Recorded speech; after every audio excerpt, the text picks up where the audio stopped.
What does this mean? Explain, please.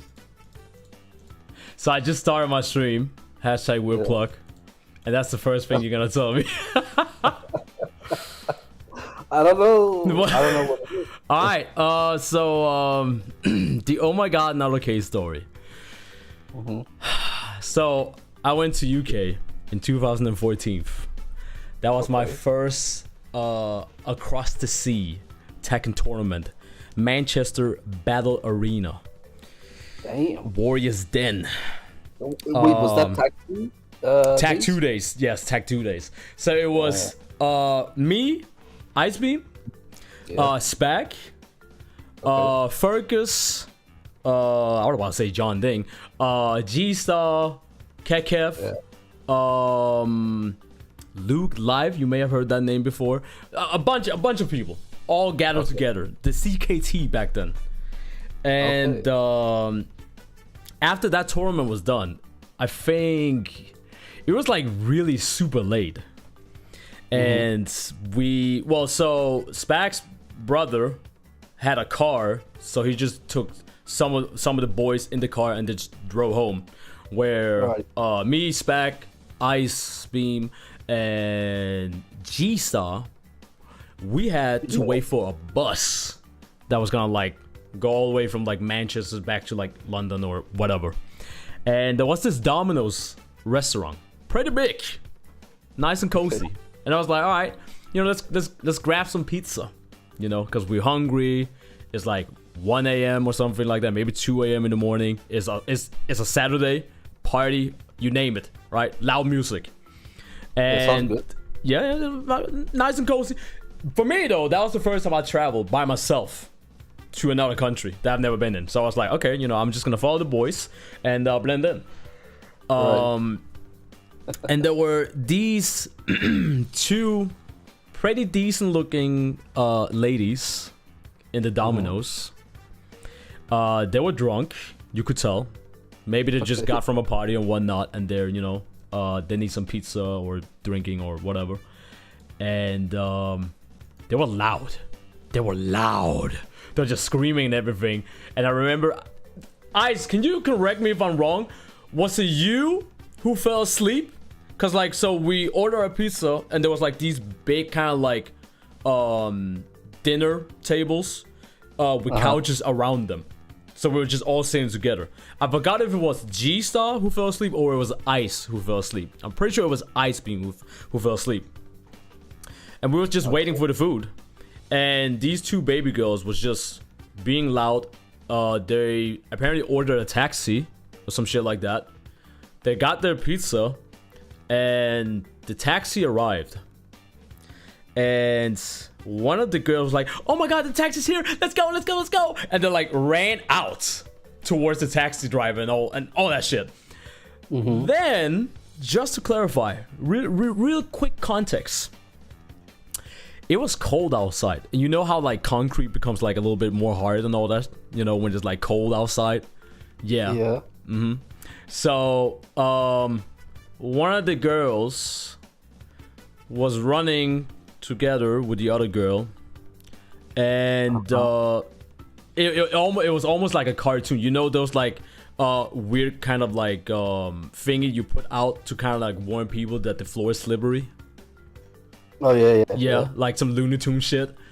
So the girl was standing outside and jumping around excited for the taxi driver. The taxi driver was just like, what the fuck is going on here? Just get in the damn car. And she was like, no, my girlfriend is here too. Please wait for her. And she's like, I'm coming. This girl, she kind of thick. So okay. But in a good way. But you could still hear the steps when she's running. All right, so now multiply that. She's a little bit, you know, she's a little bit heavy, but in a good way.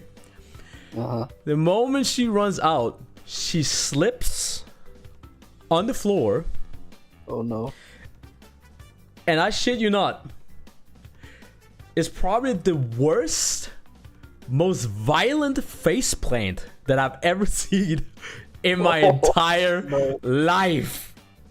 She hit the ground so hard that I could feel the vibration from inside the restaurant. And Ice Beam apparently woke up from the vibration.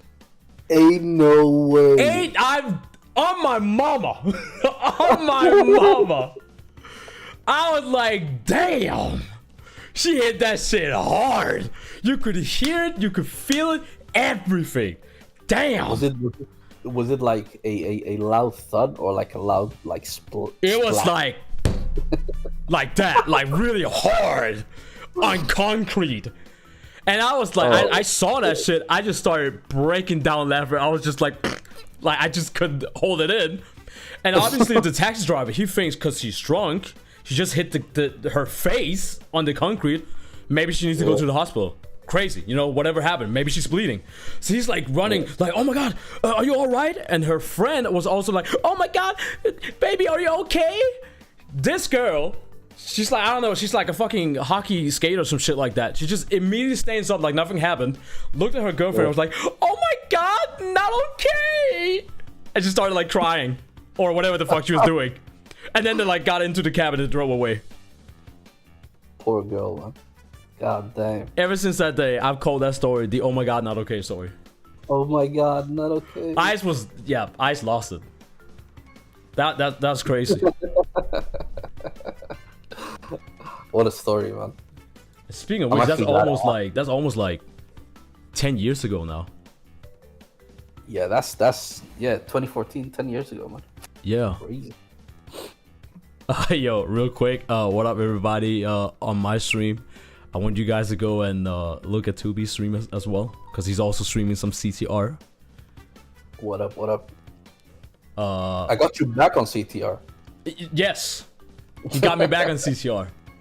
Because now I'm gonna do these time trials, which I haven't touched this game for as long as I can remember. But you know what? We got To Ctr On Ps5, so it's fine. Easy clap. Easy clap. The track. Easy clap. No. To Ctr On Ps5. To Ctr On Ps5. Wait, because hold on, wait a minute. It actually so it actually has some of it. Yo, Suffy. You see that? It actually has some of it. Bro, where are your characters, man? God damn. It has the entropy one. Okay. But there's no nitrous oxide or velo or deaths. Yeah, you need to basically unlock all of them. I have to. Okay. Yeah. So we're gonna do trophy first, I guess.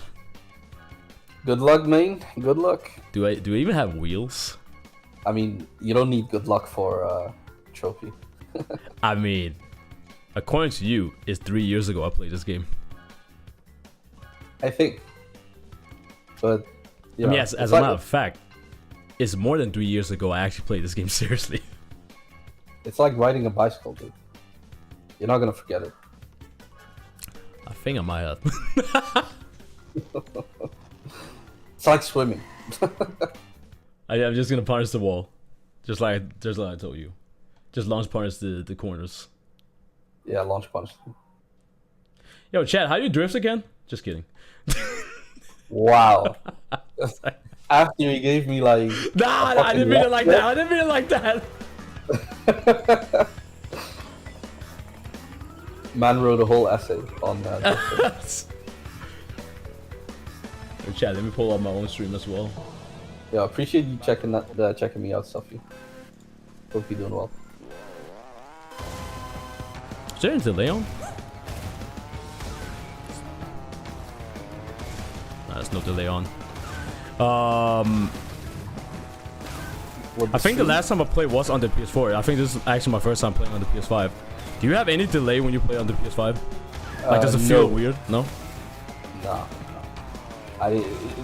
The only thing I notice on PS5 is the loading times are ungodly fast.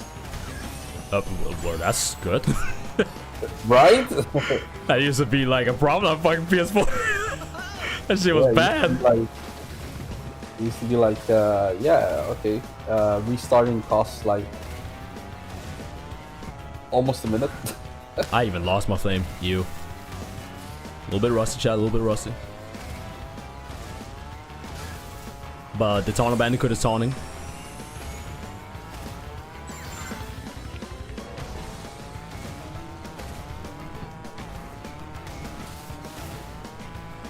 Oh, I didn't get the shortcut. Whoops. Oh, fuck it. It's a trophy. Yeah. I'm not trying to get a world record here, chat. I'm just trying to beat the ghosts again. What's your favorite track, by the way? I don't know if I've ever asked you that. Better luck next I time. think I actually like Pinstripe's track. I know that's a lot of people hate that one because like you fall off. The sky one, I forgot what it's called. Hot Air Skyway. Yeah, that's one of my Oh, favorites. dude, I love that track. I also love Oxide's track. Very obvious one. Fuck that one. I also like actually let me do this real quick. If I just go time trials, right? And just point it out. So I like Roo's 2 because River Roo is one of my all-time favorite bosses in any Crash Bandicoot game. I like Pabu's Pyramid. I like Polar Pass. I like Dragon Mines, Blizzard's Bluff, Hot Air Skyway, Cortex Castle, Engine Labs, Oxide Station. And when it comes to Nitro Kart stages, I like Electron Avenue and Thunderstruck and Hyperspaceway and Out of Time. Those are my favorite tracks. Retros and the season ones with the Grand Prix. I like.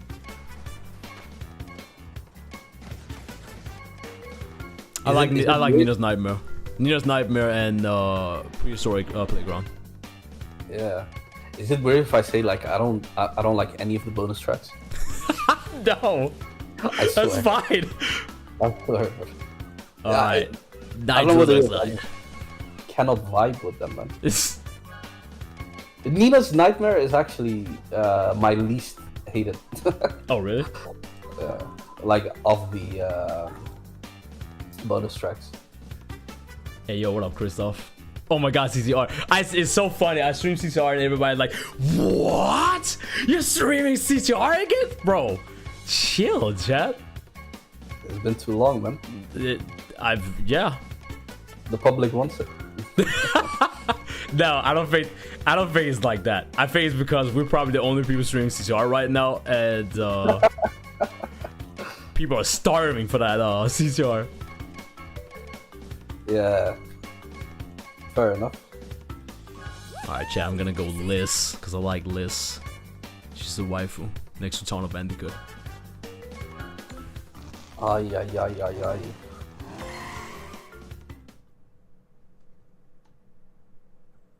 Terry Bogard would have yelled, "Are you okay?" to her.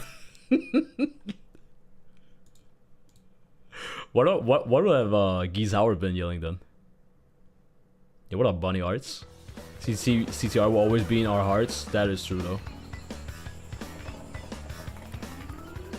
By the way, too, you haven't been resetting, have you?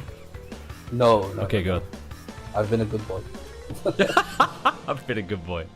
I might be resetting, though. I mean, if I fuck up on something where I know I'm not gonna be beating the ghost, there's no reason for me to, like, you know, run the entire track. Yeah. I mean, I think it's only gonna take a few tries for you to Maybe. get your lines back. Because the thing is, like, you know, if I do one of the tracks where you have to get, like, the shortcut no matter what, and if you fuck up, like, the shortcut, but, you know, maybe Velo is not gonna fuck up that shortcut, then it's like, okay, let's just reset. Yeah. Nah, that makes sense. It's different when you're fighting against, like, your own ghost. Then you can, like, just, you know, keep doing whatever you need to do.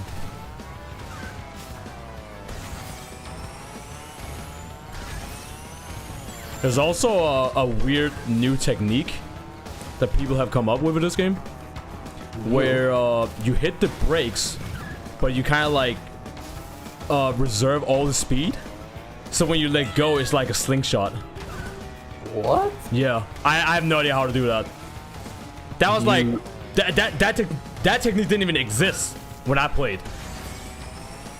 That's crazy. So I didn't know people were coming up with new techniques. yeah, apparently they still do. I just beat Oxide. Okay. Nice. So remember Dongitos when I told him to like come into your stream and all that? Yeah. He explained that technique to me. And I was like, what the fuck you on about it? And he's like, no, it's easy. Here, let me share my screen. And he showed me that shit. I'm like, when the fuck did this happen? Maybe a year after you left. I'm like, what? What is this? Wait, were you around when they discovered the pulse width? The pulse? It's like, man, I don't even know how to explain it. Oh, remember that bit when I like hit the side, but I gained speed for some reason? Oh, that shit. Yeah, you can do it on RootsTube as well. Yeah. So that that is done on this track on RootsTube a lot. Yeah. Oh, I actually beat my joke. Oh yes, but please do that. Change the category to Crash Team Racing Nitro Fuel for me. Thank you. Also, chat, I'm in call with my boy Tubi-san. For you guys asking in the chat, I'm gonna link his Twitch chat. Not Twitch chat, Twitch channel. Jeez. I mean, if you guys want to be part of the chat as well, I mean, by all means. Appreciate that. I just those finally. So chat, Tubi pretty much convinced me to play CTR again, because he wanted to see me like how I did like time trials and stuff. Keep in mind, chat, if anybody comes in to my stream today, by the way, my boy Rashikan, thank you for being here. I appreciate that. We always do that, by the way. We always gotta do that. But if anyone comes into my chat and be like, oh, you're not doing the new speedrun strat with this track, chat, I haven't touched this game for 3 to 4 years. Relax. Hey Chris, yes. How come you're not doing the new speedruns? Yo, chat, actually for real though, hold on, let me check. If I go to my YouTube channel right now, let's actually see when was the last time I uploaded a CCR online rank track match, whatever.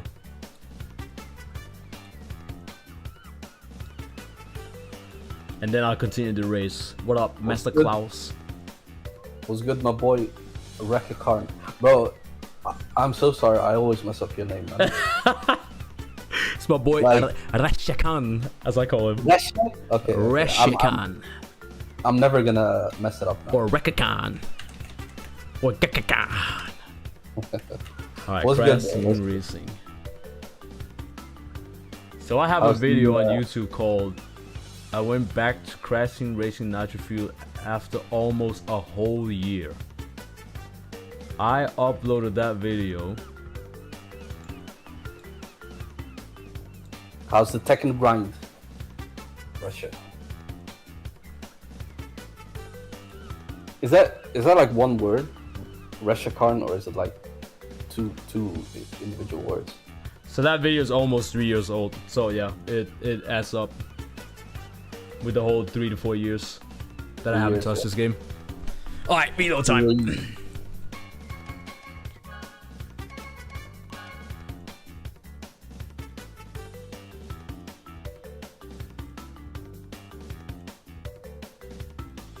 Lord, we ain't beating the Grand Prix with this one. What? With Liz Bandicoot? What are you talking about? I just beat fucking Nitrous Oxide. Is this game on PC? I wish. I wish. Oh. Why is the chat gonna ask shit like that though? Chat, can we not ask about that? Every time somebody asks about that, it just hurts me. Hurts my soul, bro. Basically, this game was developed by Beanox and published by Activision, and that should tell you enough, I think. Activision was like, yeah, we're not supporting this game anymore. Yeah. Activision in a nutshell. Oh, fuck by the way, Chad, Tubi-san is also on YouTube streaming, not only on Twitch. I'm just I'm just plucking. I always do that with my boys. I don't care. I appreciate it. For all the people over on YouTube watching me right now. Okay, Velo, I see you. I see you, Velo. Gotta make my turns a little bit more tight. Pause. You're up against Velo already? Yeah. Jeez. Relax, dude. He was going kind of crazy with the corners. I'm like, hey, yo. I don't remember you cooking like that, Velo. Relax. Do you remember who the dev is for Crush Coat? I think it's the chicken, isn't it? Yep. We know Good the old guy. William. Yeah. That motherfucker. Oh, shit. Imagine having to beat that developer in your very first match. It's too weird to beat Shrimpy there. Bro, wait, actually think about it for a hot minute. Beanox did the shit before Tekken 8 did it. As in, you know, have you seen sometime when you go to like a pro Tekken player stream? And you have that one dude that say something like, hey Super Akuma, I beat your ghost! And it's like, congrats? People actually do that? Yeah, they actually do. I've had people come in to me. Damn, I'm serious. I've had people come on my stream and be like, yo, ChrisBMonkey, love your king. By the way, I beat your ghost. And I'm like, do I even have a ghost? I haven't even done the fucking arcade shit yet. Oh, man. People actually do that shit. And I feel like we kind of did the same for the devs in like CTR. When they came into our stream, we're like, hey, what's up, Michael? I beat your ghost. Go fuck yourself. I definitely did that. I'm not even gonna Yeah, lie. see? There you go. But there's a slight difference between CTR ghosts and Tekken ghosts. Oh, yeah, See, yeah. the Of CTR course. ghosts are actually good. Yeah, exactly. Alright, so beat Velo, so it's dev time. William P. 1 minute and 19. I think I had like a 116 No. with Tana? No. Nah, I don't think so. The 116 is like the world record, brother. Then definitely not 16 then. I think it either had to have been like a 17 or like an 18 then. I'm pretty sure I was like 1 second ahead of like the dev. I think the dev is might be a high 117. Yeah. Also, William P, he fucks up at the end though, like the ghost in the track, doesn't he? Yeah, he definitely fucks up somewhere. He fucks up somewhere. He also does it on the turbo track thingy. Oh yeah, he hella fucks up at the end. You know what's funny? Like, you remember William P coming to my Yeah, I remember. yeah. So I asked him like, "Hey, do you guys fuck up on purpose?" And he was like, Yes. "Yeah." They said yes. I remember that. This motherfucker said, yeah. Man, that just made me feel so defeated, bro. Bro, when he said that shit in your chat, I was like, boy, you trying to check me? The fuck? I'll fuck you up. Right here, right now. Hook up that router real quick. I'll fuck you up. I actually did a lobby with him. Oh, you It did? was so fun. Was he Yeah. good? Was he actually good? He was decent, right? It's obviously time trial and you know, an actual lobby. Yeah, weapons and stuff. I remember like one of those actual, you know, grinders joined the lobby and they just shit on both of us. Damn. Yeah, man. He was like, "Yo, that guy fucked me up." I was like, "Yeah, he fucked me up as well, man." Oh my god. It was too funny, man. Alright, William P, I see you cutting them corners. New high score? Hell yeah. Oh, I lost my flame. Reset.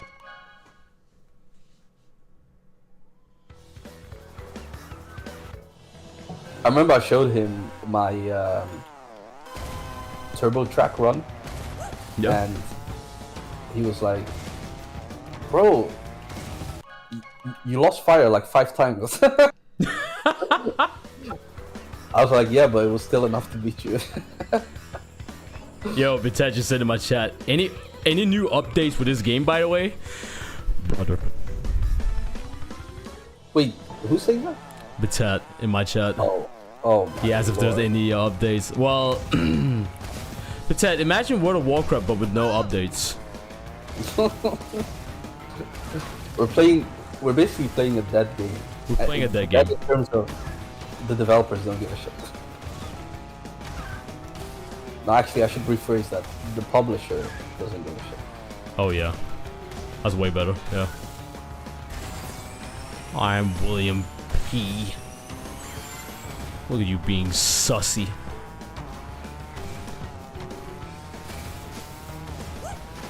Yeet. Can I get the high jump? I didn't get the high jump. And I bumped into the wall. Man, this game is hard.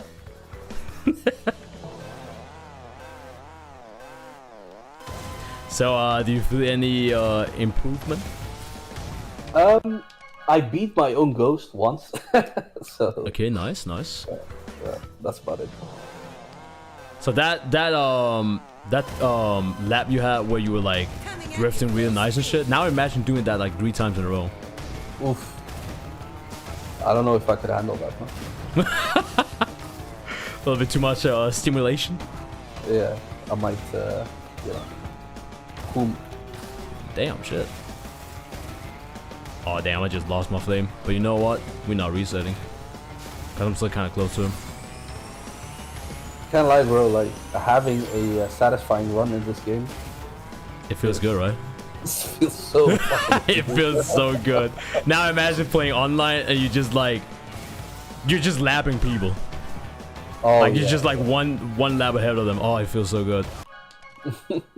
Now I I'll reset remember... it. Oh, dude, I gotta tell you this story, man. This was back when I was playing this game a lot. I joined a random online lobby. Yeah. And, you know, I wasn't like destroying them or anything, but you know, I was driving pretty solid. Yeah. After that one race, I get a message on PSN saying, remind me to never join a lobby with someone that has Twitch in their name. Damn. Bro, you straight up. It's not that like, serious. You straight up came for me, bro. Like, I'm like, relax, man. Like, I'm just having fun, man. I'm like, yo, why though? He's like, because you're a sweat lord. I'm like, That reminds me, remember when you were doing the Thunderstruck track? oh yeah, yeah. And we played online. And so that was basically like 3 years ago-ish. We played online. And there was one guy in that online lobby that recognized my name. And then started whispering me on Twitch. Dropping the N-word and saying all kinds of shit. Remember that? Oh, I remember that. Yeah. I was like, damn. That's wild, bro. Imagine like having such an effect on someone. When years later, they still recognize. Years later. That's insane. I haven't touched this game for 3 years, and this motherfucker, like, damn, I just been living in his head rent-free for 3 years. Yeah, that's Absolutely actually wild. insane. That's actually wild. Holy shit. Chat, I'm telling you, he was like recognizing my name, saying, "Oh, you're not good at CTR. You just think you're good at CTR." Listen, I never claimed to be the best. I'm just above average, honestly. Most of my skills come from like PS1 days. Honestly, Legacy skills, baby. them legacy skills. I lost my flame though after saying that. Great.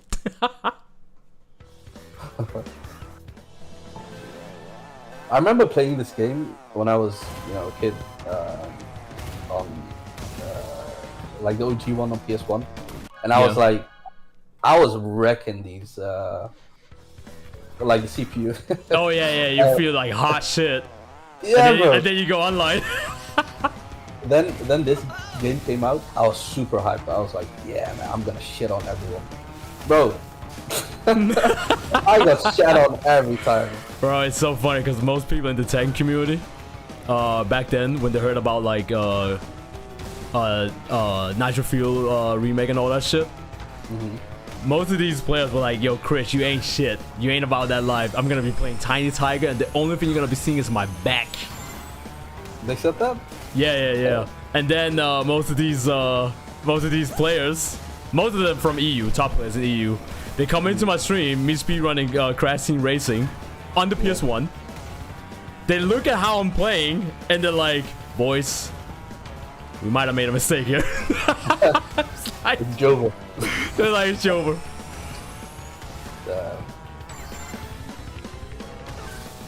That's why you shouldn't bro, talk like, shit, chat. Just play the game. The top runners in this game are actually like Yeah, they're beast. fucking insane. Absolutely beast.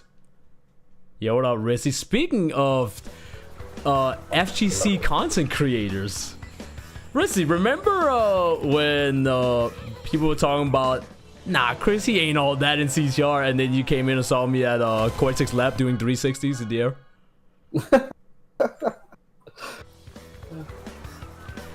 You play a Crash Nitro Kart? Yeah, I think I played most of the Crash Racing games. By the way, chat, I'm in Discord call with Tubi. You guys should go follow my boy. What up? What up? The Ghost is That's gaming. like the third time. I appreciate it, bro. Yeah, so for people that just tuned in, I'm basically playing against a dev right now. It is one of the devs Ghosts. The hardest Death Ghost. The hardest dev Ghost, so he's like one of the best in the world. Could you arguably say he's one of the best in the world? I mean, are you gonna count speedrunners? Because well, the thing is with speedruns though, they're using all these like, you know, the whole rubber banding technique that I talked about and whatnot. okay, So if you take all these kind of like speedrun stress out of the way, you know, no glitching, no bumping into a wall that, you know, does something so you go way faster. Just pure driving. yeah. I mean, you could arguably say he's top. I want to say 500 then, Yeah. but not like. Nah, not like the world's best. But he's like up there. Yeah, for sure. I mean, honestly, the way I see William P is, like, everyone has this war story, right? and for CTR players, William P is that war story. That's how I see him, bro. So what you're saying is they survived the war zone, the online war zone. Yeah. Did you play season 2? The Gulag, bro. The Gulag. Yeah. But wait, did you play the season 2 when the game came out? So I played when the game came out, like when online was ultra shit, and then I dropped the game. Okay, because and then I came back way later, basically. Because in season 2, for some reason they buffed the whole like the whole mechanic of like, you know, if you like on 8th place you get like good items and whatnot. Oh yeah. Yeah. Now imagine everybody, it doesn't matter which place you're in, you get those good items. Yeah, that's wild. Yeah, so you just saw 8 different like warp orbs just flying around like the track. 8 of them, sometimes 10, because they shot one, hit a box, then got another one, then shot that shit again. Yeah, that's fucking balanced, bro. That's super balanced. And I remember people were looking at me back then and they're like, oh yeah, I mean, you're always getting first place when you play online, doesn't matter. Bro, I can only carry 1 bubble shield, for fuck's sake. I cannot bubble shield 8 times in a row. What do you mean? That's true. I basically pray for a bubble shield when I'm in first. You have to. Especially if you're playing against like the good players. Oh boy. I've seen Donjitos like play tournaments and shit. He will literally do a complete 180 turn just to grab a box and get some Wombas. Yeah. And then get like either like an orb or like Uka Aku Mask. And before you know it, 7 seconds later, he's in first place. Like, the competitive side when it comes to all that is completely different. First places and last place, they switch up like that instantly. Yeah, yeah. Actually, now that you mention that, I remembered. Again, random lobby. Yeah. This apparent top player, right? Joined the lobby. I didn't know that at first, and I was streaming at that time as well. Legit, someone in my chat recognized him, and they said like, "Yo, that guy's a cheater." Oh shit. But I really thought like they were serious about it. Like, I was like, wait, what do you mean? Like how are they cheating? And then they're like, just watch. Like he's gonna do some crazy shit. So I'm like racing, and next thing I know, this guy is like way ahead, right? Right. Next thing I know, I'm seeing like bombs dropped out of nowhere. I'm like, what is going on, bro? So apparently this guy does like, this was on Polar Pass. Like he gains like top speed and then uses some object on the map to like a trampoline. Basically uses it as a trampoline, and he goes way up above the map, and then he comes down like a fucking rocket. Damn. It was the sickest shit I've ever seen. He actually shared his POV. Like he showed it to me on Discord. He shared his POV. I was like, no wonder people are saying you're cheating. You're like doing that type of shit. It was That's crazy.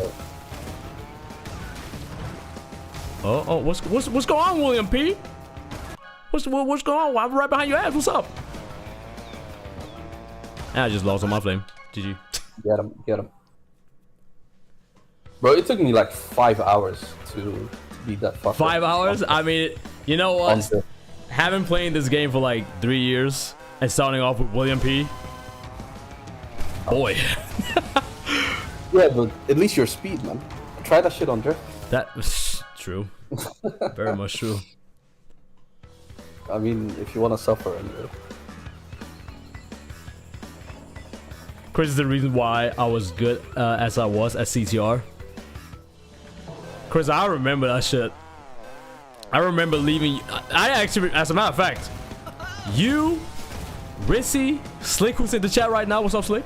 I remember we all played together, and well, as Rissy said, it was more of a fight of who gets the third place. There's nobody want to get first place because I was like a lab ahead and all that shit. Yeah. And then apparently it forced Christoph to just like get good at the game. Because he's like, listen, I may not get first place. You better believe that second place. Ooh, come to daddy. Like, that shit's mine. Yeah, so I actually had the opposite with when I was playing this game in the beginning. Yeah. It was a battle to not get last. I mean, shit.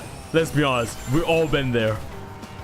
Yeah. I mean, even when I played, because the first time I played online in CCR, even people were leaving me in the dust. I was like, bro, I thought I was hot shit on PS1. You know, me doing speedruns and all that shit, and look at this. Nobody, like, everybody else apparently knows about these speedrun strats. Yeah. But then I realized I was actually in a lobby with one of like the world record holders. Because it was just like randomly, because it just throws you into whatever. Yeah. There's no like skill-based matchmaking. Yeah. It's just literally random lobbies. So I was basically just like in the same lobby as the world record holder, and he was streaming at the same time as well. So I was just like popping into the stream like, hey, what's up? Well, what are you doing in my lobby? Nice race, dude. I was just like, huh? You know? Yo, for anyone tuning in, I'm in a call with the ChrisBMonkey. That's right. Damn, the ChrisBMonkey? Yeah, bro. The Chris? Oh my god, bro. Has spec on that name, bro. I've had furries on my Twitter DMs just say the most sussy shit in the DMs, and I'm just like, this is just, it's kind of sussy. This is weird. This is cringe. And then, Do you know who I am? huh? No, like, as a reply, do you know who I am? All right. Long story short, someone apparently has been up all night to talk to me in Discord. They joined my Discord server, my old one I used to have, and they were like, "Oh my god, I've been waiting all night to like talk to you and shit." And I was like, hey, "Fuck is this? Hey yo." And one of my other furry homies was like, "Yo, just get in the call with her. It could be kind of fun." And I'm like, "All right, fine, that's cool." And a lot of such shit happened. A lot. I was just like, I'm stun locked. Stun locked. You stun locked? Yeah, That's I know, crazy. exactly. Me stun locked. I was like, yeah. holy shit. Like, I opened the Pandora's box of just disaster, terror. That's why. Lord of Terror Diablo, okay? Like, crazy shit. And I was like, listen, it's cool. Don't worry about it. You know, it's all good. And she was like, oh my god, thank you for understanding me. My heart is beating so fast. I can't believe I'm talking to the ChrisBMonkey. She said that shit too. Hey, no way. Guess what she said right after that though? What? This motherfucker goes out of her way and then says, don't you have anything else to do? Bitch, you stayed up all night to talk to me. What do you mean? Don't you have anything else to do? That's basically looking for a response. Nah, I'd rather be here with you. Oh you know? my god. I mean, trust me, if I did say that, you would be like, oh my god. Get the mop. Telling you, man. Oh man. People be wilding. Racing against Chris was like when you first play against someone good in fighting games and realize you suck. Damn, I can imagine. I can imagine. Bro, I feel like Monkey D. Garp from like One Piece and shit. Like, I'm not even in my prime anymore. I'm out of touch. And everybody be talking about me like I was like competing with like the world's best. I mean, damn, chill. I would not compete with the world's best, but I mean, I was all right. Top 500 in the world every season. I was all right. Like, you know, only top 500. It was alright. It was alright. I'm telling you though, chat, if Don Jesus was here right now, he would be leaving me in the dust. Granted, he did hold like 3 fucking world records on like 3 different tracks, but besides that, you know, let's just say I can hang. I've seen that guy's like tracks on YouTube. I did ask what you were about to say. I've seen his art on Twitter. Yeah. Oh, no, I've also seen that. Oh, so you do know about? Okay, bet. Yeah, no, I know. Don Jesus is literally the reason why I started drawing. Really? Yeah. So, I didn't know. alright, to give you like the lore between Don Jesus and me. When To Ctr On Ps5 came out, and I obviously did full playthrough, live stream 100%, got all the trophies and whatnot, and then started speedrunning and, you know, playing online, winning consistently, you know, being on the leaderboard back to back, whatever the case may be. I found one of Donjito's drawings on Twitter. I think I didn't even have 100 followers back then. But I was like, okay, he's really good at drawing. I like the, you know, Coco Bandicoot stuff and whatnot. Okay, he cooking. So I followed him, obviously. I think that a week after the release of the game, I think a month after the release. So a month, and after season 1 was done and whatnot, I suddenly get a notification on Twitter where it said, Don Jitos is following me. Oh. And I was like, word? Why would you follow me? I think... Word? I think I either tweeted publicly or it was like DM or something like that where I was like, yo, hey, thanks for the follow, appreciate that, but why would you follow me? And then Jill said, Yo, Chris, I found some of your CCR videos on YouTube. You be cooking, man. I'll follow you. Nice. So, you had someone who was already really extremely good, holding multiple world records, found my YouTube channel and said, yeah, this guy's cooking. This guy is funny. He's making good content. Then follow him. And then I saw he was like randomly streaming. He was just doing like he was doing like the cup thingies you can do, but like as a speed run. And and I just stopped by his stream and I was like, yo, what's up? And the rest is history. Nice. Start of a great friendship there. Great friendship, great artist friendship, and great Crash Bandicoot, Tono Bandicoot, Coco Bandicoot appreciator. See, chat, Lou Furry drawings can do more than just make you feel good. It can also create a friendship. True that. And then we also play Fortnite a lot together. A lot. So those, yeah. So those were like the 2 games we just played. He's also good at Fortnite. Fortnite. He's pretty much quote, by the way, I'm not trying to like circle jerk myself because I hate talking about myself, but he quoted that we have that one thing in common with whatever we set our minds to, we would just get like really good at it. Hence how I become good at drawing, and it only took me like 2 years to become good, and I'm 4 years in now. Yeah, you're a fast learner, basically. Yeah, fast learner. But a lot of people would also look at that and not look at it as like being a fast learner, just think, oh, you know, you just got really good talent for it. But I mean, I think it speaks for itself. Every time I come into your stream and I'm like, yo, being chilling, just editing videos, like I'm just, I'm grinding. Yeah, your work ethic is honestly, the work ethic is part of the equation. it's really admirable. Just gotta, you know, cook. And like you enjoy it as well, and that's, I think, a big part of it. Oh, bro, could you imagine if I didn't? I mean, yeah, I mean, I can imagine it, but it's got to be rough, man. It's got to be rough. Well, it would be like being a Tekken player and not enjoying playing Tekken. Basically, if I had to compare with anything. Yeah, it's basically my, or like what I have now with Tekken 8. What is it with Tekken 8 you don't like?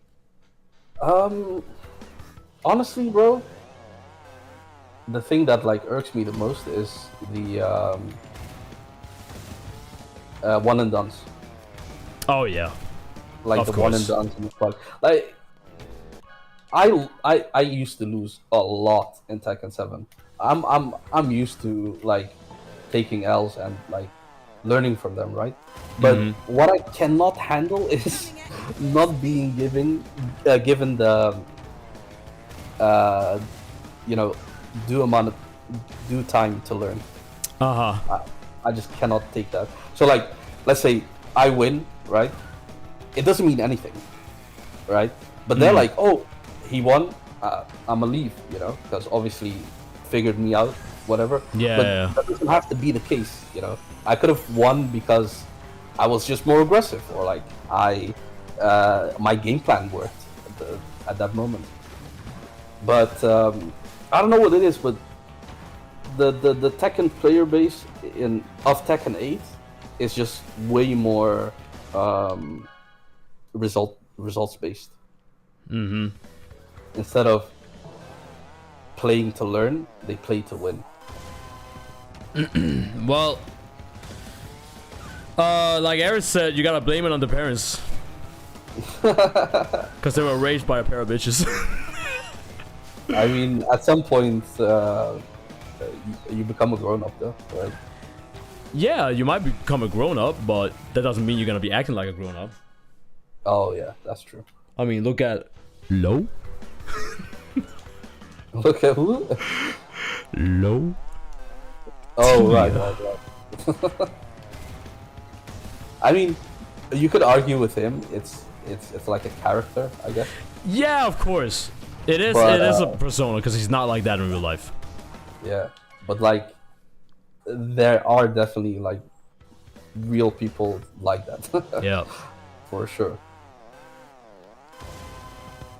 I mean, it's a mix of, you know, of course, I'm saying, you know, whoever does that was like raised by a pair of bitches. That's not always the case, of course, but I also think you kind of.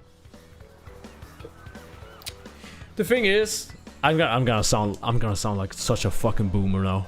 The thing is, you will never see that shit in the arcades. No, obviously not. Yeah, because it's face to face.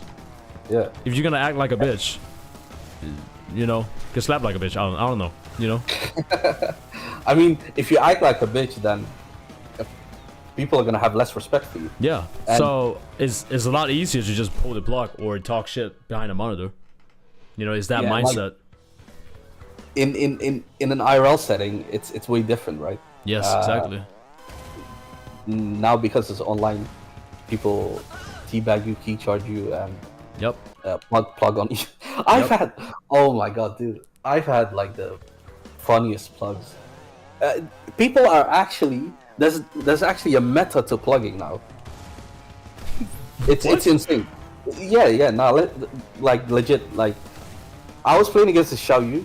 I was Bushin and they were Tekken King or Tekken King Emperor, and I was steamrolling them. You know, this was the first game. I was absolutely destroying them. Final round, you know what they do? They're about to die. They rage art, and I'm like, nice. You know, I blocked the rage art. They're gonna die for it. But guess what? They plug.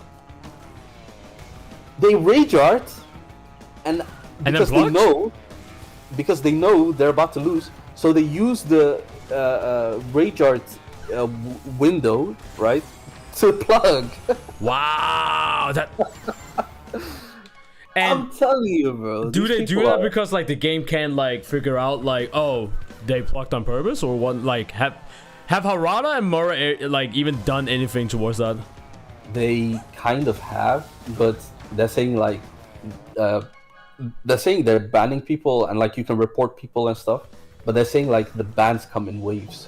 So instead of like individually banning people, they're like banning people in waves. Damn. So the best you can do is block the person so that you won't have to face them.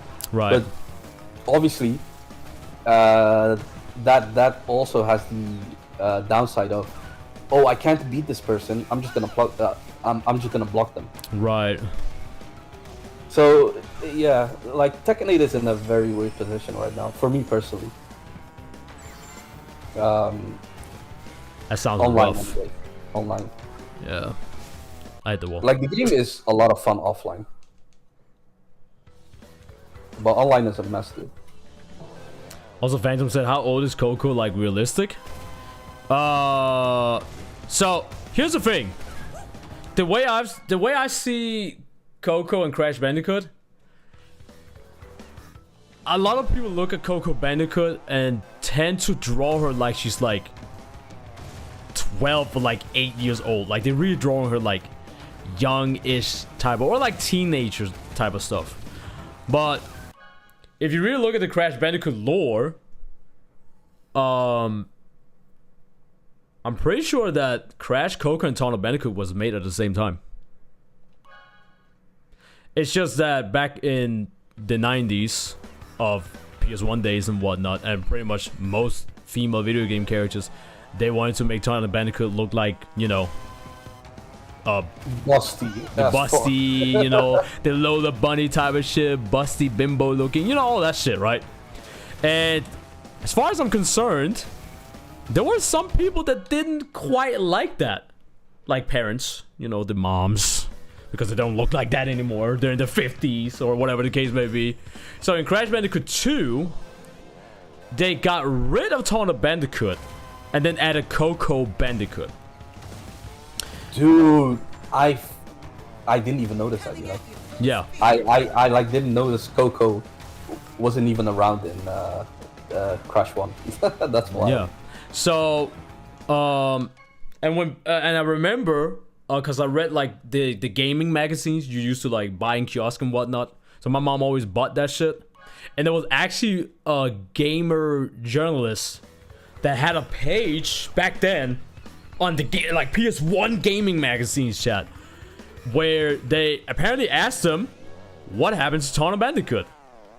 And the devs just cooked up some random ass story of saying some shit like, well, Tawna Bandicoot didn't like Crash Bandicoot anymore, so she broke up with him, and she ended up with be together with Pinstripe. Because Pinstripe was a gangster, you know, kind of like Scarface, you know, Godfather type of looking, whatnot. Italian, or, you know, their way to portray him. So she was like, ooh. Crash went through hell, man, to rescue her. Yeah. Pretty much. Now, chat, why am I giving you guys this lore? Well, the reason why I'm giving you guys this lore is because we know that there's a couple of other Bandicoot's characters out there, like Tawna Bandicoot, Liz Bandicoot, Megumi Bandicoot, and Amy Bandicoot. They are just like Tawna Bandicoot in terms of body proportions and height as well. Crash is really, really low. Like, he's a short guy. And Coco is literally the same. They're just both really short. But as far as I'm concerned, the devs have been pointing out that the age between Crash and Coco is not really that far. They're pretty close to each other. It's just that Crash is the big brother. And then eventually when Wrath of Cortex came out on the PS2 and they made Crunch Bandicoot. Crunch Bandicoot was made in Wrath of Cortex. And wait, he was made? What? He was made. Yes. Cortex and Crash Bandicoot 1 made tiny. Every boss that you've seen, like Dingodile, Ribberoo, Tiny Tiger, all these characters, Pinstripe, Patoro, were all made by Cortex. Oh, right. He made all these anthropomorphic characters, and he wanted Crash Bandicoot to be the general of that army, which was gonna help him to like take over the world and whatnot. Yeah. But because Crash was stupid, the whole brainwashing didn't work. So technically, in theory, when Crash in Crash Bandicoot 1 saves Tawna Bandicoot, it's not like the whole, you know, Super Mario Princess Peach type of saving. He's actually saving her because, first of all, they're already together, girlfriend and boyfriend, which means that they were made probably at the same time, and he's saving her from being brainwashed by Cortex. That's why Cortex in the cinematic of the PS1 says, "Prepare the female Bandicoot," and says, "Failure again." This means that he has probably made a couple of other Bandicoots, and he, for some reason, just wants a Bandicoot to be the fucking general. But yeah, like why is he? I don't know. I really do not know. But I know in Crash Bandicoot: The Wrath of Cortex, you have Engine, Entropy, and Cortex, and you know all the evil scientists sitting together, and they come up with this idea: why don't we just smack our brains together and make a more powerful, stronger, this, that, and the other Bandicoot, and then have the elements help us with the brainwashing. That was Uka's idea, and that's how Crunch Bandicoot became a thing. Which means that in Crash Bandicoot: The Wrath of Cortex, Crunch Bandicoot is like 0 years old, because he's just been made. Yeah. Okay. But he's still seen as the big brother to Crash Bandicoot and Coco. Yeah, because he's bigger. Yes. So I think people that look at Coco Bandicoot and see her as this little girl, not of age type of character, I don't think we can really put an age on characters that was like made in a lab, and they're probably together like only like, you know, we don't even know the time span of like the lore of Crash Bandicoot. So Crash Bandicoot could literally be like 3 years old, but he's still an adult. And Tawna Bandicoot could be like 2 years old, but still an adult. And then Coco Bandicoot is like 1 year old, but still an adult. Yeah, good point. Good point, honestly. So that's like how like I've always kind of like seen it. And once you throw numbers into it, like age and you know how Twitter works and Reddit, incels, yeah, it becomes weird. I mean, it's basically what you said, right? They were created in lab, so that already makes any age ambiguous. Yeah. Yo, what up, Scar Blaze? Hey, yo, what up, Gartia, my boy? Yo, Kertia. He's like, yo, the duo stream? That's insane. The first duo stream. It was Chris's idea, honestly. It was Chris's idea. Because Tui wanted to end his stream. I was like, wait, why don't we just stream together? Yeah. If you want to witness me suffer against William P, you know, here it is. Yeah, because I wanted to see the goat in action. I might actually pick. I might pick Roost too. Let's just do a duo stream. I'm like, oh yeah, why not? I actually always wanted to do a stream like this. Where you know. I think we did talk about it, like. Yeah, I think maybe so, last year or some shit like that. Yeah. I think I mentioned it. You know. Oh, that was for like YouTube content creation. Oh yeah. You talked about, you know, eventually you wouldn't mind getting in a call with me and just talk about how to do like YouTube stuff. Yeah, exactly. But I mean, you already kind of figured out yourself. You're doing shorts and streaming. I mean, I am. I'm not gonna lie though, but it's just about being consistent and making videos is rough, dude. Oh yeah. Now imagine the 20 plus hours of content I need to like edit. Oh man. But I love it. In the end, I love it. Yeah. Don't get me wrong. Even someone like me, even if I'm like, you know, you always kind of like see me like, you know, kind of like hardworking, always on the grind, nose to the stone or whatever people say. Even I can be like, fuck off. But in the end, I like it.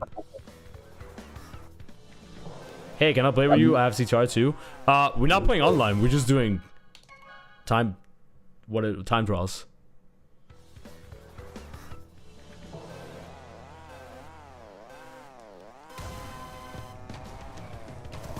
I've always actually wanted to do like a podcast as well. Just podcast. I know the word podcast might not sit well with you know, some people, but just wait, why not? Literally just go on the Discord call and just talk about stuff. You know? Yeah, but wait, what's wrong? What's wrong with a podcast? No, am I missing something here? Did something happen? No, nothing specifically, but some people just did somebody push their agenda online? They don't have, or like they don't they have a negative image when it comes to podcasting. Really?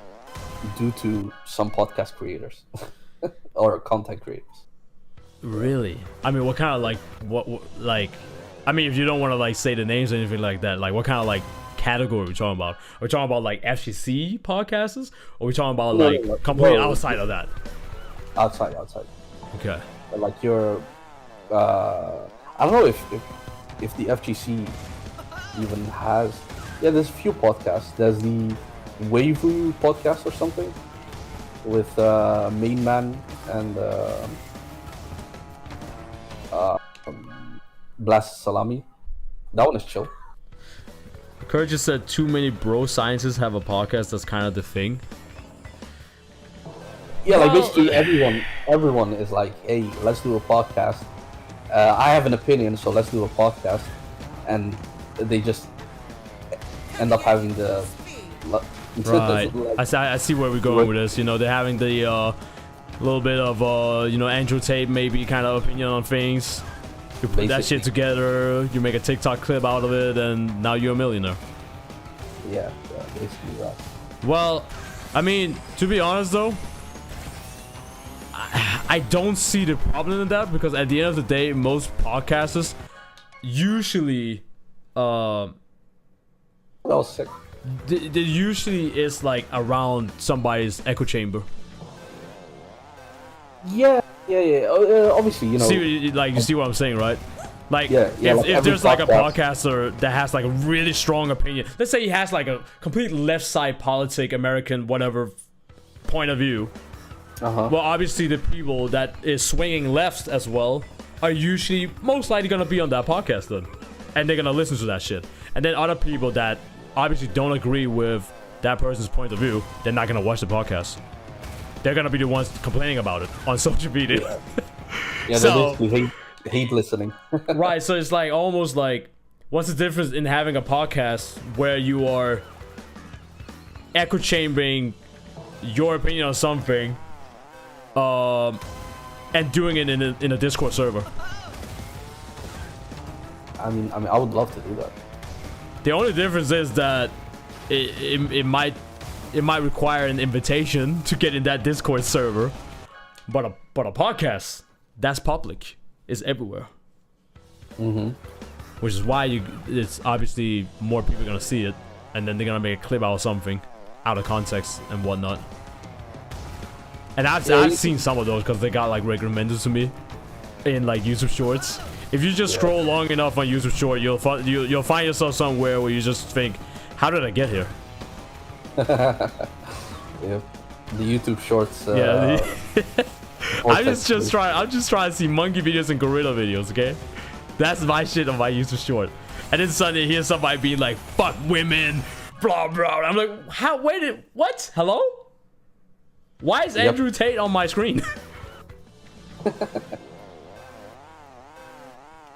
But yeah, I get it. Yeah, but again, like I would love to do like a podcast with, you know, like-minded individuals, and by like-minded I mean, you know, you can have a different opinion, but you know, as long as we agree on some fundamental basic things, right? Well, yeah, obviously. Well, that's already. Well, I can already tell you are pretty much way ahead of anybody else that I've talked to me about they want having a podcast. Because usually most of these people that have a podcast, they can't share different opinions in the same room. They just want their opinion to top somebody else's opinion. Yeah. This is one podcast. I don't watch it, but like you said, I see a lot of shorts. Basically, all they do is they invite like women. Oh, I especially, know who you're talking about. OnlyFans women. Yeah, and yeah. They literally shit on them. I've seen them. Yeah, they literally just shit on them. Yeah, they're literally getting invited on a podcast just to get shitted on. Yeah. And then usually they walk out, either because one, they're delusional in their own way, or they say, well, you guys need me to be here in order for you guys to get money, so, and then they take their headset off, and then they dip. I have so mixed opinions on that shit.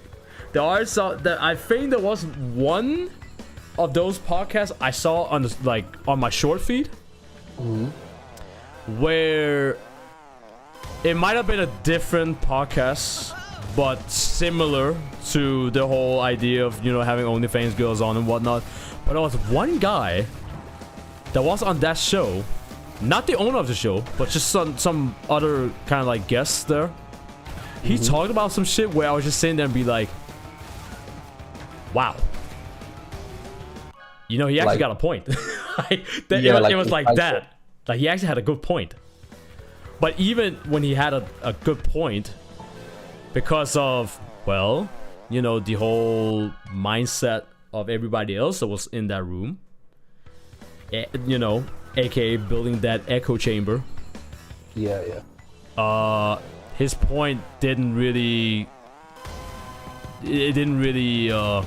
set in, you know. Yeah, basically it got kind of ignored because it was a different opinion on all of the things. Yeah, it was wasted effort, basically. Yeah. Okay, what's up, Asher? I've been chilling on fucking William P for a hot minute. I'm gonna go on another track real quick. Under Aragon in the chat is saying furry lover Chris. Hey, yo. What's up? Sir? Actually, you know what? Let me do Ruse 2. Ruse 2? Yeah. Apparently, it says I have no data. No data. Like, at all? At all. Not even PS4? Not even, nothing. That's crazy. So I'm gonna do that real quick. Good evening, Chris. I hope you're having a dracontastic Sunday. Yes? Well, Caleb, it's Monday. It's not Sunday. But besides that, I appreciate that. Thank you. Wait, is it already Monday? Yeah, it's like 12 a.m. here. God damn. I ain't got shit to do tomorrow, so I'm good. We're in the same time zone. Okay, let's go. So, are you excited for the second announcement? So I was actually, cause like I know there's already they've been showing some KOF stuff, like character reviews and stuff. And people have been spamming me about that, like, yo, Chris, you know, react to this, question mark, smile. And I'm just like, I don't mind watching it, but I think I'm gonna wait till Street Fighter and Tekken have pretty much like kind of showed most of the stuff, and then maybe just sit and watch everything. But besides that, I don't know, like the way, especially like in the Tekken community, as far as I've seen, people love to hype shit up, especially like at Evo, like, oh, we gotta get something insane, and I'm sure we will. I'm just more of a guy that I just take it as it comes. Pause. Yeah. I mean, especially with Bandai Namco. Yeah. So I'm just like, you know, whatever this show, and I'll be excited for it in the moment. Yeah. But I do have people like, I've been having people like deadass. I've been having people asking me if I'm excited about who they're gonna reveal at Evo Japan 3 months before it actually happening. And I'm like, chat. That's wild. Don't get me wrong. What I'm like, it's like let's say a game comes out in 2 months from now, and people are gonna be, I mean, they did that with Tekken 8 as well. So they were like super hype, excited about honeymoon phase and all that shit, and people were like, Chris, are you not excited about Tekken 8? The game is coming out in 6 months from now. And I'm like, what makes you think that I'm not excited? Maybe I just like, you know, maybe I just like chilling, you know? Yeah. Maybe I'm just waiting for the time. It's like hunting, you know? If I was like in Africa hunting a deer, you know, I'm just keeping a low profile until it's time. That's an interesting analogy. I actually, funny enough, I think my uncle fucking came with that analogy as well. It was like, my nephew was talking to his dad, aka my uncle, and he was talking about this girl that he liked, such and such, and you know, the relationship is going good and great, you know, and he felt like it was almost time for her to take it to the next level in the relationship, right? Yeah. And apparently, he thought that it was wrong of him to not be excited because his girlfriend apparently talked to her friends about him not feeling or looking exciting enough for getting the cookie, you know? So he obviously asked his uncle if there was something wrong with him. Like, is he in the wrong? Should I be more excited? You know, should I kind of let her know that I'm, you know, looking forward to this? And he was just like, no, why don't you just stay low? It's like a hunter, you know? You just sit there in the bush waiting for that food to arrive.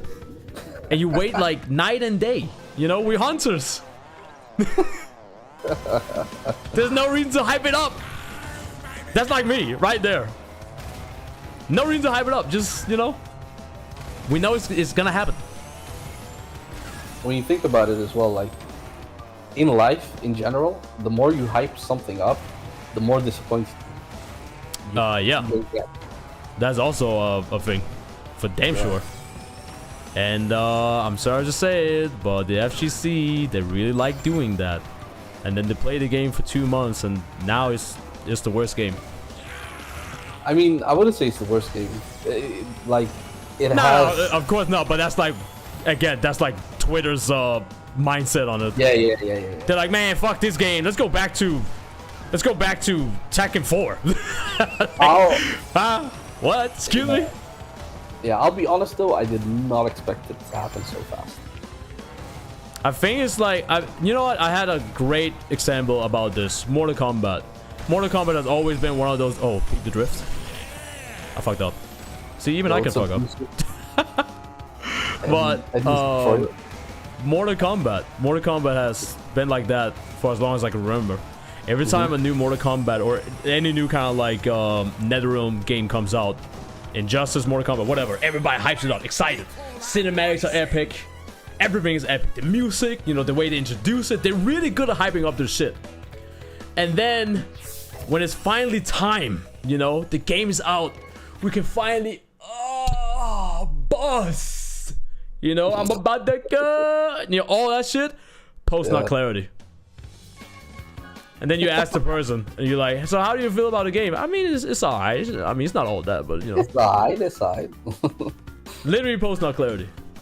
Yeah. Bro, I'll be 6 honest. months. That definitely was the case with Tekken for me. Like the beta, I was hella enjoying the beta. I was like, I can't wait for this game to come out. Me too. The thing is, damn, I love that shit. Everyone was like, when I was playing online in the beta, people were rematching. People were actually playing the game. So Well, hey, of course. what a surprise! I'm enjoying it. You know, now people are a bunch of pussies and they leave, or obviously, you know, you can leave. You're free to leave, right? But if I come across your ass again, Is on site. yeah, bro, like then it's on site. And that has happened to me multiple times. I'm like, motherfucker, why did you leave then? Well, And it's so funny, like on Twitter, like, yeah, but what about if you have to answer the door? You know, what about if you have to take a shit, bro? I Okay, don't give a damn. listen, I don't believe everyone that one and duns me Yeah, like has a legitimate reason. There's no way, bro. they don't. There is no fucking. They don't. They want to protect their ego. Yeah. That's what it's all about. But funny you mentioned that with, you know, oh, there was so much more people like rematching me, you know, in the beta and whatnot. I can literally explain to you why that is. Tell me. Because it's a limited time. Now you have the game. You can always turn on the game for whenever you want to. But this is the powerful tool when you do beta and early access content. People will be so excited about it because they finally get to try that one thing. It's like, have you ever gone to the arcades and, you know, you play Time Crisis or something like crazy? You know, you haven't been in the arcade for a long time, and you see that arcade game and you're like, oh my god, let's go! And you keep playing it until you run out of coins. 100%. And you run towards your mom. Mom, please! I need more coins! And then when it's time to go, you're like, fuck me. And then you have to wait, I don't know, maybe 3 months, maybe 4 months before you go back to the arcades again. And try Dance Dance Revolution or whatever the case may be. It's a limited thing, you know? There's a time stamp on it. There's a deadline.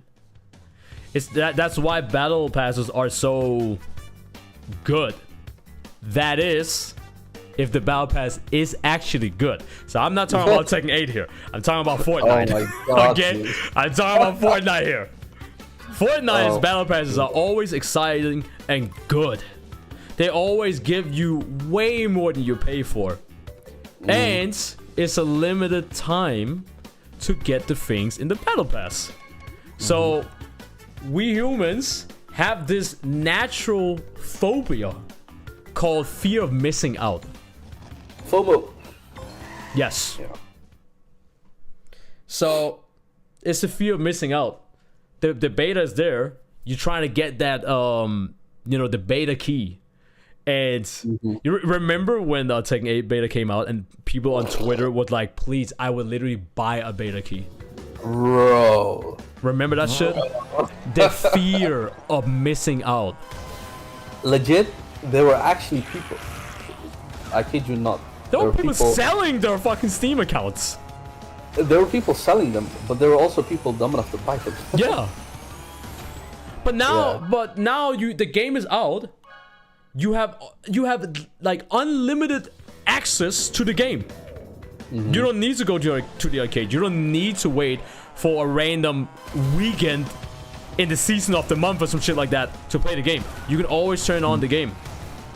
And the fun rule is, the more you get something, the more you'll grow to like hate it. That's why most couples relationship, they end badly, because they're literally, they're in the honeymoon phase. They love each other. They're kissing. They're having love. All that shit. And then 3 months later, they can't fucking stand each other because they're living in the same room. Yep. They don't get that time to breathe. That's why I can always go back to Tekken 8, and it's always gonna feel like honeymoon phase for me, because I played all other games. Yeah, that's literally what I'm doing now. Literally. Yeah. So whenever you then come back to the game, you actually sit there and be like, you know what? Yeah, I've been missing this game. I'm having some fun. You may not play rank. Maybe you're just playing online. Some lobbies and shit. But you enjoy that shit.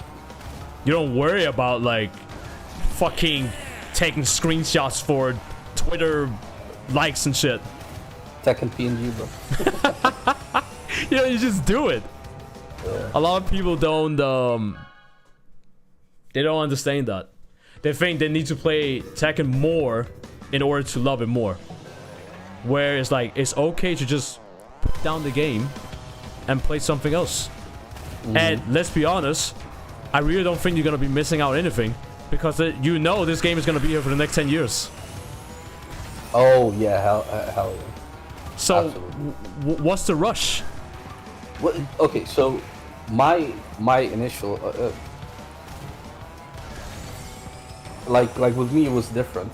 Because in Tekken 7, like I grinded the fuck out of Tekken. Oh, I saw that. I was So, there.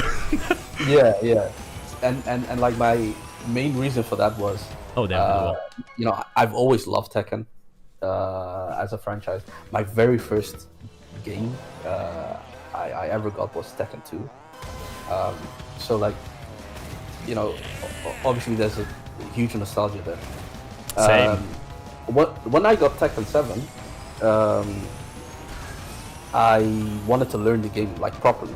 So there was that aspect of it that I really wanted to continue with Tekken 8. Right. Because in Tekken 7 I already built a solid fundamental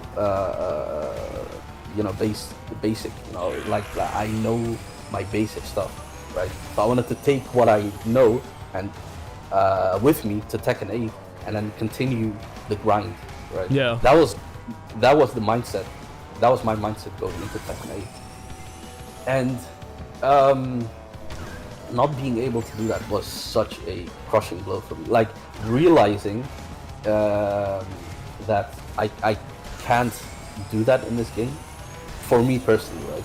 Like obviously you can grind the game, you can play it, like you can get good at it, but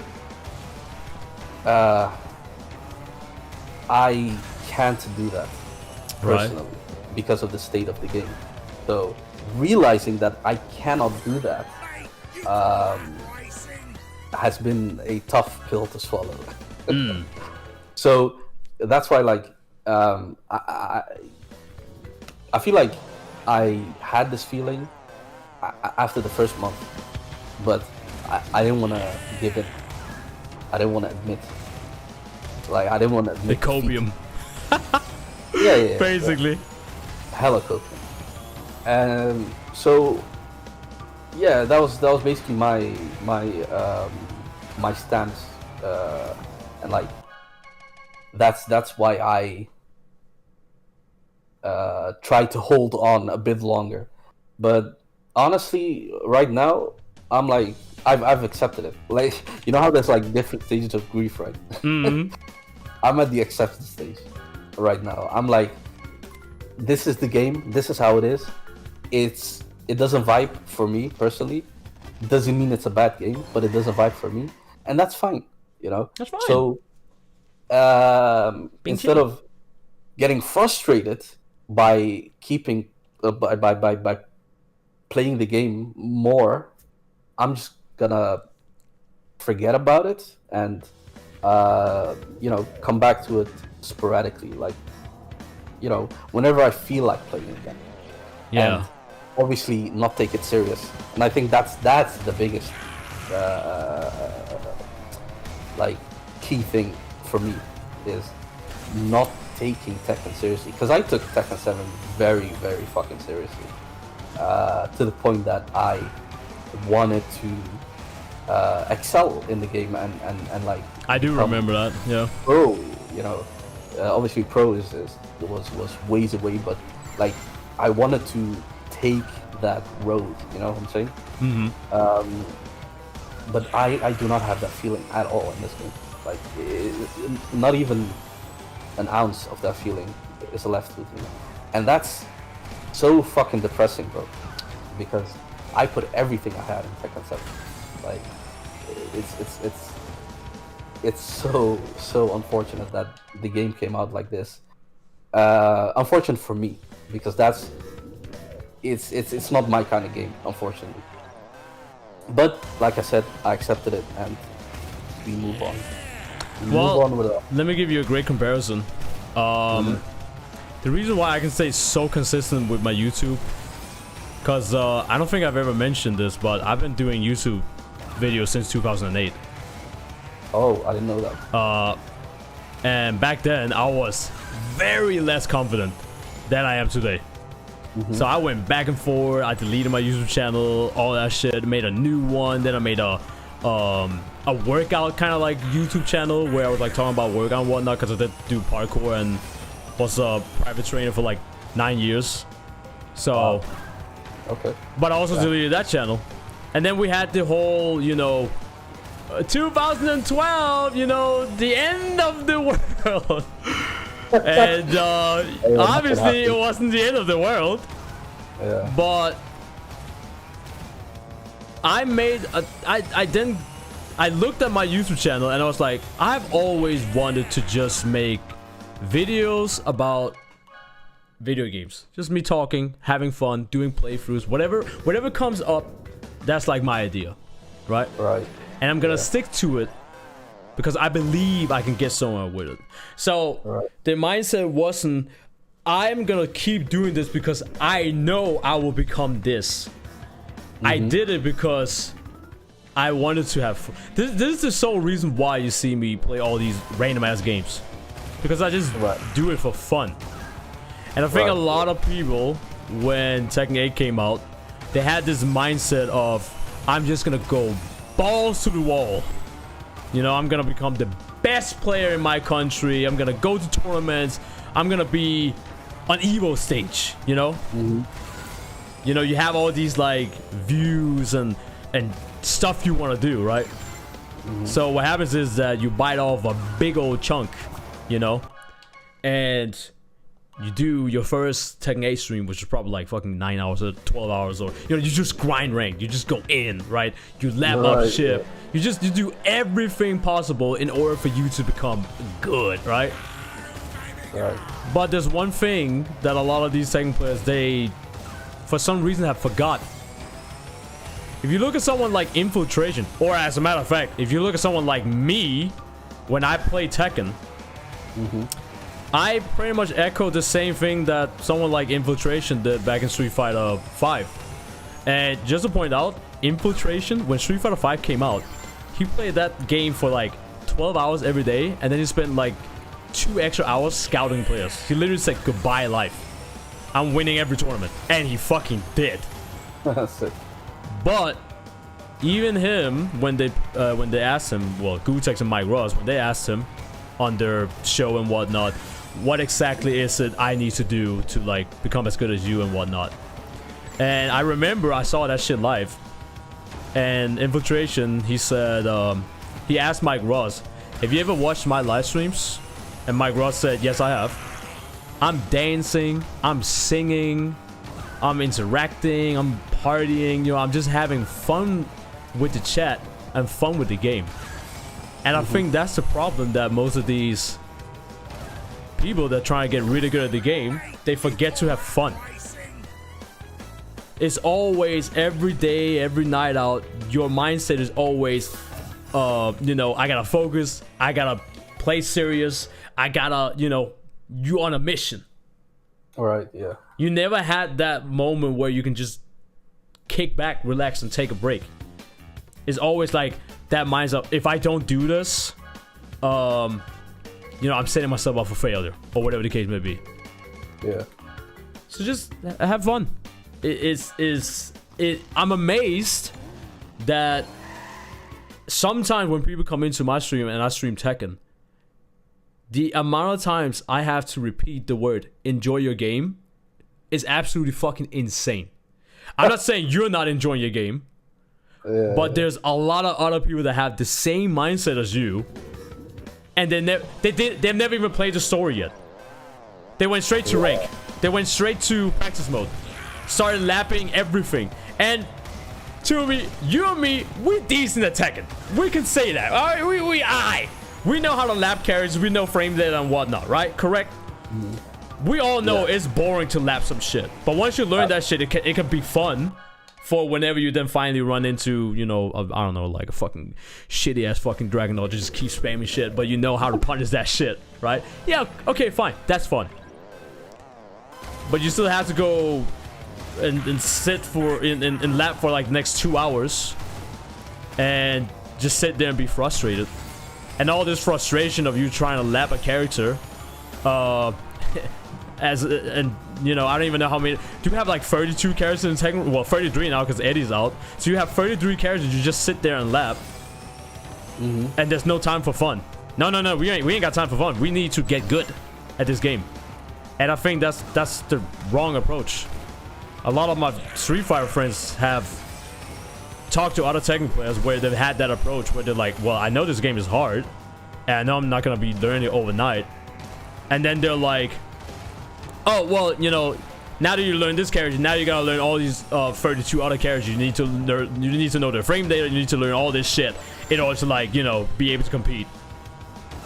And to me at least, that mindset is a wrong mindset to have, because we know the best Tekken players in the world, they don't, I mean, it was different in Tekken 7 when you had Akuma and all that shit, right?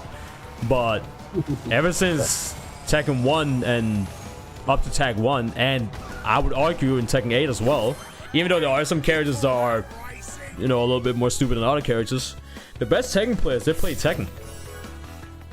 They don't stick to one character, if that makes sense. Yeah, no, I get what you mean. So instead of sitting there and, yeah, obviously you need to learn the character, you need to know what they're doing, but it's a different way to look at it. Yeah. You don't go into practice mode and you're like, all right, time to go through King's 200 different moves, and King only used like 15 moves. Yeah, good luck with that. Yeah. So already there, you can just make it easier for yourself and be like, all right, let me learn my character and have fun with that, and then just pick a character that I have a bad matchup with, and then learn whatever those like 15 moves are. It's a completely different way to approach the game, and it might actually make it fun for you. Okay, so first of all, yo, what's good, Richie? Welcome.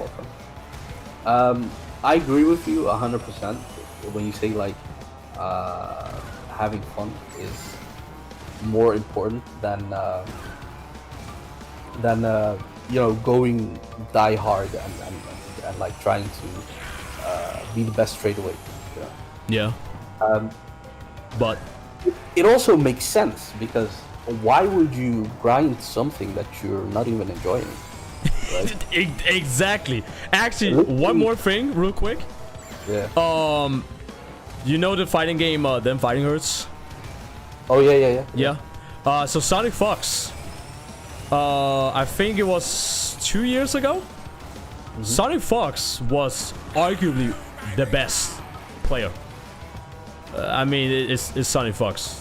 They're pretty good at anything they play. They might have a interesting opinion about some things, but they you know, they're putting the money where their mouth is. When it comes to fighting games, Sonic Fox is absolutely Yeah. above and beyond. Yeah. So there's this Them Fighting Hurts player who's named Bubble Boots. Shout out to Bubble Boots. He had over 10,000 hours in Them Fighting Hurts, and Damn. he 3-0'd Sonic Fox at a grand final. 3-0. Makes sense. Completely washed. Okay. But the fact is that Sonic Fox still made it to grand finals, so that says something as well, because it's Sonic Fox. Yeah. But when Sonic Fox got demolished by Bubble Boots, they obviously interviewed Bubble Boots and they asked him, how the fuck did you just 3-0 like Sonic Fox? How did you do that? Do you have like, did you try to learn the matchup? Were you like, you know, have these plans and ideas of like how to approach like this matchup and then, you know, take it from there? This guy, I've never ever heard this guy's voice before. He starts out by saying, well, I'm just having fun. No That's way. it. That's it. Actual goat, bro. That's it. He did not say, oh, I've been labbing this. I know the matchup. I got 10,000 plus hours in Them Fighting Hurts. I play online. Did start asking him if he has like 2-hour session every day and whatnot. He just said, no, I just play the game. I'm just having fun. I think it's so critical for people to have fun in their fighting games. Because if, as you said yourself, if you're not having fun, you're not going to get good. Yeah, like why even start? Why even bother? Yeah. That's like 'Cause I telling remember somebody when- to play a guitar and they don't want to play on a guitar. It's not gonna happen. Yeah. I mean, I remember the whole reason I even wanted to learn Tekken 7 was because, you know, of all the things I mentioned, you know, nostalgia, and obviously I like Tekken as a franchise. Uh-huh. So I wanted to put in the work in order to get better. But now Tekken 8, unfortunately, that isn't the case anymore. And you know when you're like, when it feels like you're like stuck in a spiral where Yeah. like, you feel like you have to do a certain thing because you've always been doing that thing. Yeah. I had that towards the end of Tekken 7, and so just to clarify, I was basically I want to say, okay, so I did stream other things, but But basically I was a Tekken 7 streamer, right? Yeah. So at some point towards the end of Tekken 7, I kinda enjoyed the game, but not as much as I should have for someone that streamed it every single day. So but I still did because I felt obligated to myself. Like, if I stop the game, I'm gonna become worse. I gotta keep playing the game. I gotta keep streaming the game. You know, stuff like that. I learned towards the end of 2023 that mentality just doesn't work. You know? it don't. It doesn't. It actually just sucks all the fun out of everything you do. Plus, I couldn't enjoy other games anymore. So I promised myself that I will not do that ever again. I will not let a game dictate, you know, what I do, basically. So now Tekken 8 is out. Unfortunately, you know, I'm not vibing with it, and For now. Yeah, for now anyway. Yeah. And that's So, fine. yeah. It's perfectly fine. But like I made that decision now to not, you know, get in that same situation as I did with Tekken 7. So yeah, I mean it's not an easy decision to make, but I feel like I had to make it for my own well-being, basically. Well, I also think that you might be overthinking it too much, and it's kind of like black and white. You can't be dark gray. You either have to be dark fucking black or white, and you just have to sit there and just tell yourself, it's not like playing Tekken is your job. Yeah. And a lot of people in the FGC do treat Tekken 8 as their job. If they don't stream that, it's over. It's over. Now, if you're a pro player and you're getting paid to like go across the fucking globe and play the game, or whatever the case may be, yeah, but sure, fine. It's your job then. Yeah.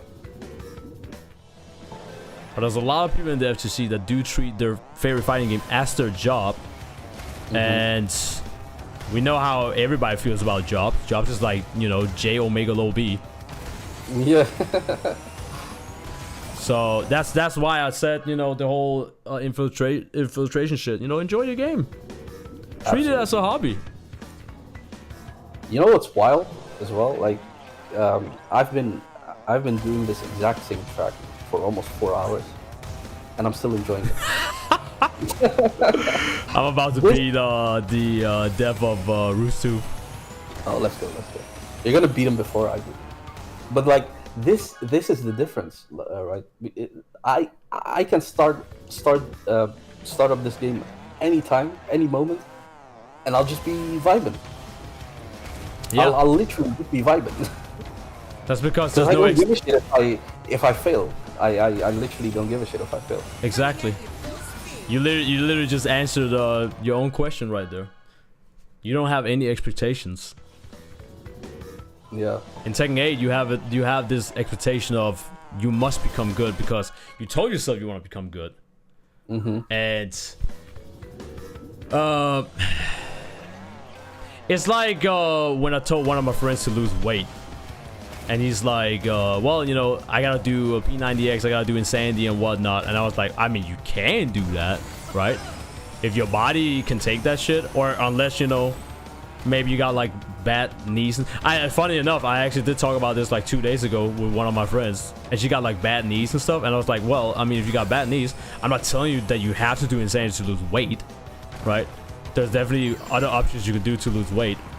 But the reason why I brought up was because, you know, goals are obviously worth having, but usually most of the time, we humans, we do create these goals that are just way out of reach.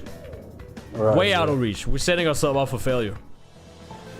So what I told my friend was, instead of you thinking that you gotta, you know, go on a crazy diet plan, this, that, and the other, why don't you just go for a walk? Stop with that. Literally just start with that. You know? So I invited my friend to go for a walk. But what he didn't understand was that because he don't really move around that much, he never does, he doesn't have the habit yet of committing himself to something. So when you build this habit, for example, let's say I want to be an Evo champ in, I don't know, fucking Albuquerque, New Mexico, if they even have that shit over there, with Dead or Alive 2, you know? Right. And I'm like, I need to go into the lab and then learn all this shit, and then, yeah, let's go, right? You bite off a big old chunk, you know? You bite more than you can chew. Instead of just having the mindset of like, you know, let me just have fun. Let me play some rank. Let's see how far I go, and then just take it from there. Yeah. Taking the small little baby steps. Because people take these big ass fucking steps and they have these big ass goals, which as I said, there's nothing wrong in having big goals. But if you haven't considered where you are already in whatever position you are, depending on what the goal is, you're just setting yourself up for failure. and now you feel like you have to fully commit to something, because if you can't fully commit to this, how are you gonna commit to something else? Just sit there and you just, it's like putting on a bow tie without putting on a suit. You're just playing with yourself. Yeah. And then you're like, man, I'm not even fucking, you know, I'm not even whatever, Tekken God Omega yet, and everybody else is posting their Twitter posts about, you know, they got like 5 characters already, Tekken God Omega. I'm like, man, and I'm still stuck in Fujin or like some shit like that, right? So you sit there and you just compare yourself to other people that are just way ahead of you, and that's fine. But you know, it's not that they are way ahead of you. They're just in a different kind of like position. They just have different experience that you just haven't experienced yet. Yeah. And if you keep it up, you're gonna get those experiences as well. And then before you know it, you know. Yeah, absolutely. It's fine when it's when it works as a motivation, but most of the time it doesn't work as a motivation. No, it works exactly. It works the other way around. And yeah, like spot on, man. This is what like destroys like wanting to do something. Like I remember. Okay, let me give you a nice example actually of something I faced myself, which is back when I was doing like the CTR challenge. Yeah, I remember that. Yeah. Yeah, and like a little bit before that, I was also doing like YouTube videos, making content. You know, it wasn't popping off, but you know, I was enjoying making them. I was having fun editing, making the YouTube, making the thumbnails and shit. I was having fun with it.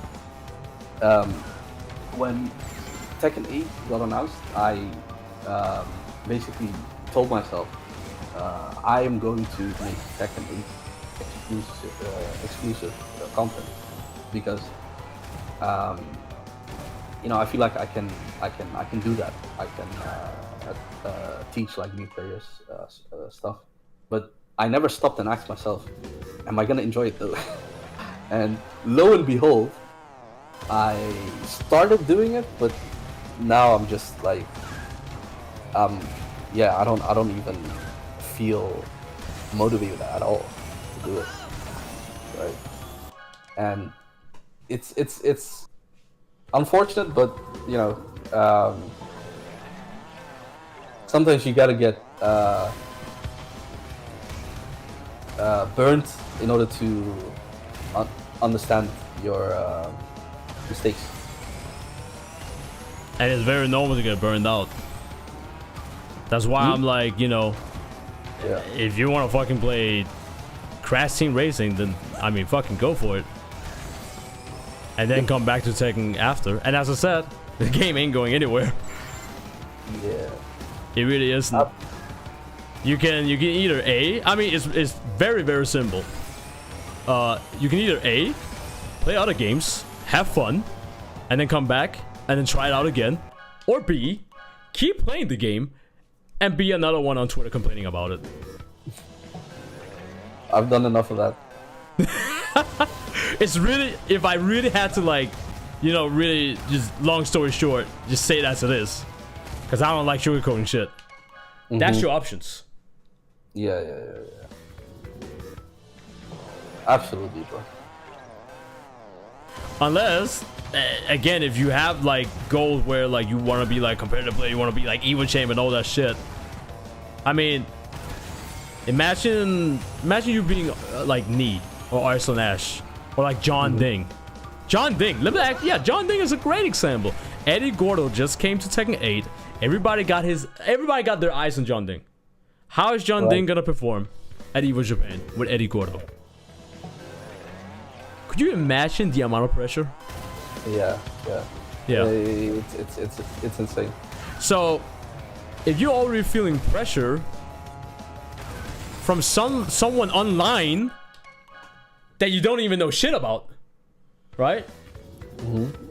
and you're being frustrated over somebody beating your ass online, how are you gonna perform on stage then? Terrible. With thousands of people watching you. Yeah. That's why I'm like, I think people also need to like consider like these kind of goals that they want to achieve.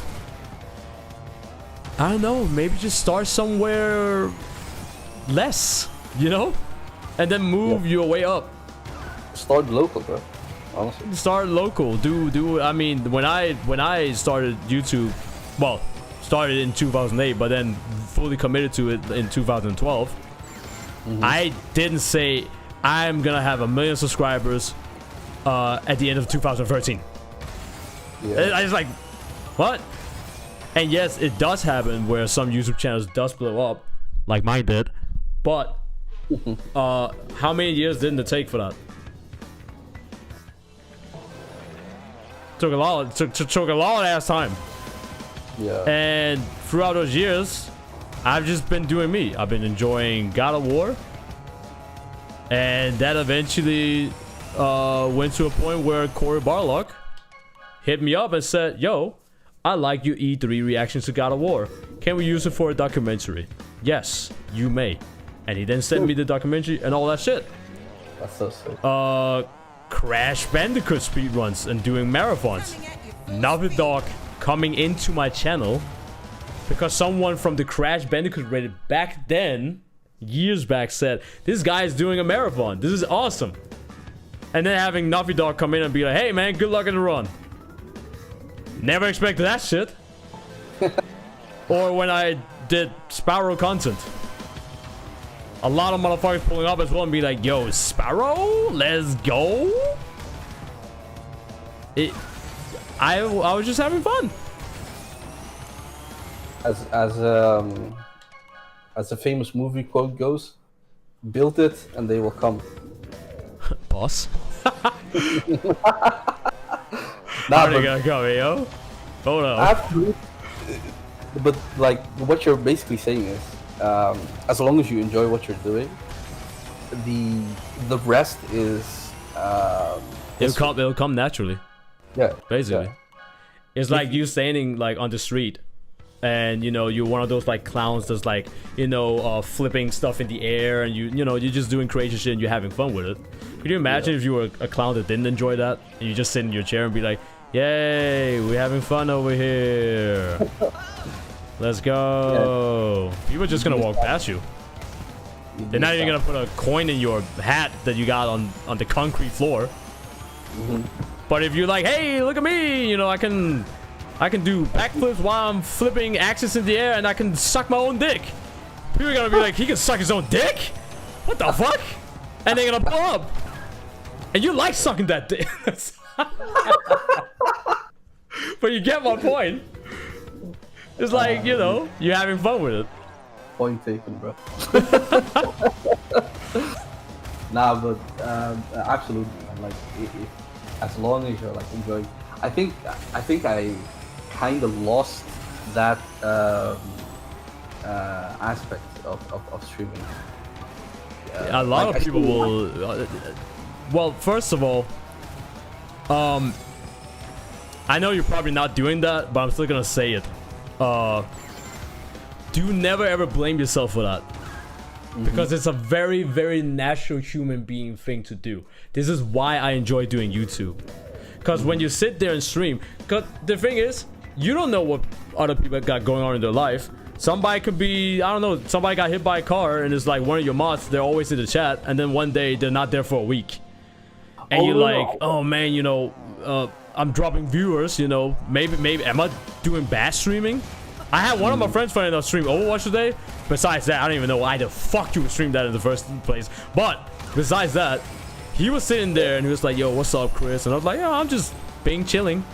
And he's like, "Yeah, I mean, I'm just streaming. Nobody's watching me anyway, so, you know, I got nothing else to do." And you get that mindset. Everybody gets that mindset when you've been streaming for like hours upon hours and you don't see any kind of progression. That's the same in Tekken and fighting games. You do all this shit on stream, but you don't see that progression. And it doesn't make it better when people motherfucking cancel on you all fucking day. So you feel that, you get that feel of like, okay, I've been streaming for 8 hours and I didn't even gain 1 follower from that, right? Just like extreme comparison now, right? Nobody's there to watch the stream. Nobody cares. You sit there and stream for 8 hours and you're just like, why am I even doing this? Like, it doesn't even fucking, like, no. And you start, you know, I don't want to say demotivated because I hate motivation, because motivation comes and go. I never do shit based off like motivation, but you get that feel of like, okay, I've done all this shit for 8 hours and I didn't even get anything out of it. It would literally be the equivalent of having like a full-time job, a 9-to-5 job. You meet up and you work for 8 hours and you didn't earn any money. Yeah, basically. Yeah. But you're still forcing yourself to go to work. This is the equivalent of that. That's why I like doing YouTube, because even if I'm streaming, and let's say I'm streaming a game that not many people are gonna be watching, and that's just the reality of things, you know. Some people are gonna be there for other stuff, and some people are gonna be there for the main stuff. That's just how it is. And I maybe be like, here's a great example. This Stellar Blade playthrough. I've been streaming that for almost 20 hours now. All that shit I'm gonna make into YouTube content. Nice. So there is some sort of reward at the end, right? I'm like, okay, there may not be that many people watching me, but I'm still gonna make something transformative out of this. It gives you that kind of dopamine feel.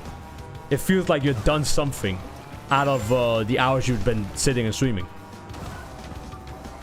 That's why a lot of streamers, they get demotivated, because they stream hours upon hours to a website that has a fucked, whack-ass system when it comes to the algorithm and whatnot, and they expect that a giant viewership is going to come out of the ass.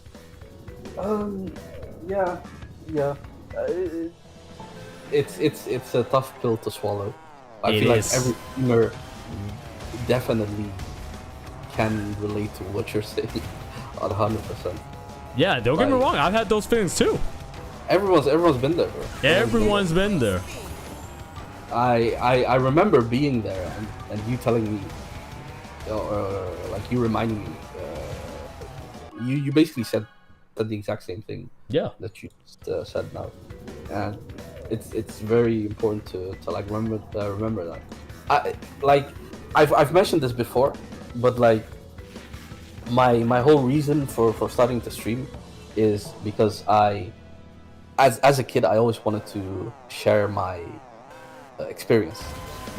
Like I'm playing a game, and I would love to share my what I experienced in the game with someone. Yeah. I remember I always used to be happy as a kid whenever my like older brother, older sister came and watched me play. I'm like, yeah, cool, you know, it's like having an audience. I used to love that. So streaming was for me was a reason, or like a way for me to get that feeling back. And I definitely lost that I want to call it innocent feeling along the way, because at some point it's all about Innocent, numbers. you? Sweet summer child.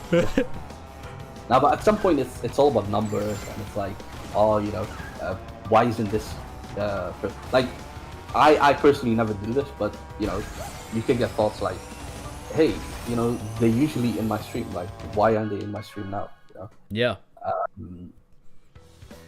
But It's very normal to build that kind of like quote unquote parasocial relationship. dependence, right? Yeah. Yeah. So at points like those, because you know you're gonna have those thoughts, it's important to remember.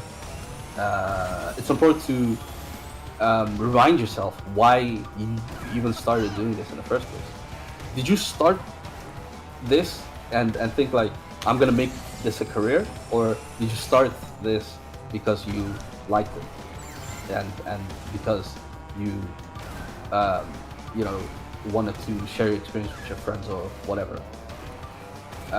If it's the former, then I mean, you know, if your reason was to get famous, you would have put in the hours and done the research and whatever, right?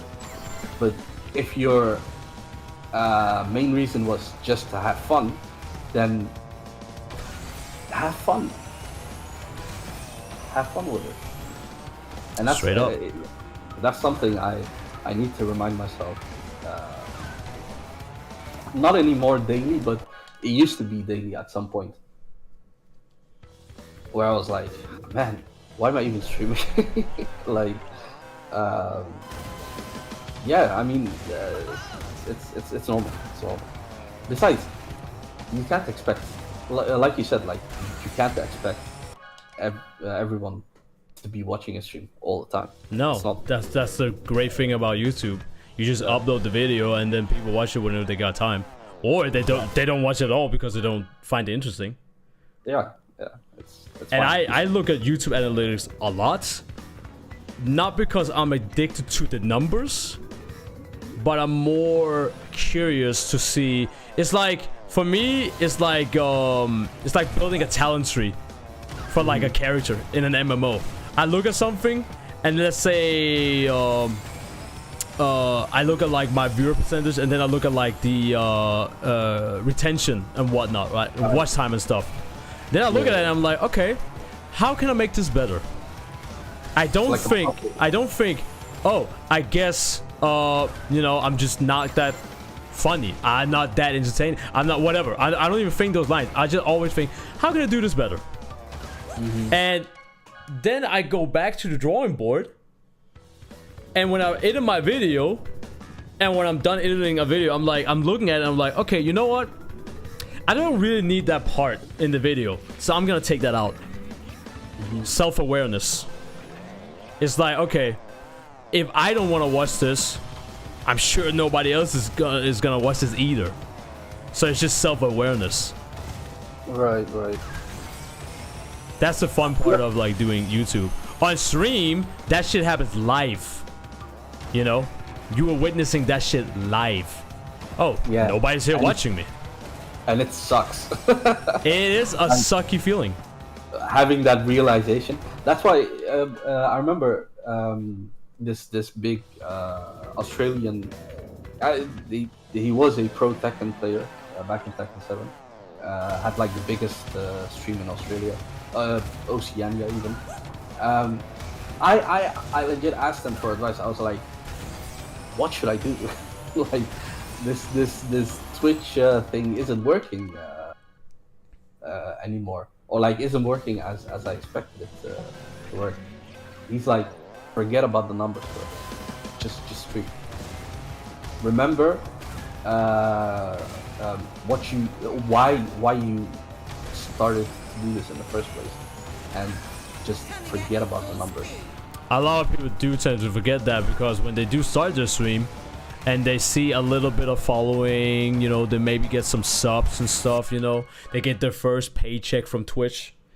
It takes that away very quickly. You start thinking, you know, oh, how can I make more money off of this? You know, you start thinking those kind of like ways and whatnot. Though that being said, the guy that told you, you know, just don't worry about it and just keep streaming. Although there is some truth to that, and I don't think that point of view should be ignored.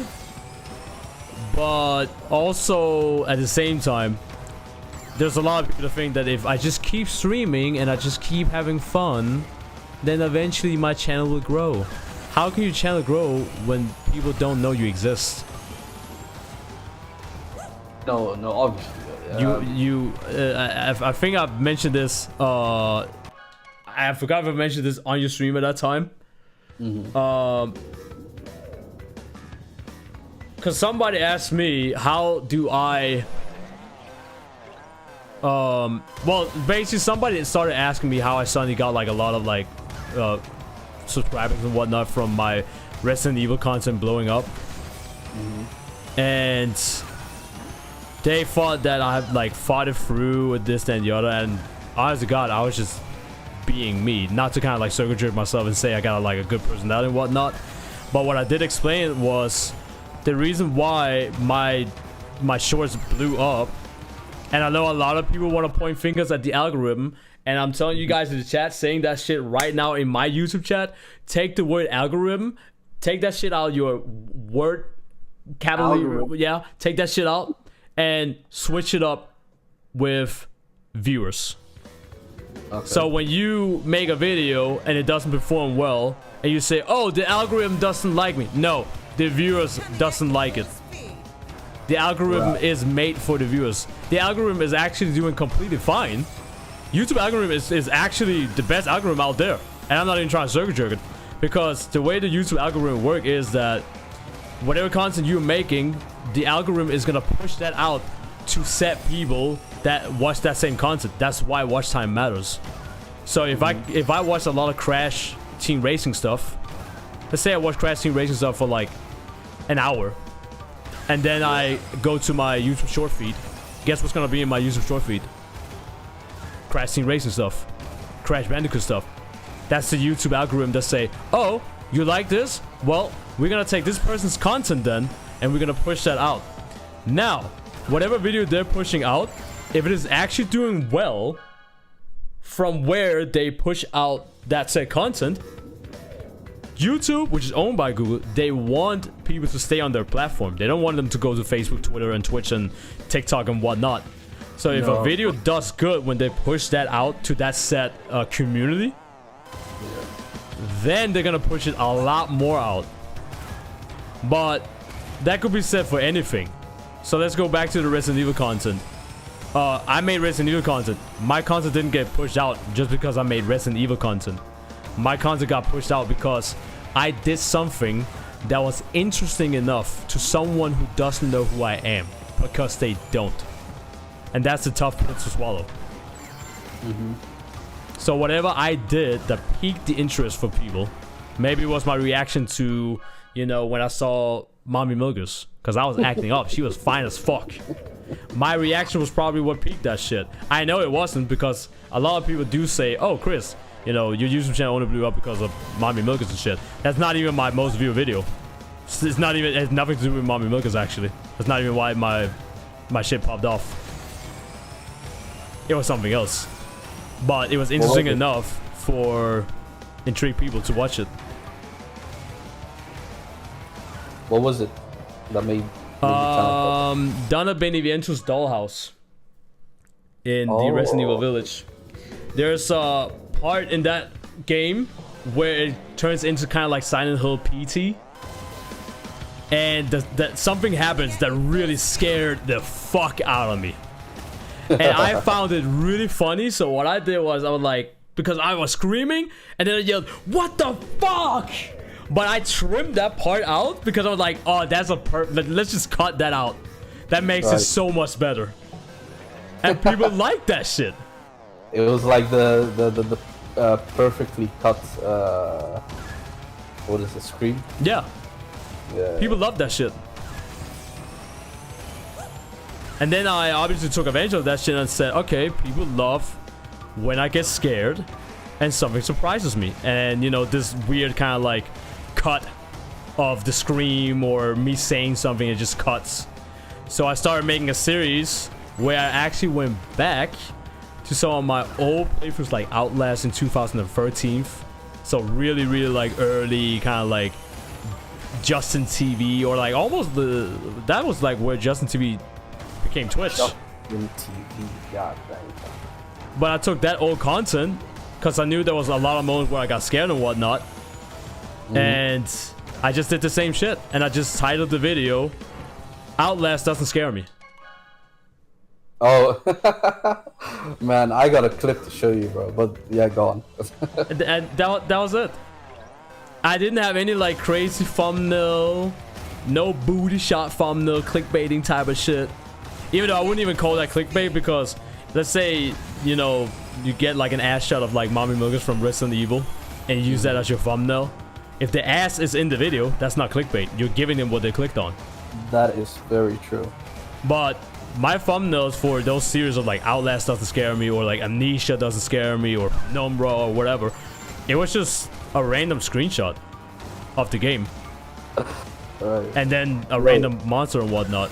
But because YouTube have already put out my content, it didn't matter what the title was. The algorithm is gonna say, oh, the last stuff that you pushed out got millions upon millions of views. So the next time you upload something, we're gonna push it out immediately. Right. They don't have to go through this rocket science and figure out, is this good content to push out? They know your content is good. That's how YouTube works. That's how YouTube works. That's why I say when people complain and say, oh, the algorithm hates my video. No, the audience hates your video. I'm sorry to say it, your video is trash. Goddamn. Yo, Lord Drip Drop. Yo, relax, man. Pause on that, bro. Hey, what? Man said, I need 2P throwing ass on cam. Hey, yo, I mean, that might get some views on OnlyFans, but I don't know, I don't think you're rolling like that. Definitely not on Twitch, bro. I might have to make some exclusive accounts. Also, what up, D-Joke? Sorry for not like reading the chat, guys. I'm talking to my boy Tubi-san. I'm gonna link his Twitch channel in the chat. We're just vibing, and he wanted to wish with me crashing racing, and I'm here running my mouth while trying to like beat the devs and shit. Let me do the same for the multitask. But I'll read the chat in a sec. I'm actually watching you on YouTube and Twitch. Oh, you are? Nah, but go watch my boy, Chris. That was a bad line chat. Ew. But that was a nice little shortcut, though. I lost my name. Oh, you know what? I'm just gonna pin your. All right, you can do that on Twitch. Wow. Hey, YouTube, can you do a real? I need something like that real quick. I just figured it out. Man. I'm like, wait, why would I like repaste it when I could just do this? Oh, you know what's funny as well? Every time I do talk about like this kind of stuff with YouTube and algorithm and whatnot, I do sometimes get people that come into my stream. They're like, "Wow, Chris, I didn't know you knew that much about YouTube." And yes, I do, player. Chad, if I did, let me just say that to this. If I didn't know about that, you probably wouldn't even know about my channel. You don't even know who I am. You're like, who the fuck's this guy? Who the fuck's this monkey himself? I mean, it is obviously possible that you get extremely lucky, but Luck is involved no matter what. yeah, But you got to be able to, you know, get lucky and also continue that. well, you know, knowing more about like how YouTube works and just make watchable, decent content, it's gonna generate more luck. I think a lot of people, it's like, I'm not saying you're saying that, but some people, they also do like using that as an excuse to then just upload like, you know, half-ass content. Absolutely. Because they'll be like, it doesn't matter how much effort I put into a video, the algorithm is not gonna like it anyway. Yeah, that's just copium, man. Yeah. Oh, by the way, chat, before somebody brings it up, because I know you lurkers, man. Some of you lurkers, man, you love watching my shit and then talk shit. Before anyone comes into my chat and be like, well, Chris, you don't really get that many viewers anymore, you know, compared to like your Resident Evil content where you were like farming millions of views. Yeah, that is absolutely true. But my counter argument to that is, hey, I never begged for the views. People were just fucking with me. I've always been doing me since day one. If you don't believe that, check my videos. The reason why people don't give me millions of views anymore is because I'm not doing Resident Evil. I still have people come in and be like, when are you gonna play Resident Evil Village? Bro, I literally 100% the game. I speedrun the game. I played on every single difficulty. There's nothing more to do in the game. I'm done with it, bro. I'm literally done with it, and they're like, "Oh, okay, cool," and they leave. Which is fine. Yeah. That's cool. That's fine. I'm still gonna keep doing me. And if the channel blows up again, okay, fine, it blows up again. So you can already tell the mindset is there. I don't really worry about like, damn, am I ever gonna make it on YouTube and whatnot. We look at like Moist Critical. Moist Critical is probably like arguably one of the biggest YouTubers who made it by just being consistent. Yeah, I would argue him and some ordinary gamers. Yeah, him too. They literally just post stuff, and they've been doing that for as long as I can fucking remember, and they made it. Yep. So yes, there are some times where quantity does beat quality, but the problem is when you are a small YouTuber, a lot of people, they do like to spam quantity, where they don't focus on the quality. And I would argue that it doesn't matter if you are choosing quantity or quality. Your videos is not gonna be watched, even if you upload 100 views or 100 videos. Right. Because one thing that people also need to take into consideration, the reason why my YouTube channel, my main channel, will always do good is because of its history. I've been having it since like 2013, 2012. So it has a lot of data that YouTube has gathered. If you make a completely new channel and you make a super high quality video, it might not even take off because YouTube doesn't have enough data. You're still a little, baby channel. Right, yeah. Yeah, makes sense. If your video gets 1,000 views, and I'm talking about regular videos, I'm not talking about shorts, I'm talking about regular videos. If your video gets 1,000 views, you've already dominated over 60% of the entire YouTube history from the time span of the platform becoming a thing till now of video uploads. That's insane. That means that there are so many billions upon billions of videos on the platform that haven't broke through 1,000 views. Right. Crazy. I mean, when you think about it, kind of crazy. It's fucking crazy. And the problem is that people, they have a video that doesn't do good, and then suddenly they're like, well, I guess I'm just ass. Where there is competition, obviously. If it takes that much just to break through 1,000 views on a regular video, that says a lot.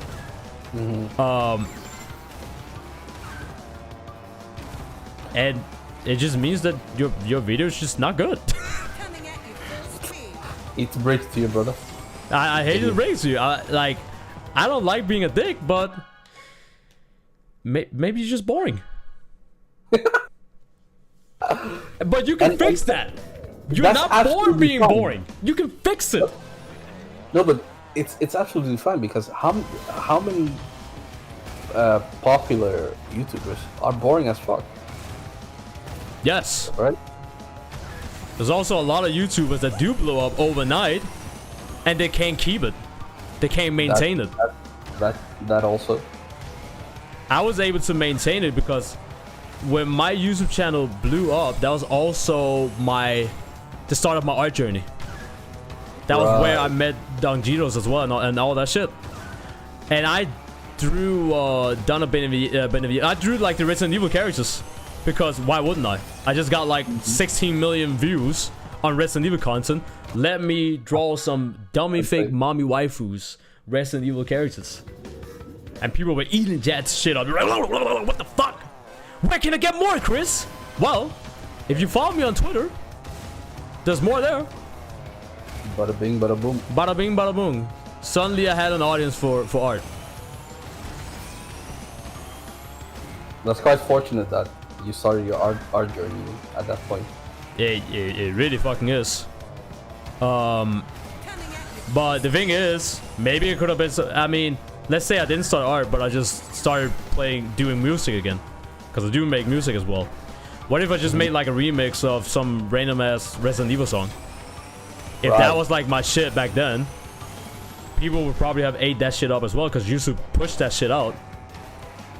And the people watching my shit would probably be like, oh, okay, nice track. Where can I get more? Well, you can follow my Twitter, or, you know, follow my SoundCloud. I don't even have a SoundCloud, but, you know, everybody think they're a fucking DJ when they have a SoundCloud or whatever. So that would have been the thing then, you know? Oh, I got a SoundCloud. You know, you can check that shit out. And then I would probably have 10,000 people on my SoundCloud. Yeah, that would have been the move. Nah, you're right though. Like, obviously there's that factor of luck, but you gotta capitalize on it. Yes, exactly. That's to capitalize. And a lot of people think that you only get that one time, which is just not true at all. No. I got it like at least 5 times. I mentioned it. God of War, Crash Bandicoot, Spyro, Tekken, Resident Evil, Five Nights at Freddy's. I can keep going. Yep. Also, it's also important to be able to recognize the trend. You know? Yeah, of course. Go for what's being searched. Why would you look at? Why would you make content of stuff that's irrelevant? I think a lot of Tekken fans actually miss that. Because there are people in the community that look at me and they're like, oh, ChrisBMonkey, he doesn't play Tekken 8 anymore. Well, first of all, you don't know what I'm doing off stream. I could be playing Tekken for all I want to off stream. Just because I'm not playing it on stream doesn't mean I don't play it anymore. But I'm also fully aware that even if the FGC has grown a lot, because it really has, yeah. we are still a small umbrella compared to like other big games out there. So I already knew, and that was back in Tag 2 days, you know, the dark times of like fighting games, and you know, Street Fighter was kind of like carrying other games. I already told myself back then, fuck man, I love Tekken. I love Tag 2. This is like, the game has done so much for me. It's like absolutely insane how much it's done. But I can't just be about that game. Better luck next time. Yeah. I just can't. It's such a small umbrella still. There's only a small community still compared to like the grand scheme of things. Oh, nice man. Congrats. Oh, thank you. It's slowly coming back. 1680. Nice and slowly. Was it 1680? 11680. Ew. Brother, ew. Brother. I love that clip so much. 1680. Brother, ew. I think I had like 1614. On the PS4. Nice. So I'm still rusty. Brother, ew. I fucking love that meme. Brother, ew. What's next? I'll just go with this. Nice little moment. As a matter of fact, I need to go to the bathroom real quick. So chat, gonna link you guys to be stream right there, and then I'm gonna BRB real quick. Take your time, brother. Do not rush.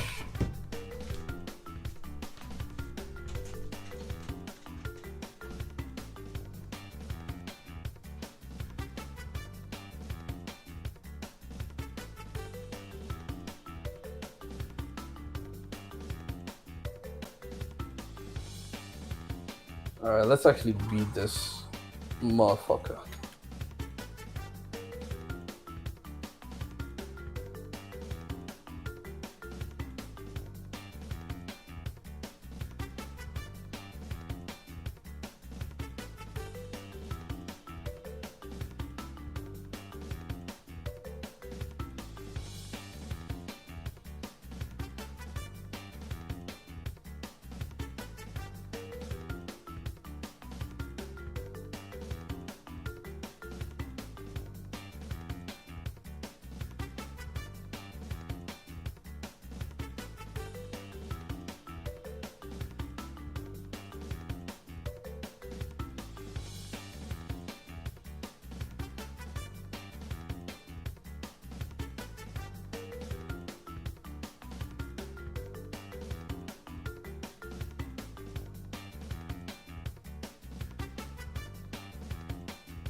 Oh yeah.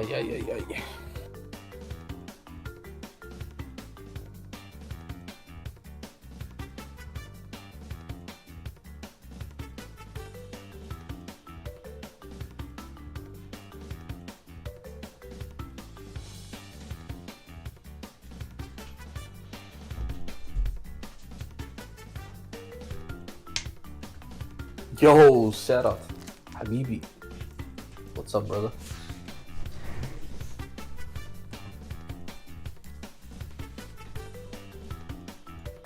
Alright, I'm back. Welcome back. Thank you very much. How's it going on Roost 2? It's going. It's going. Okay. It's alright. Honestly, it's not that bad. Some of these yeah.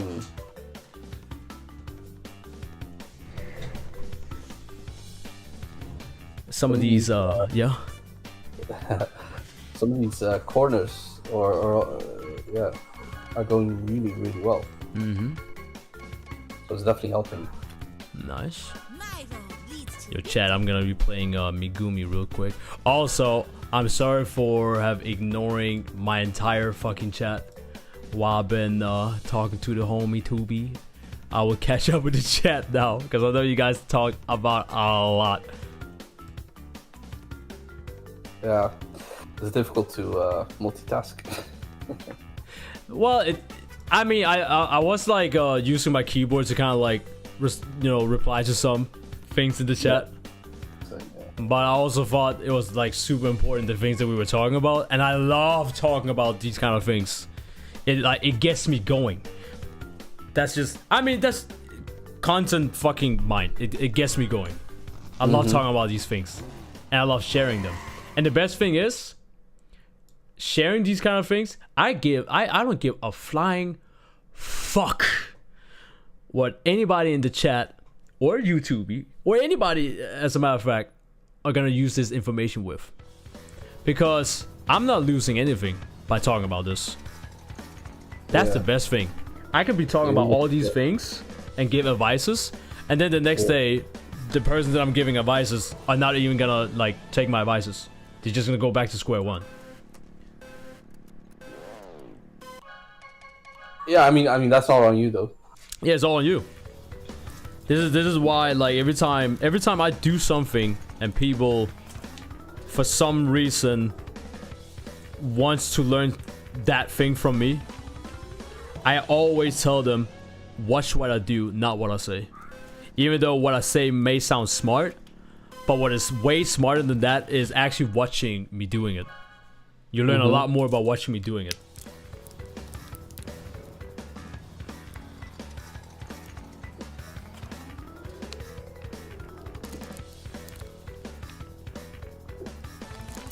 Blindfolded Resident Evil run when? Never. Probably never. But Sophie, if you do want me to do Crash Bandicoot 1 blindfolded, I mean, I can do that because I've done that before. That's torture, man. Holy fuck. Remember the Hawk Wild stage where Crash is like riding the hawk? Yeah. So I figured out, if you get all the boxes in that on that level, and you don't die, the song is just the perfect length to not loop, which means you can actually use the song to figure out where you're at on the level. Really? So that's what I did. I just listened to the music blindfolded, and I knew exactly where I had to go left and right. Okay. Without like getting hit by, the guys with the shield, or like when to jump when there was like a hole and whatnot. Yeah, so like a sound cue, basically. It's like... Blindfolded speedruns have been pretty popular. Oh yeah. I tell you now though, chat.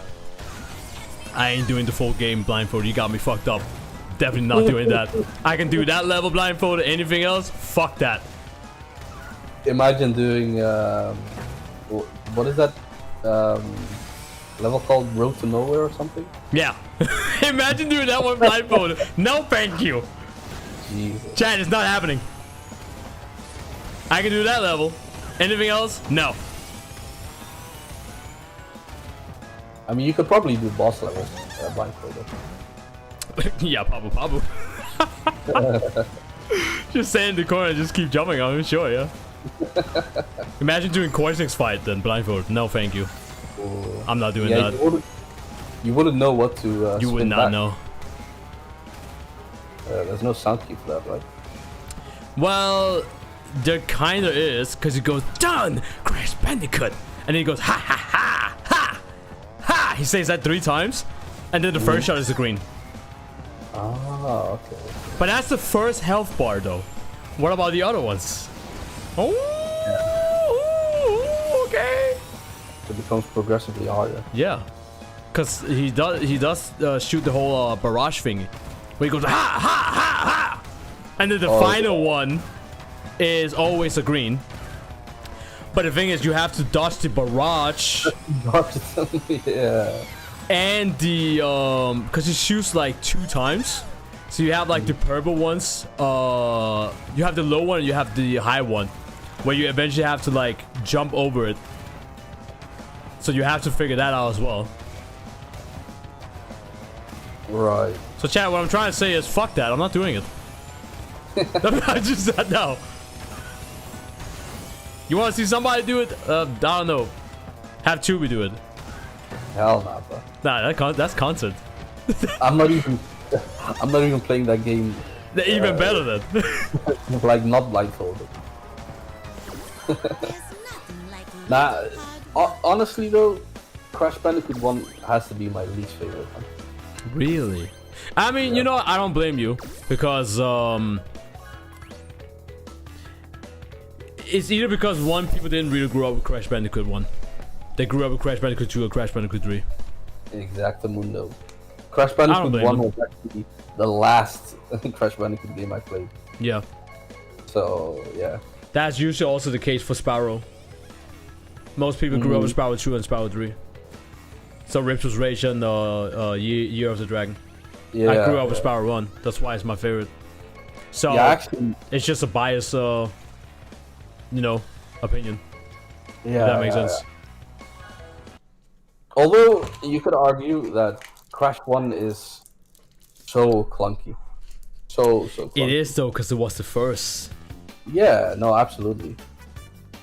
I mean, it was, you know, it was almost like indie devs. Like, it's just... Yeah. You know, the first Crash Bandicoot game, they actually called it, chat. Correct me if I'm wrong, I think they called the first Crash Bandicoot game, in early development, they called it Back-Turned Sonic. They called it Sonic's ass. Sonic's ass. Ass. If I'm not mistaken. That even sounds better. That was the their what you call it? That's what they wanted to do with the game. Yeah. They were like, okay, That was their inspiration. like we want to make Mario 64-esque, but obviously building a whole 3D world is going to be difficult. So we're going to keep it linear, but we want the POV to be from behind the character, just like Willy Sonic. the Wombat was the original name. Sophie just said in my chat. Oh yeah. The name of the character. Yeah. Before they chose Crash Bandicoot, but like the concept, the whole POV was called Sonic's ass. Yeah. But yeah, absolutely. Willy the Wombat was. We almost had Willy the Wombat. Imagine. Could you imagine? Actually, I don't even want to. I actually don't want to, chat. I like wait. So, Tubi, when you played Crash Bandicoot the first time, did you know that Crash was a Bandicoot, or did you look at him as a dog, or like a fox, or something like that? Funny you should say that because I did that. the developer was Naughty Dog, right? Yeah. So in my head, I was like, "Oh, this is obviously a dog." Yeah, exactly. Especially when they have the intro and then the paw on the logo, and it goes. You hear like the drinking water, and then arr. Exactly. And I'm like, oh, okay, we're playing a dog, bet. Yeah, I was like, "Oh, that's obviously Crash Bandicoot." That's obviously the main character. I was like, Crash Bandicoot is just his name. Crash is his first name, Bandicoot is his last name. I didn't know what a Bandicoot was. Oh yeah, no, intro be so fast. I was wrong all those years. Yeah, I got baited. Yeah. I didn't even know what I was thinking when it came to Sonic Bandicoot though, because like as a kid, I was looking at Crash and was like, oh yeah, he's clearly a dog or a fox. Either way, he's one of those things. Yeah. When I looked at Sonic Bandicoot, I didn't think, oh, she must be like a female fox or something like that. I just looked at her and I said, "Mommy." Mom. Yeah, that's how I knew instantly I was a furry as a kid, even though that term didn't even exist back then. But I knew that I was gonna like anthropomorphic characters. I think I was like 4, 5 maybe when I played Crash Bandicoot 1. For real? Yeah. That young? Yeah, that young. Cause I was born in 1993, and the game came out in 1990. I'm gonna look it up. Cause I know like a few years after my mom bought me, my uncle bought me a PS1, and he gave me that for like birthday gift. Good memories, man. With Crash Bandicoot. I had Crash Bandicoot, one of the original PlayStation demos, and Odyssey. Yeah. Oh my god, dude. Your that childhood shit, yeah, my childhood was good. Also Ape Escape. And Tekken 1 and 2. So I started off with Tekken 2 and the demo one.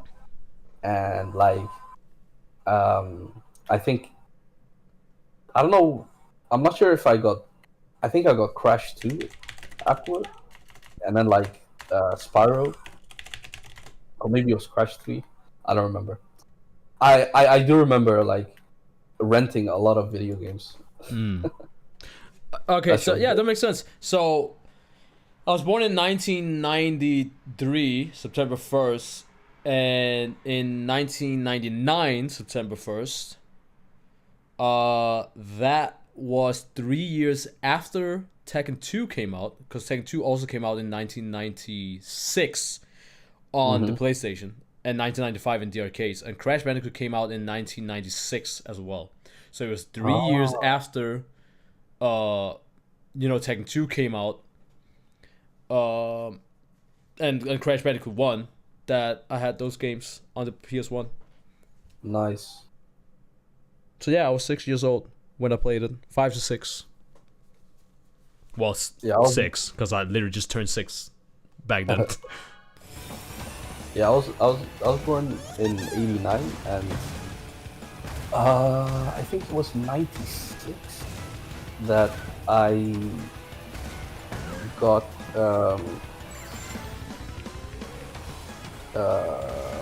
for my birthday. I got a PS1 and Tekken 2.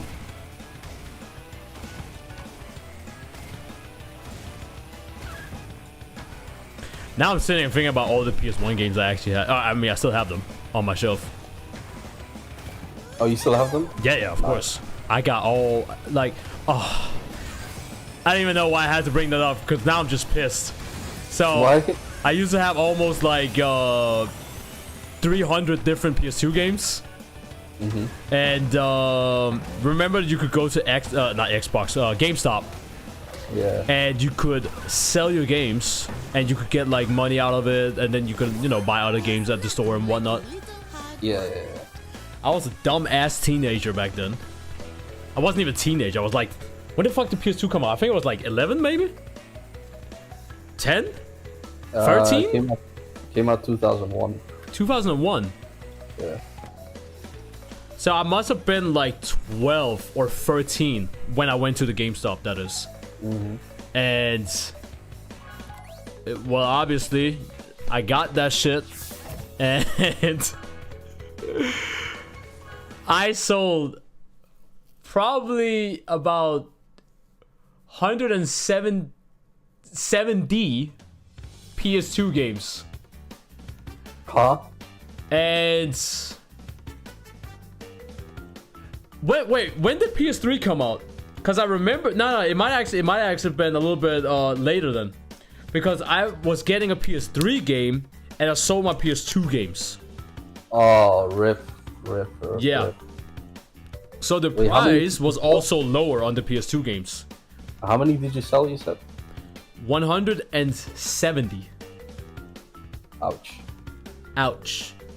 And the thing was, GameStop always gave you those two options. Like, oh, you can make a GameStop account where we're gonna put the money in to the GameStop account, and you can use it and buy the games and whatnot, right? Or you can get the money on paper, you know, boom, in the hand, in the pocket. Right. I think, because I live in Denmark, I had the option to choose between 900 DKK or 150 DKK. My dumbass did not have a GameStop account. Yeah. And they were like, oh, we could just make one. And I was like, you know, I was like young and stuff. My mom and dad kind of looked at me and were like, so do you want to make a GameStop account? And I was like, like, I was like, I don't want to be, why do I need to be part of this? Right? I just give it the damn money. And my mom and dad tried to convince me, but you know, it might be better if you make a GameStop account. And I didn't. You did. I didn't. Oh, you didn't. Okay. So I got those 150 paid out. But you know what, chat? That PS3 game that I wanted to get, it had a crazy discount on it because it was like some like whack ass. I think it was like Turok. Oh, the Turok. Yeah, the fucking Turok game. You guys thought I was gonna say fucking Infamous or some shit like that. No, the fucking Turok game. But I thought as a kid it looked sick. Dinosaurs, you kill them, you like snap their neck and shit. Damn, that's epic. I want that. I mean, as a 12-year-old, like, I can understand. I mean, it sounds cool. Yeah. But I mean, fuck me, man. I could have bought a fucking controller. Probably the latest, like, I could have bought like Infamous 2 probably at that time, like Dead Space 2. Like, I don't fucking know. It was not a good deal. I'll say that much. And the month after, when I went to the GameStop again, on my own this time, guess what, chat? Most of the PS2 games that was on the shelf were my games. Oh. So it's like, it's like that dog you've been having since you were a kid, and then the dog bit like another child, and now you have to, like, you know, get rid of the dog. So you're like visiting all the time, like, how you doing, baby? You know, I'm missing you. And you know, the years gone by and shit, and you know, the shelves become smaller and smaller because they can't sell the PS2 games, so they sell them for a way lower price, you know. Ooh, that shit was rough. Rough indeed. But now it's like, I mean, whatever, who gives a shit? We just emulate this shit. Hell yeah, brother. We just emulate that shit. Who fucking cares?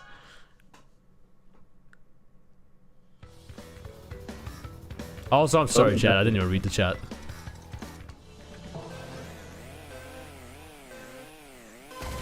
Bro, honestly, that exercise you told me to, or just not restarting every time, you told me, is helping me so much. Like, keeping my lines as because the thing is, again, love it. if you keep fucking up at the start of the track, you'll keep restarting over and over and over and over and over again. Now I'm doing it because I just know these ghosts, they're not gonna give me a chance if you fuck up one time. But that's just how it is. But when you're just trying to, you know, do better, you try to get a better record or whatnot, you know, it doesn't matter. If you fuck up on one of the laps, you can just be like, okay, damn, I fucked up. But at least I'm gonna... It's all about... Because you keep resetting at one point on the track and you never get to, like, the other parts. So once you mastered, quote-unquote, mastered the start of the track, now suddenly you can only do that track well. Or that part of the track well. Exactly. So if you just keep doing it, it's just like you playing story mode all over again. Again and again and again and again. And you can clearly see when it comes to speed running the games, whether it be God of War or whatever the game does speed running, they only reset usually at the start of the game, or they're like halfway through the game and they do something that's fucked, and they're like, ah, fuck, but they still finish the run because they still want the muscle memory of just going through the things and stuff. Yep. And sometimes you might be able to salvage the run even. Yeah, exactly. Because and that's a great example, because let's say you're actually getting a really good like record on a track, but maybe like on the second lap you lose your flame, just like I did right now. Fuck me, but I'm still gonna continue because I'm way ahead of fucking Oxide, so it doesn't matter. But you'll be like, alright, you know, I'll keep doing it. Because I know on the second lap, my ghost is gonna fuck up at that part, and I'm gonna make sure I don't. Bro. So you're actually saving time. Bro, that's exactly how I used to, like, just make a plan, you know. Yeah. Some devs, actually all the devs fuck up, but like, especially the harder devs, William it's P. so crucial to know when they fuck up. Yeah, William P. So crucial. Yeah. Like when you know, like, okay, I'm behind, but they're gonna fuck up, so I gotta, like, you know, keep at it. Yep. Yeah. Like you have to know that shit. Hold on, let me actually read the chat real quick. Chat, I'm sorry, but we are having a very nice, intriguing conversation, okay? So let me scroll up and catch up with everything. I'm sorry, chat, but I'm here. We are here. The algorithm is so jank, bro. Well, I just explained why it's not. So unless you're talking about Twitch's algorithm, then absolutely right.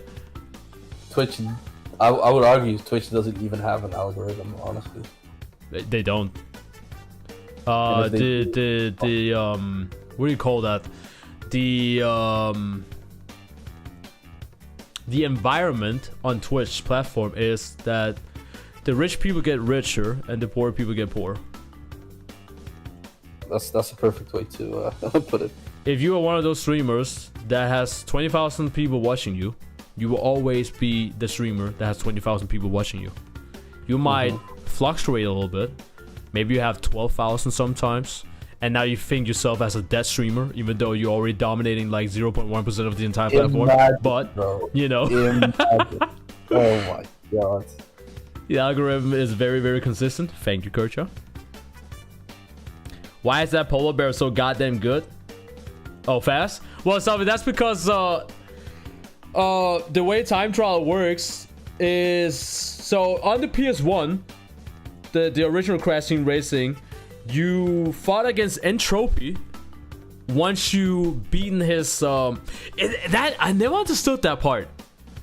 So I think when you do time trials the first time, if you are close to beating Entropy's time, you then unlock him, which means there's a common time that you have to beat. So let's say Entropy's time is like 2 minutes and 15 seconds, but you beat the track 2 minutes and 30 seconds.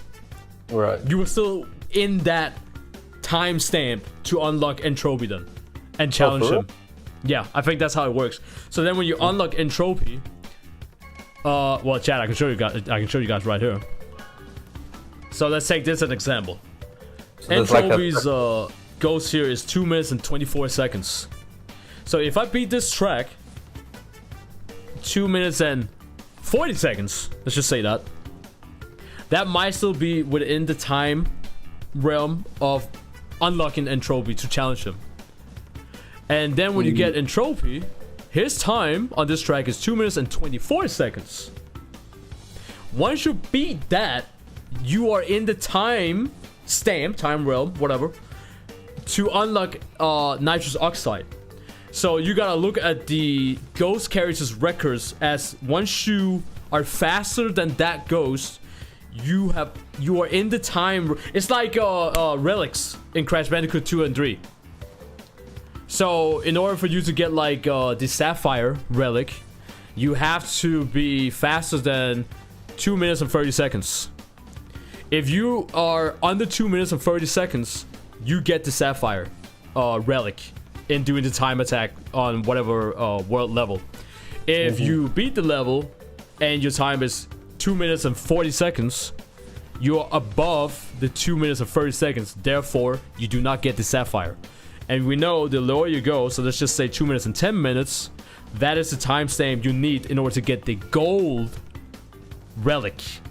And to get the platinum relic, you have to be like 1 minute and 40 seconds. So if you're under 1 minute and 40 seconds, you are in the timestamp of getting the platinum relic. That's how it works. So you can kind of look at it the same way. Entropy is the Sapphire, nitrous oxide is the gold relic, and Emperor Velo is the platinum relic. And once you have unlocked and beaten the platinum relic, you get to fight against a god, which is the deaths. Yeah, basically. So that's how it works. Then D Joker said, I say play something niche like CTR or something someone hasn't heard of in a while, because people, especially gamers, like nuances and nostalgia. Well, that's the good thing about speedrunning and doing marathons. It's all nostalgia. It's all nostalgia. And then... Yo, what up, Steel? This one dude made an AI video of the rock eating rocks, and they got 2 million views, but the channel hardly has any subs, because people like me clicked on it out of curiosity. Then I was like, okay, I'm done, YouTube. Well, I mean, that's just reality. That's just how it is. Again, I farmed like 15 to 16 million views with Resident Evil content. Could you imagine if the 15-16 million people that watched me individually subscribed to my channel? Oh yeah. I mean, I went from like 5,000-6,000 subscribers to like 27 subscribers within a month. 27,000 subscribers within a month. Actually, not even within a month, within a week. Oh shit. Everybody that watches you is not gonna subscribe. You have to keep providing content, and this is what I told Tubi as well. You have to create content that is interesting enough to someone who doesn't know who you are, because they don't. That you having one video that pops up might give you some subs, but if you look at your YouTube analytics, I can look at my YouTube analytics, and it sometimes says that 85% of people watching my videos are returning viewers that are not subscribed. Crazy. So that means that subs doesn't even matter anymore. And we know it don't. It's all about watch time and hitting the notification bell. By the way, chat, hit the notification bell. I appreciate that. What did he say? Chris is a pro in this game. I'm not. Sophie said T-Rock was sick.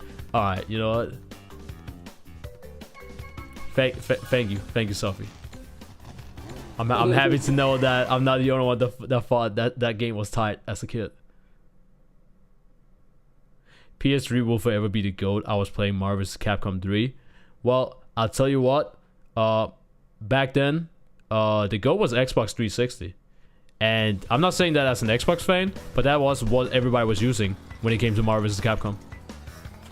Not many people played that on PS3. GameStop turned around and sold his shit for $20.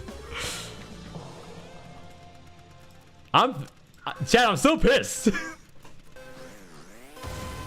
Anyways. How's everybody doing?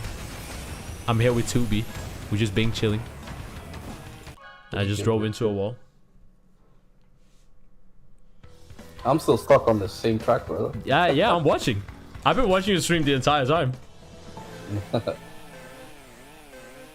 It's been going nice though. I'm not gonna lie. I mean, I am restarting more now, but that's because I'm already used to the track. Yeah. As long as you don't fall into like the whole vortex of like, you know, you fuck up one time, all right, restart. No. Because then, you know, you never know what could happen on lap 2.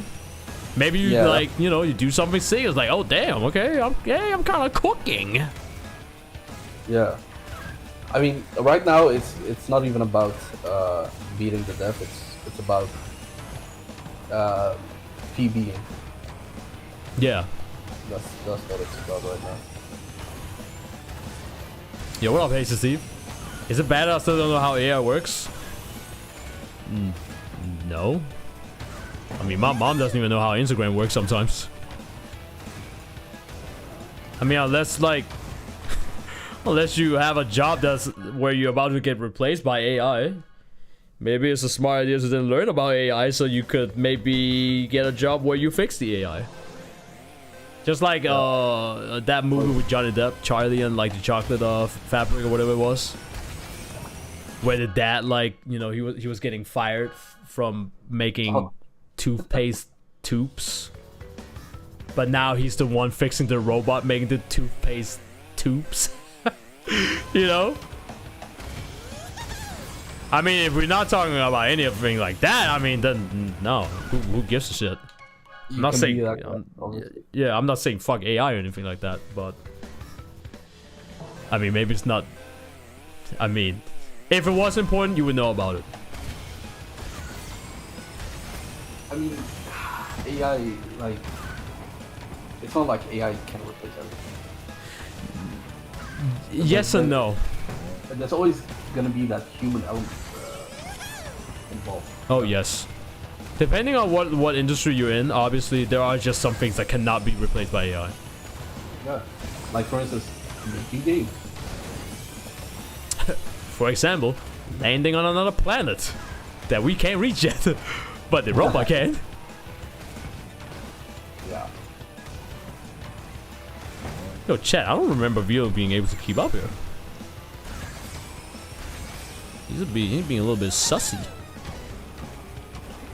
I just ran into the wall. Hi, Chris. What up, Steph? You's gotta get past me, boys.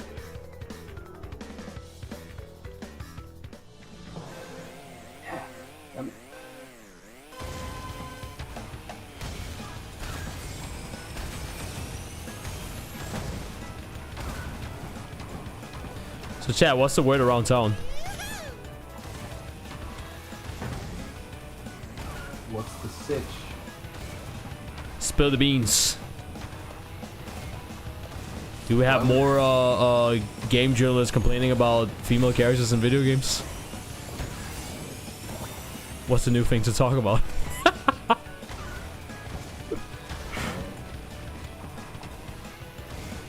Bird is the word? Bet, okay.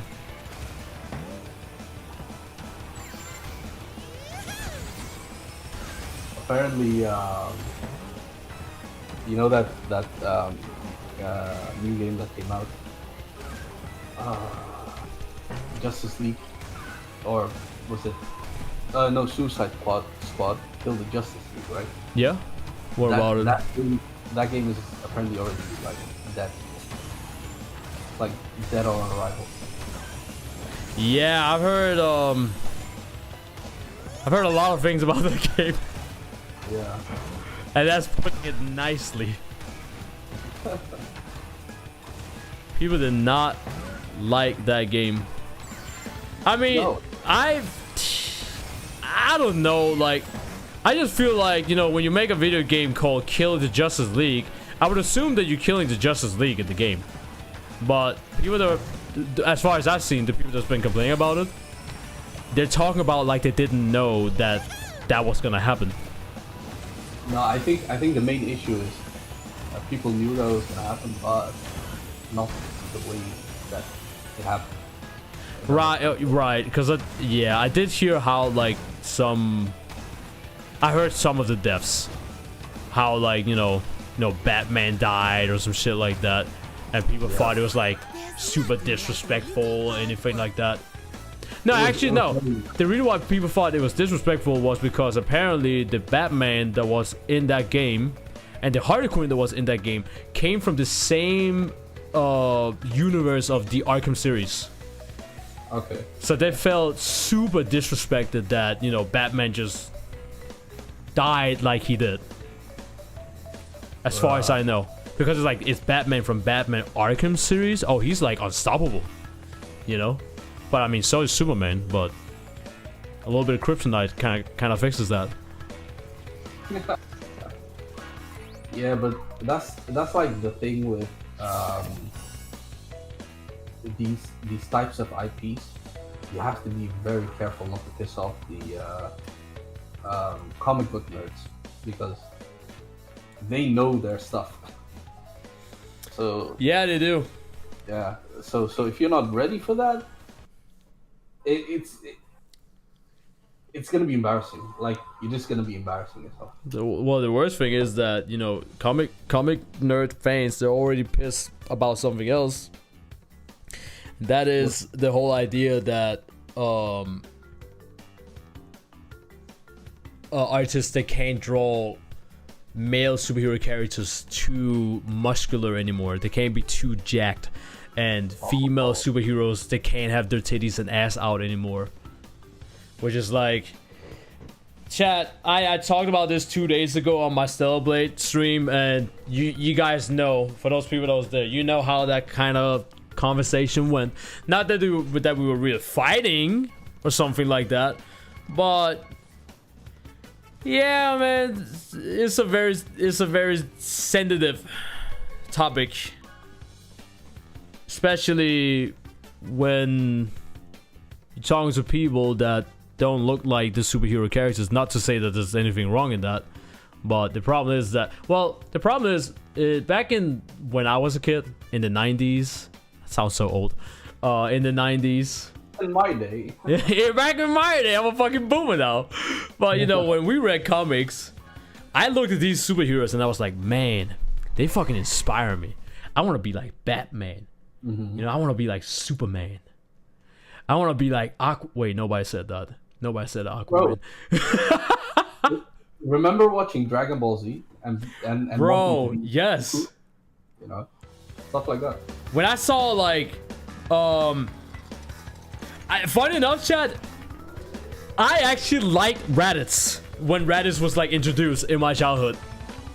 The way he just one-shotted a Goku at Master Roshi's fucking house and shit, I was like, bro, he's fucking sick. And then he got one-shotted by Piccolo, but whatever.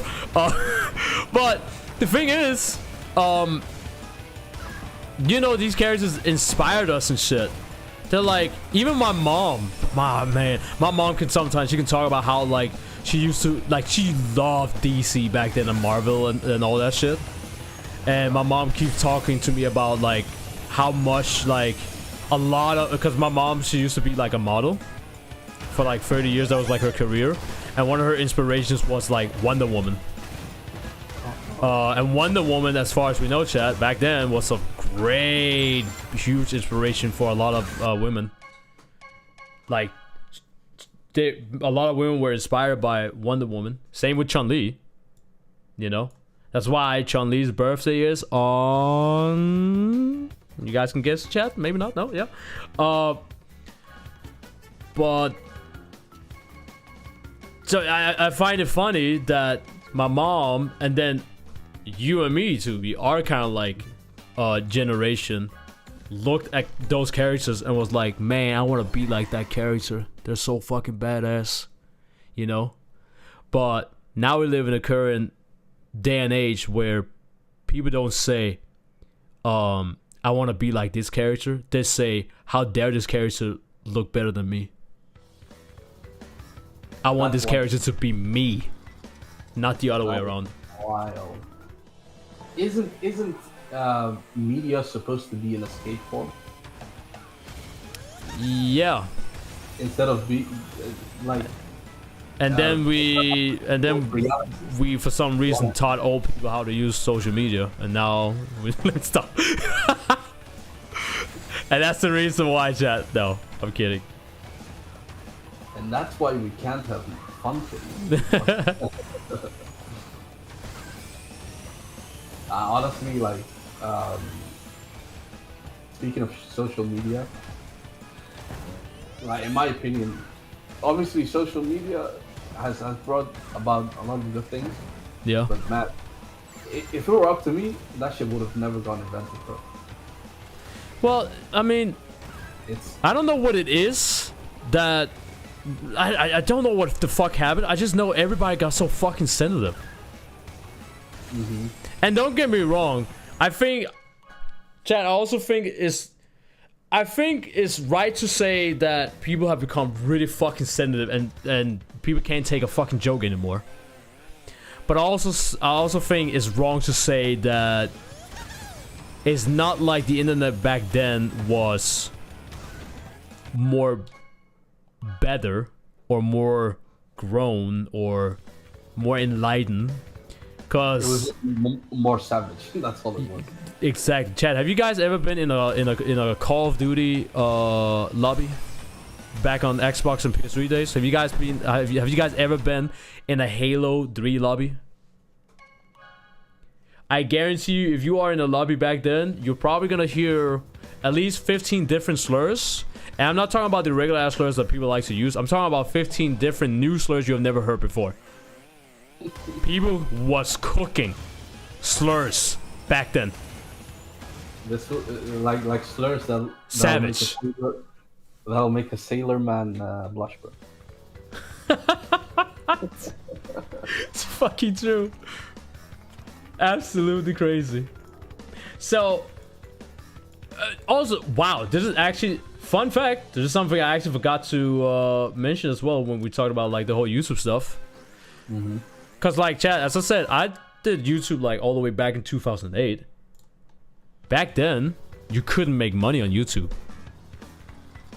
That whole idea didn't even exist.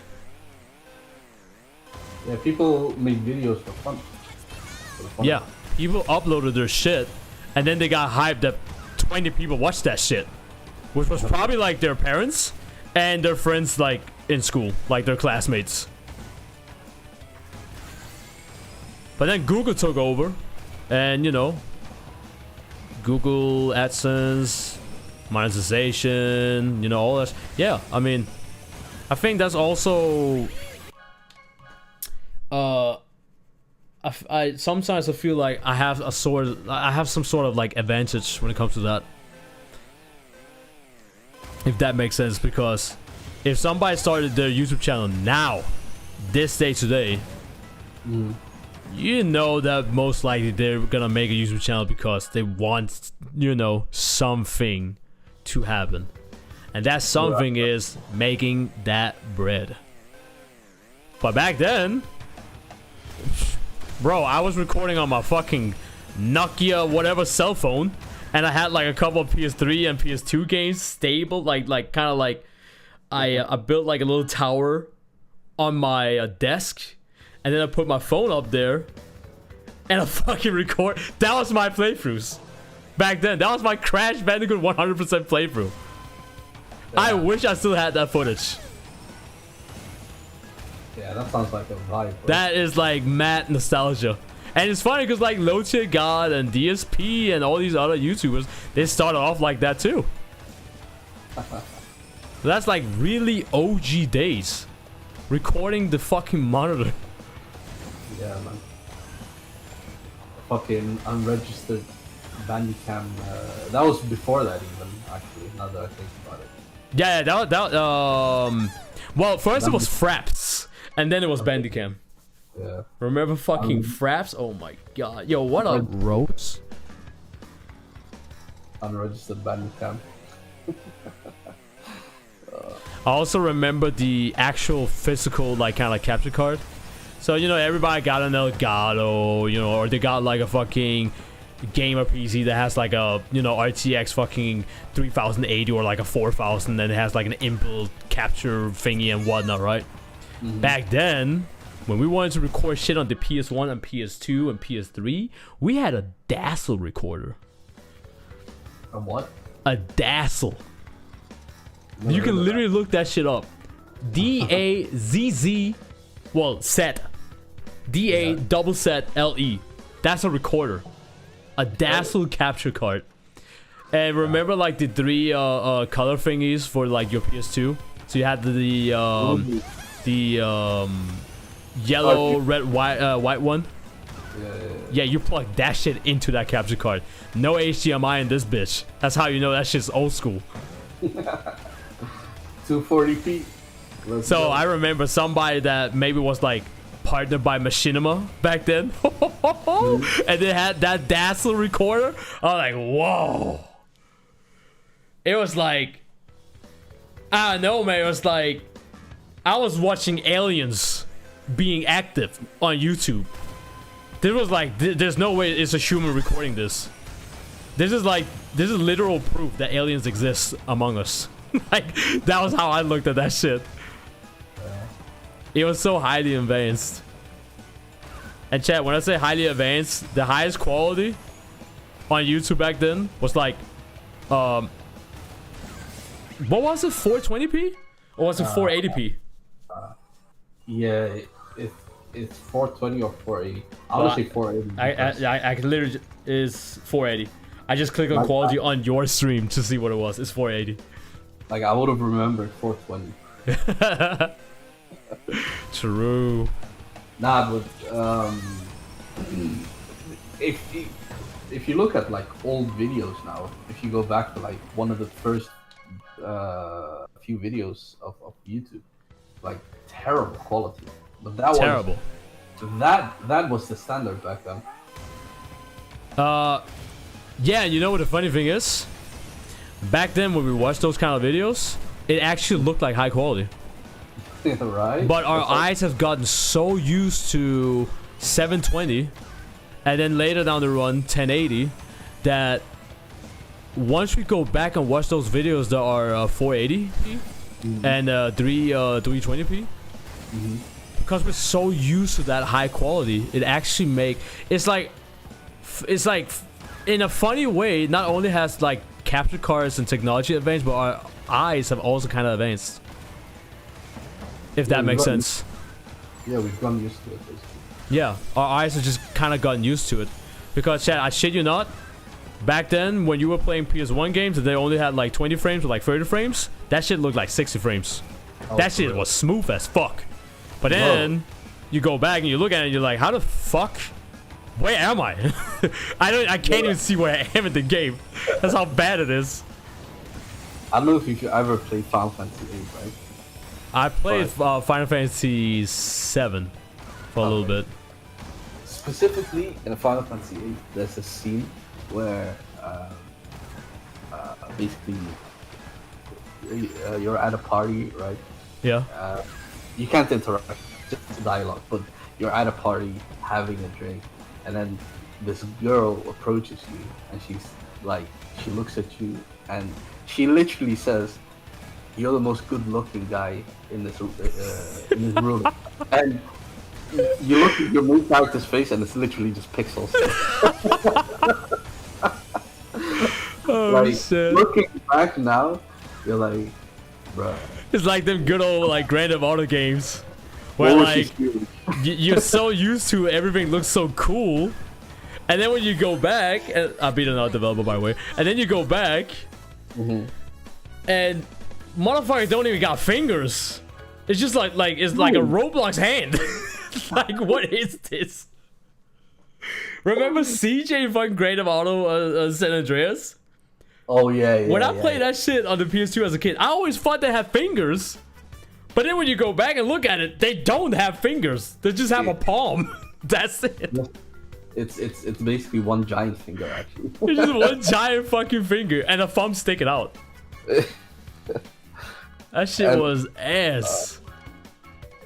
Yeah, and like, imagine like you had like cutscenes as well, right? In those games, or like in some of those. Oh yes, The cutscenes looked so amazing. they did. I was like, yo, this is so sick. I remember playing Final Fantasy VIII, and the cutscenes in that game, bro, on another level, man. On another freaking level. Bro, this is why every time I go back and I'm doing like an old school playthrough of a game, for some magical reason, I don't know why, but I always end up saying some shit like, chat, this was the shit. Now it looks like shit, but No. it's the shit. Because it's true. It's true. Yeah. Alright, so I'm Time- doing the sewer track now. Time does that, bro. Yeah. The Does thing is, everything, as well, man. like, nostalgia really fucks with your perception, because Yeah. the way you remember things, like when I go back and play Tekken 2, the way I remember Tekken 2 is like, Like, yeah, I know exactly. you know,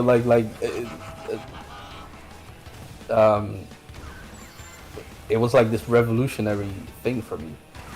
Now when I go back, I'm like, what is this shit, bro? Bro, I shit you not, like last week, so my sister was here last week, and she was like, yo, you still got that Fallout 3? And I was like, I mean, I can play it, but I'm not pulling out the PS3. You gotta be fucked up. But I could stream it through my PS5, cause you know, PlayStation W. Yeah. So I played Fallout 3, and I was like, I used to actually, like, I know most people that like Fallout New Vegas probably a little bit more than Fallout 3, but like Fallout 3 was kind of like my game to kind of be introduced to Fallout again. So I might have a little bit of a biased opinion and say, now I'm not saying that Fallout 3 was better than New Vegas, but I don't think Fallout 3 was trash. I think it had a good lore. I think it was pretty decent. But besides that, when I then played the start of Fallout 3, I was like, what the fuck is this shit? Like, I don't even remember any of this. Was it real like this? Did I used to say this shit was tight? I'm a fucking baby. Like, fuck. Crazy, right? That's how it is sometimes when I play when I go back and play fucking Ape Odyssey. Oh my Oddworld. God. For some reason, I mean, the Hello. game is still tight. Don't get me wrong, right? The game is still. We love Oddworld, Apes Odyssey. It's a nice game. Absolutely. But for some reason, it just felt a lot more darker back then. Oh yeah, bro, I was terrified. It was I was like, fucking oh my terrified. god. Remember those dogs? Yeah, oh my god. Like, it's Oh, like, bro, it was so much darker. But then again, we were kids, so I mean, it makes sense. Yeah, true. But also at the same time, I was like, like I got scared just opening the game, and you had the whole, and then it come out of nowhere. Hello. Follow me. And then you go, like, bro, I just played Ape Escape, Happy Sunshine and Rainbow, trying to catch some apes, and now like running for my life. And like the fact that you're responsible for the other Mudokans, you know, it puts that extra edge on it. Oh my god, speaking of which, Rose literally just said, I used to think Sniper Wolf from Metal Gear Solid, that is. She said, I used to think Sniper Wolf had a face. I don't know why. Went back and I was like, why was I imagining her futures? She has none. That's the same with Snake. For some odd reason, Snake in Metal Gear Solid 1, I always thought he had a face. He has no It's because- face. It's because in the codec messages, he does have a face. I mean, yeah, that's just like the concept art and shit. But when you see like the in-game kind of like model, actually shit, bro. it's like, where is the face? He doesn't even have eyebrows. He got that 24 pack though, like goddamn. But that's the only features they made with fucking Snake. He gave him that 24 pack. Everything else is just like, it doesn't exist. Same thing with actually any character in that game. I remember, but let's be honest though, Metal Gear Solid was so much ahead of its time. Like in terms of if there's one thing I can always give Hideo Kojima credit for, his shit was just ahead of time. Yep. Even if I'm not a big fan of like Death Stranding, I'm not like one of those people that's like, oh, it's a walking simulator, and I'm just like, well, honestly, God, I really do not know if it is a walking simulator or not. But I'm not gonna be like, I'm not gonna be one of those people that's gonna get clipped out of context, and then people are gonna be like, tell me you've never played a walking simulator without, you know, telling me you played a walking simulator. Yeah. I just think when it comes to, it's just not my type of game. That doesn't mean the game is bad. But Hideo Kojima, always been ahead of time. Which is why I need to do a full playthrough of all Metal Gear Solid games. And Rose is gonna love that shit. I know. Hi, Rose. Bro, did you know in Metal Gear Solid 2? Well, have you ever played Metal Gear Solid 2? No, I haven't. Actually. Okay. So... It's fine, you can tell me. Yeah. So, in the start of the game, when you play as Raiden, you probably know who Raiden is, because, like, you know, Nano Machine Son and all that. Definitely. You can find a razor to, like, shave beard and whatnot. And then later down the run of the game, there's a certain event that happens in the game where Snake kind of has to, like, backstab you in order to like get into somewhere else, which means that, you know, you're gonna be taken as a hostage, but it's just all according to plan. And Snake is gonna then meet up with you with all your gear to make sure that your gear hasn't gotten taken by the terrorists and whatnot, right? And if you pick up that racer, so Snake has kind of like a full beard ish in the second game. Got a little bit, you know, kind of like going on there. If you pick up the racer, the cutscene is completely. This cutscene is the same, but he's shaved. No way. So if you pick that up, he's gonna use your razor to shave his beard. That's a cool fucking thing that Hideo Kojima put in. But here's the kicker: it's not over. If you save the game. And you're like, oh, okay, I gotta, you know, I got some exams going on, so I don't have time to play the game. If you save the game and you come back to the game a month later, and you load up the save file, he has his beard back again. Ain't no way. So that means that Hideo Kojima developed the game to let Snake's beard grow from the amount of time you're away from the game. Chat. Bro. That's it. You guys might think, oh, okay, what's the big deal about that? That shit was on a PS2. We're not talking PS5 or this generation of like video games. That was on a goddamn PS2. I don't even know if there's a game nowadays that's like that. Like a game that off what do you call it? Like when you're not playing it. Counts how long you haven't played it. That's crazy. You mean like, you know, something different gets changed up in real time. Real time has an effect on the game. It's the same in the third game, MGS3. So there's a sniper boss that's called The End. He's like a very, very old, I don't even know if he's senile, but he's like very, very old. And the way he's been living for longer than any kind of like average old man is because he has, I forgot what it's called, the thing that plants has. So they get like the nourishment from the sun. Apparently he has that in his body. And that's how he stays alive. Oh, photosynthesis. Yeah, that shit. So that's how he stays alive. But he sleeps a lot. And there are... What the fuck? I forgot if there's 3 different ways to beat. Oh yeah, there's 3 different ways to beat him. So the first way to beat him is that he gets introduced in the game. The first time he gets introduced into the game, Snake, aka Big Boss, is in that area at the same time in that cinematic. And if you have a sniper, you can actually snipe before he kind of like leaves that area. So that's one way to kill him. That's another kind of like Hideo Kojima thing of like, oh, here's another option on how to kill this boss. Second way is just a regular way to kill the boss. So, you know, you get to the area where you actually meet him face to face, and you just do the boss fight normally. The third way to beat the end is if you save the game. Here's that fucking time shit again. If you save the game, Rose, you can correct me if I'm wrong, because I don't remember. You have to save the game, and if you haven't played the game for maybe a week, maybe 2 weeks, maybe a month or something like that, when you load the game, then a cinematic will suddenly start where he dies. What? And you're like, how the fuck did he die? He died of old age.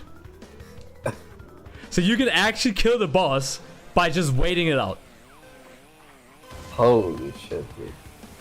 So that means that Hideo Kojima, once again, chat, this is on a PS2 game. Hideo Kojima developed, or whoever was behind that idea, developed a boss fight to last a week in real time, and he would die of old age.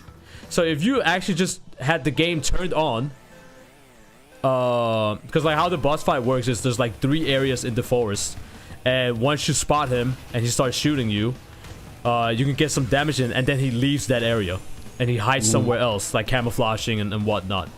If you just stay in an area and never move to the other area, he's just gonna be waiting for you for a week. So that means that you have to wait a whole week in-game real-life time in order to trigger that. But you know, with the power of PS3 back then when they made the remake, and you know, you can set, I think you could do that as well on the PS2, you know, set the timer. So there's like a watch on your PS2, so you can literally just set the timer to be like a week ahead, and then when you load up the save file, you know, the game is gonna register, oh, you know, this is not September whatever, is whatever, right, July month or some shit like that. The game is then gonna register that shit and go, oh, okay, well, let's just let's start to see where he dies then.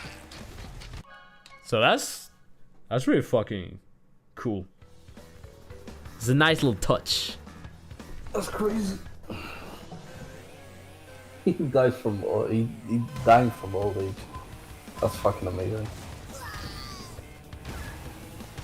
I remember back on PS1, playing Metal Gear Solid, like the first one for the first time, and coming across Psycho Mantis. Oh boy, yeah. And I remember that boss freaking me the fuck out because it was literally reading my memory card, saying like, "Hey, I see you played Tekken 2 this amount of time. Are you liking the game?" Like, I was more amazed and scared. And then the whole like, you have to put your controller in P2. Oh yeah. In order to like fight him. Yeah, I don't know how I found out about that, but I eventually did find out about it. I think if you wait long enough, Colonel, he's gonna call you up and kind of like bring it up. But here's the funny thing though, me being a Metal Gear Solid fucking nerd, yes, I also speedran those games, and I did the world record on normal mode on speedrun.com a few years back. So I mean, it took somebody 3 years to beat it. They came into my Crash Reunite Trilogy playthrough. They're like, "Hey, I beat your record." I'm like, I don't even care about the game anymore. But okay, congratulations. But besides that, there's multiple ways you can actually fight against Psycho Mantis. So, do you remember the statues there is in that place? Yeah. If you go first person mode and look at the statues actually have some like weird kind of like headset on, like VR type of shit. Okay. If you destroy them, that's also another way to beat them. No way. Yes way. I did not know that. That's how like his whole psycho power kind of works. Okay. Well, that's one way to do it. You also get a special game over if Meryl dies. Yes, that I do remember. Damn, you actually fucking let Meryl die, didn't you? Did Damn, bro. Yeah, you. Yeah. I could Damn, never. you hate her that much? Shit. No. You know what it is? I could never. You know that mini game you have to play with that guy that tortures you. I forgot his name. Ocelot. Revolver Ocelot. Shadow Shashka. I could never win that mini game as a kid. So. Oh really? Yeah, man. Damn. I was really bad at mashing. But what about now though? I mean, if you went back to it now, would you actually know how to mash? Yeah, I could. Yeah, because like you just use like your index finger and you just, you know, shake your wrist a little bit so you can press fast and shit. Yeah. That's that's how I do it at least. The finger blast in 9000.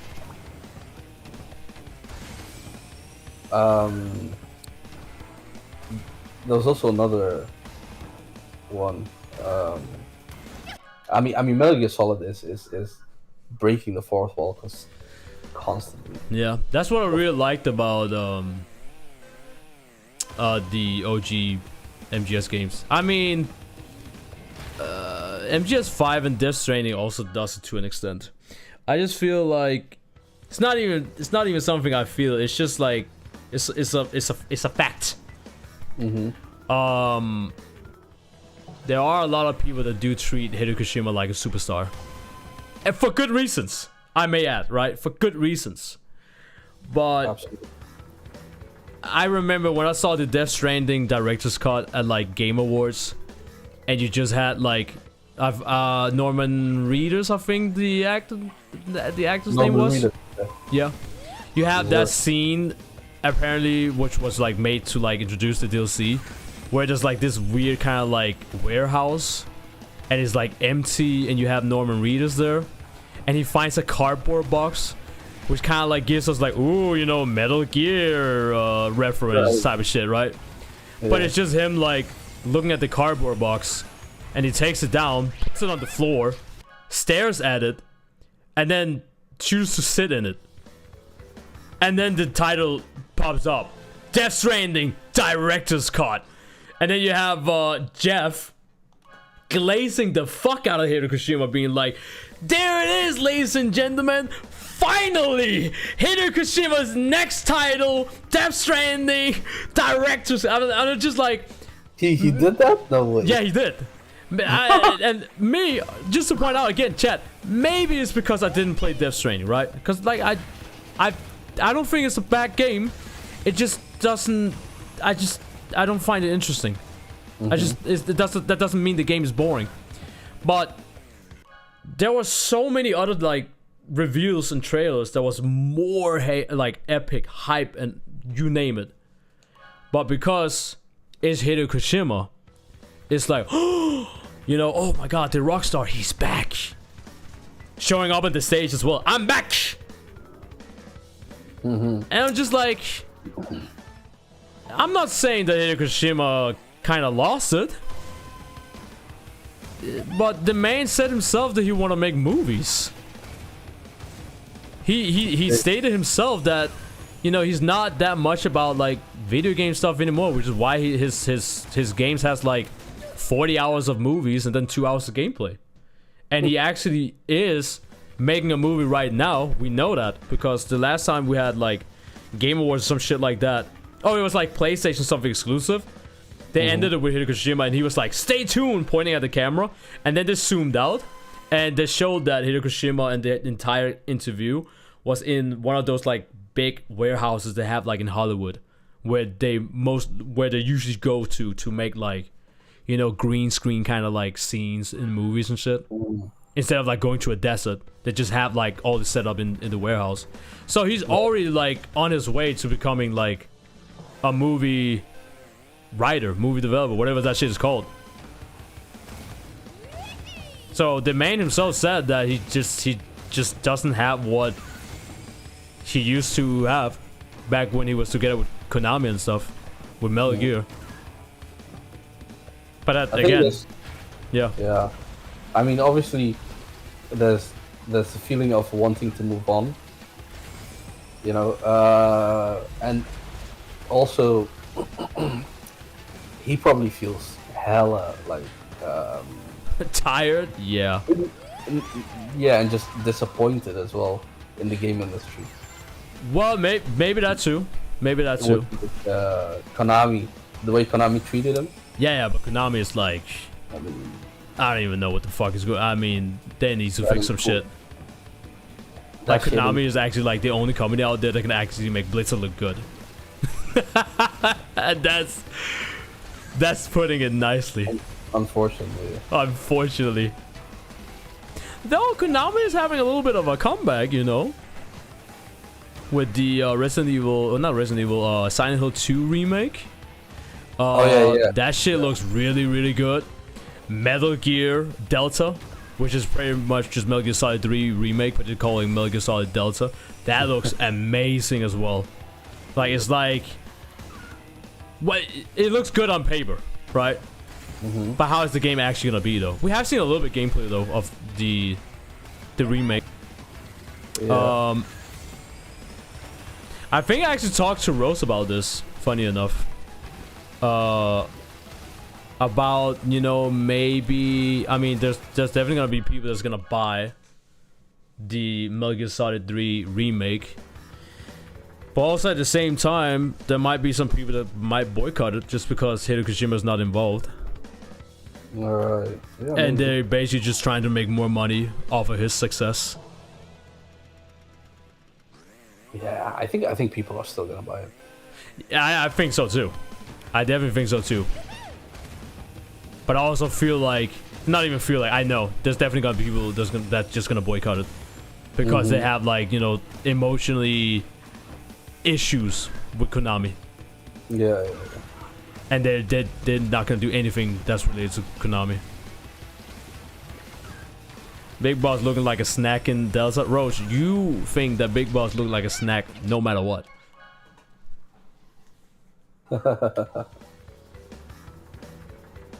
Oh man, I need to quickly stretch my legs, man. Stretch that neck, bro. Been streaming for 5 hours. Damn. Too long, brother. I mean, this is what happens when you have fun. Chris, have you ever played Monster Hunter? Bro, I love the living fuck out of Monster Hunter. Are you crazy? I've watched it. That's my shit. That's your jam, yeah. I remember my first PSP game, like the PlayStation Portable, was actually Monster Hunter Freedom 2. Wait, that existed back then? Yes. I didn't even know. It started off on the PS2, and then they moved on to the PSP. So I have Monster Hunter Freedom 2, and I have Pursuit Force, which I have done a full playthrough of, by the way, chat. And you guys know that, because I'm glazing the fuck out of that game. My childhood. That's how I feel about a lot of different games, actually. Too many to mention. Too many. It's funny, we've been talking about all these like childhood games, but never have any of us been mentioning Jak and Daxter. What happened to Jak and Daxter? Did none of us play Jak and Daxter? I used to be more of a Ratchet and Clank guy myself. Alright, you know what? Fair point. I mean, it's basically Jak and Daxter came out too early. Like when Jak and Daxter came out, I was still jamming on my PS1. And then when I got a PS2, that's when Ratchet and Clank was like the thing, the big thing. Man, I hate the goddamn sewer. Cause like if you fuck up that shortcut, like you just have to reset no matter what. Yeah, that shortcut is. It's just one of those like unfortunate ones. Like you can have such a nice lap. Yeah. Like they're actually making Vito look good. You know the worst thing is they patched it. This Yeah, is- but this is short- I can't tell. No, but that's what I'm saying. Like, imagine how it was the prototype. Oh yeah, back then, yeah. Jesus Christ. It's like crazy. I don't even need to imagine it. I was there. I was experiencing that shit. Oh, I almost forgot. I wanted to share a. You're talking about Outlast earlier, right? Ooh. I want to share a Yeah. clip. Basically, I played Outlast 2 first time ever last year in October as a because of Halloween. Uh huh. How did that go? Not very good. What do you mean? You don't like horror games? I mean, it's not that I don't like them. It's that I'm very jumpy. Oh.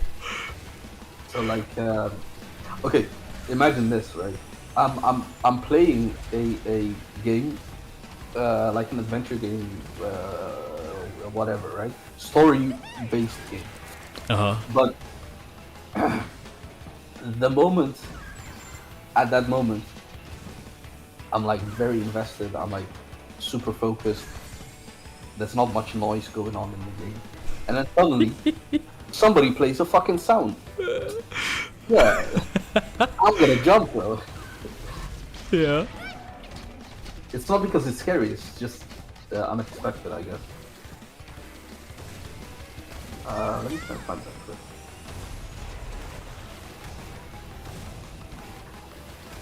Oh my god, I got flattened by one of the barrels. So now I have to catch up with Velo. Gotta make my corners really tight. Yeah, I think these little fucks up anyway. That's what I said. They made Velo look good on the sewers. Just because he's actually like he never fucks up the shortcuts. Now I gotta catch up to his fucking dumbass. Oh, wait, does he actually not fuck up any? Nope. Wow, that's pretty. So when you do that shortcut where you gotta like jump high up in the air, Yeah. if you fuck that one up one single time, it's over. It's GG's. You will always be in front of you then. Absolute bastard. And where is this? Hype from Monster Hunter Wilds? Yes. Yes, I am. Chad, I cannot wait to play Monster Hunter Wilds and run into another Rathalos, which has been the same monster for the entire lifespan of Monster Hunter series. But you know what? It's fine. You want to know why it's fine? Because it's Rathalos. And when Rathalos shows up in that game, I'm gonna loot draw that fucking monster. I'm gonna make it look good and shit. Yeah. Oh yeah, found it. Fuck, man. This clip is too funny. I'm gonna post it in your Twitch chat, Yeah, okay. and then check Bet. it out. Check it out when you got the time. That shit is. Don't judge me, by the way. Well, let me watch it now. Yeah, fucking judge me. That shit was scary. Oh, you were playing Outlast 2. Not even the first one. Oh boy, I already know which one. Yeah, I already know the jump scare. I know exactly what. Yep. It's not what you think. It isn't. I mean, are you Oh my god, yeah, I just got to that part. watching it with sound? Yeah, I am. Okay, yeah. That's why you should never play a horror game. Hey, fuck you, man. Or like with sound thingy nature. Bro, you said, hey, fuck you, man. That fuck you was from the bottom of my You heart. said, fuck you. Who did it? Dude, Do you remember or like do you know? undead Aragon, aka Asher, motherfucker. That's why I love streams. Chat, you know what I need to do? Once we get to October month, I'm gonna play so many horror games. You have no idea. It's gonna be wild. I'm gonna be right back. No props.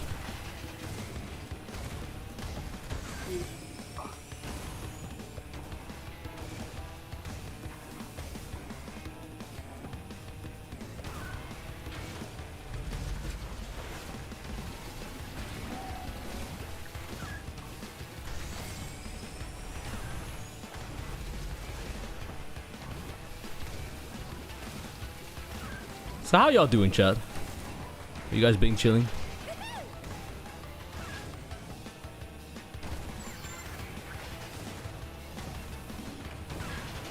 I hit the freaking corner.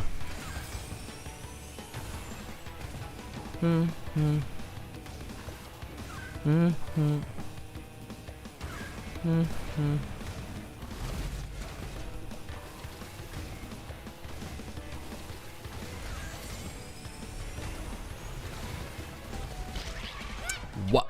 I don't even know how to hit me. I'm pretty groovy, man. That's good to hear. Nice.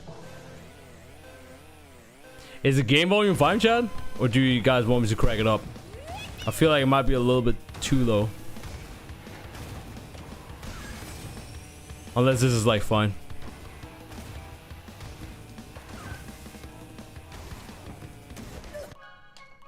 Wish I stepped out today though. I mean, what stopped you from stepping out now? Go for a little walk. Take your phone with you. You know, put some earphones on. You can listen to my stream while you go for a little walk.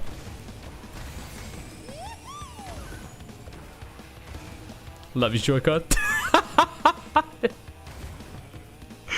Oh my god.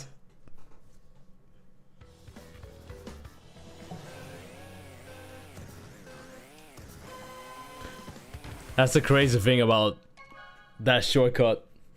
Crazy thing about that shortcut is that you can do everything completely perfectly. And you're still not getting enough like jump boost.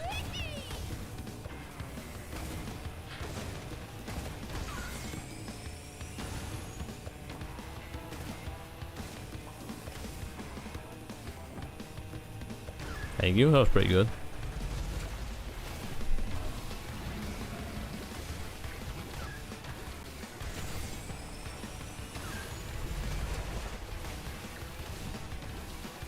Velo, how are you that close to me?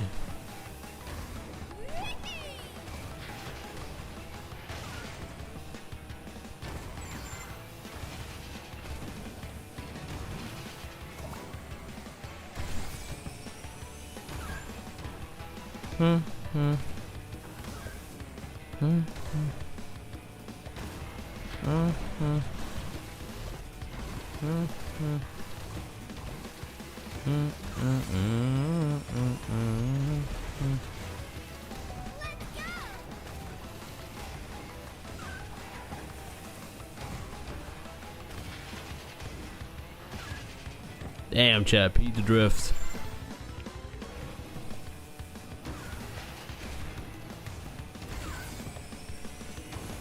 Alright, if I fuck up this shortcut, you already know, chat. Fuck this game. Fuck this game, then. Fuck this game.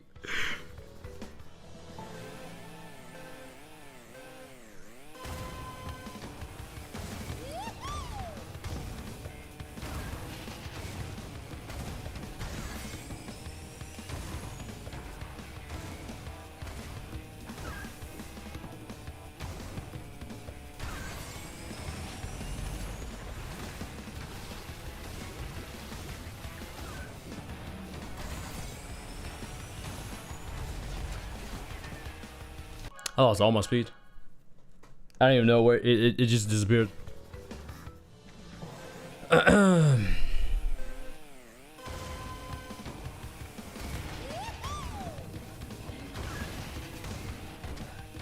Nah, that was my fault. Ah, you know what? Fuck it. Let's keep going. And then I hit that wall. No.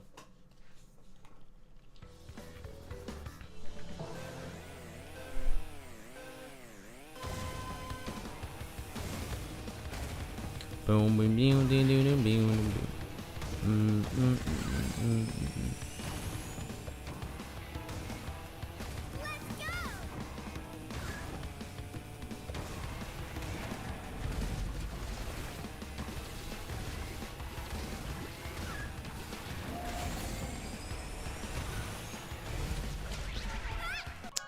RNG.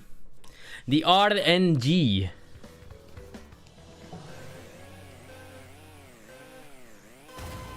It's gotta be way worse when you do this against like the dev.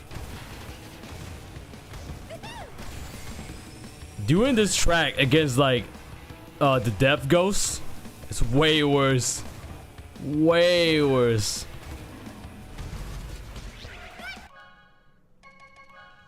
Alright. I'll come back to it. By the way, how are you, Chris? I'm Gucci. I'm being chilling. Squish. Yeah. Squish after squish. I'm like, nah, you know, I'm done. Let me do Twilight Tour. Also, welcome back. Welcome back. I'll do a little bit of Twilight Tour. That shortcut though. Yeah, I hate it. I fucking hate it. Bro, I just remembered. It's fucking late. It is. And It's almost 3 a.m. Yeah, I gotta get up at like 8-ish. Bro, what are you doing? If you need to go, go! No, I don't have to get up, but it's like, I don't want to miss the announcement, you know? Is the second announcement 8 o'clock in the morning? Yeah, Japan. Well, aren't they gonna do top 6 first? No, usually it's before the top 6. Oh, really? Yeah. Okay, but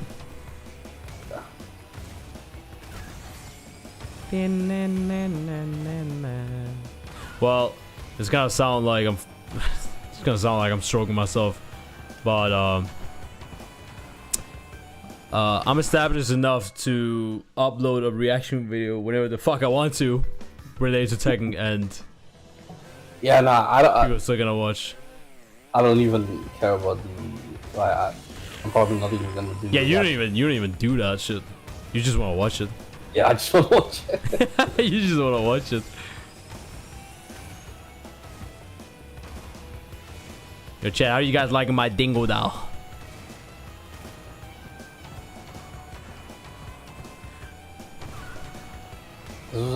This was a good idea though.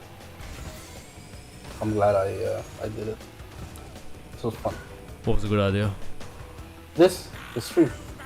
Oh, yeah, I bet. Hell yeah. Also doing this. My pleasure. Hey, yo, chat, your boy still know how to keep the blue flame? Okay. Of course, I jinxed myself by saying that. Fuck me.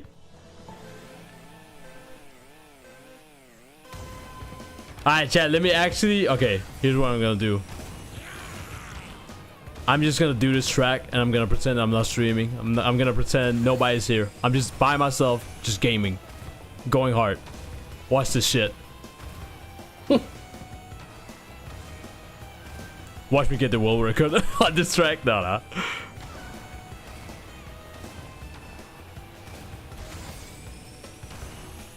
So you type yourself up. Nah, that would be crazy.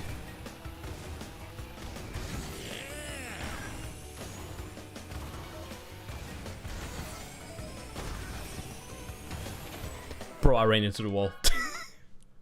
I accidentally let go of my drift.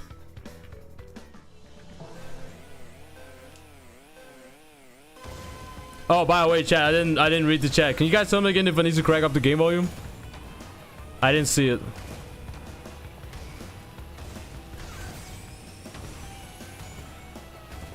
It was good on Twitch. Yeah? Yeah. Chat, can you guys hear To Be Nice and Clear? Was that a fucking mosquito that just flew past my face? I got my window open. Testing, testing. 1, 2, 3.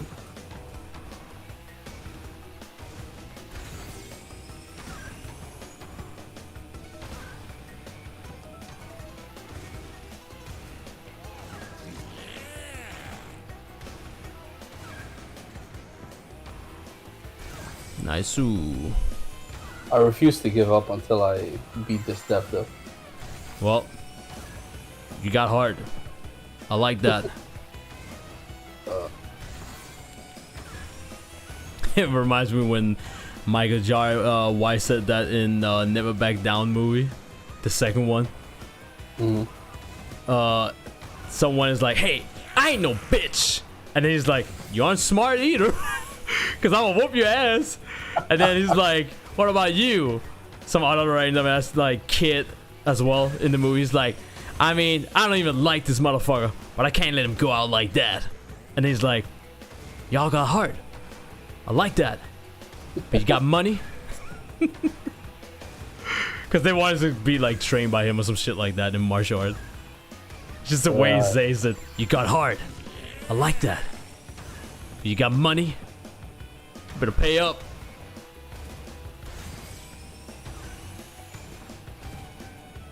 Pay up.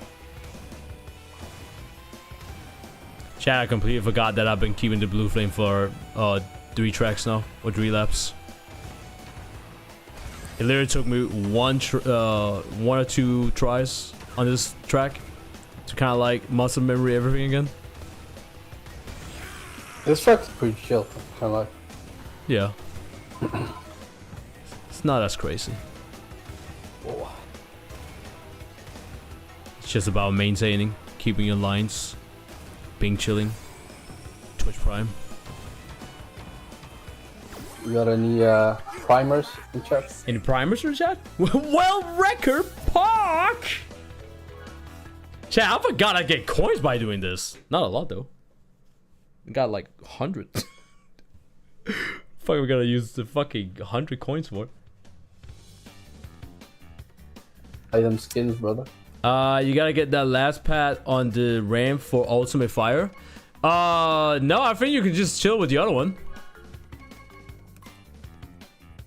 You don't have to, Oh, right, I think, yeah, you might be right about that. So you need... It is a fucking mosquito. I don't know, fucking way. Oh my god. The random ass mosquito in there. Yeah, you gotta hit the last pad for the Ultimate Fire. The other one is... Easy. Wait, what were you saying? Fires.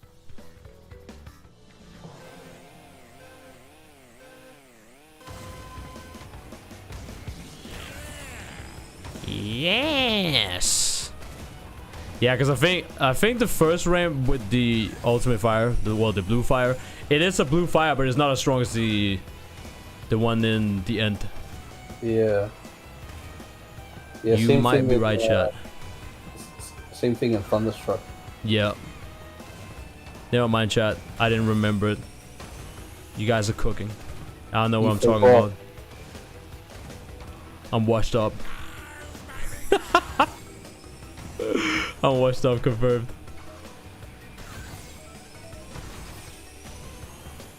Oh my god.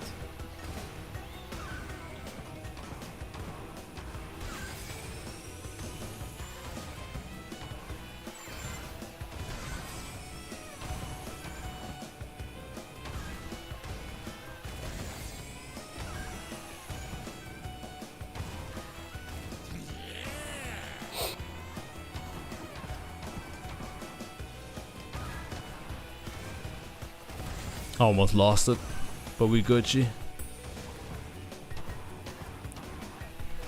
So what people normally do here, chat, now they actually go below. Instead of trying to get the middle one, they just keep going from here. Oh, almost fucking lost my shit.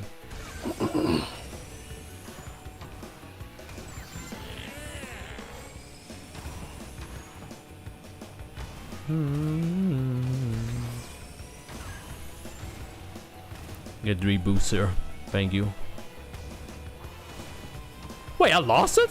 How? Chat. Did I bump into like a corner or some shit? I'm pretty sure I had 3 perfect boosts all the time. I mean, it doesn't matter. I'm way ahead of Entropy. Yeah, Entropy probably doesn't even keep blue fire at all. Yeah, he gets it like, and then like almost like at the end of the track he loses it.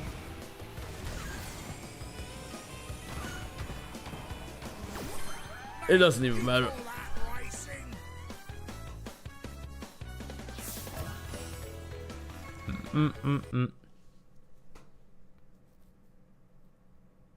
I've been getting dusted missing that when people booby trap it with Nitro, bro.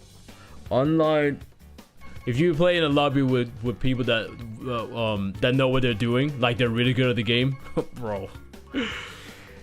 Hey, when they just said, I had a game where there was 3 Nitros, 1 TNT, and then a red elixir or whatever they call it, beaker, on that platform. It was brutal. However, I did have a shield unlocked. So when I saw that shit, I panicked. I got shooked. And I just mashed the circle button. And I fucking clutched that shit, but holy fuck me. He's like, why you gotta do all that? I know you wanna like keep your first place and shit, but damn. Like, chillax. I did not want anybody to get the fucking blue flame. I know people call it like ultimate flame or like sacred flame. I just call it blue flame. Okay.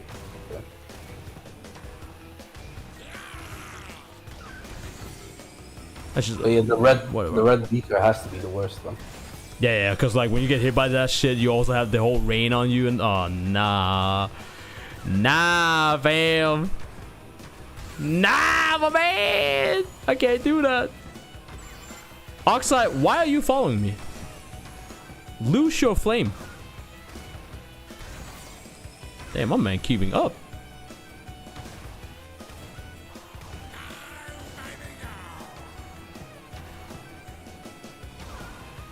Yo, chat, I don't even... I lost my shit. That's not good. I accidentally hit the brake button. Little minor mistakes. There's no such thing as mistakes, chat. Just happy little accidents. And I lost my shit.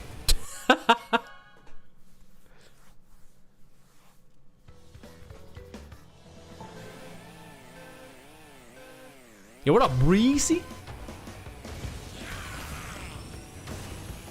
Also, I saw somebody in the chat ask me if I still talk to Rissy. Like ignorant Rissy. Chat, you do know he was in the chat before, right? I'm assuming you didn't see him. Also, whatever do you mean by that? Like, do you still talk? Did Rissy do something that I don't know about? Is there something sussiness going on? Do y'all still talk though? Yes. Yes, we do. Yes, we do.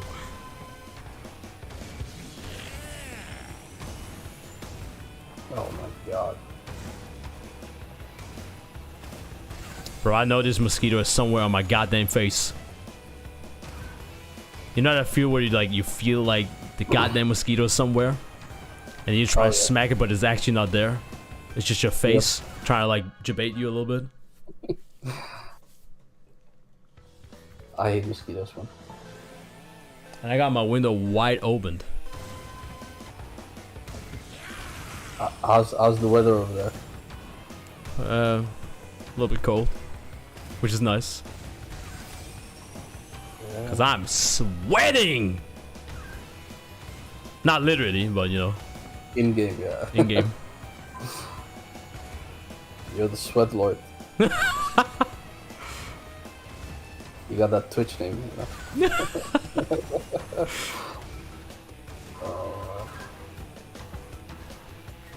Last time somebody was asking me how I was doing, I think I was playing Tekken.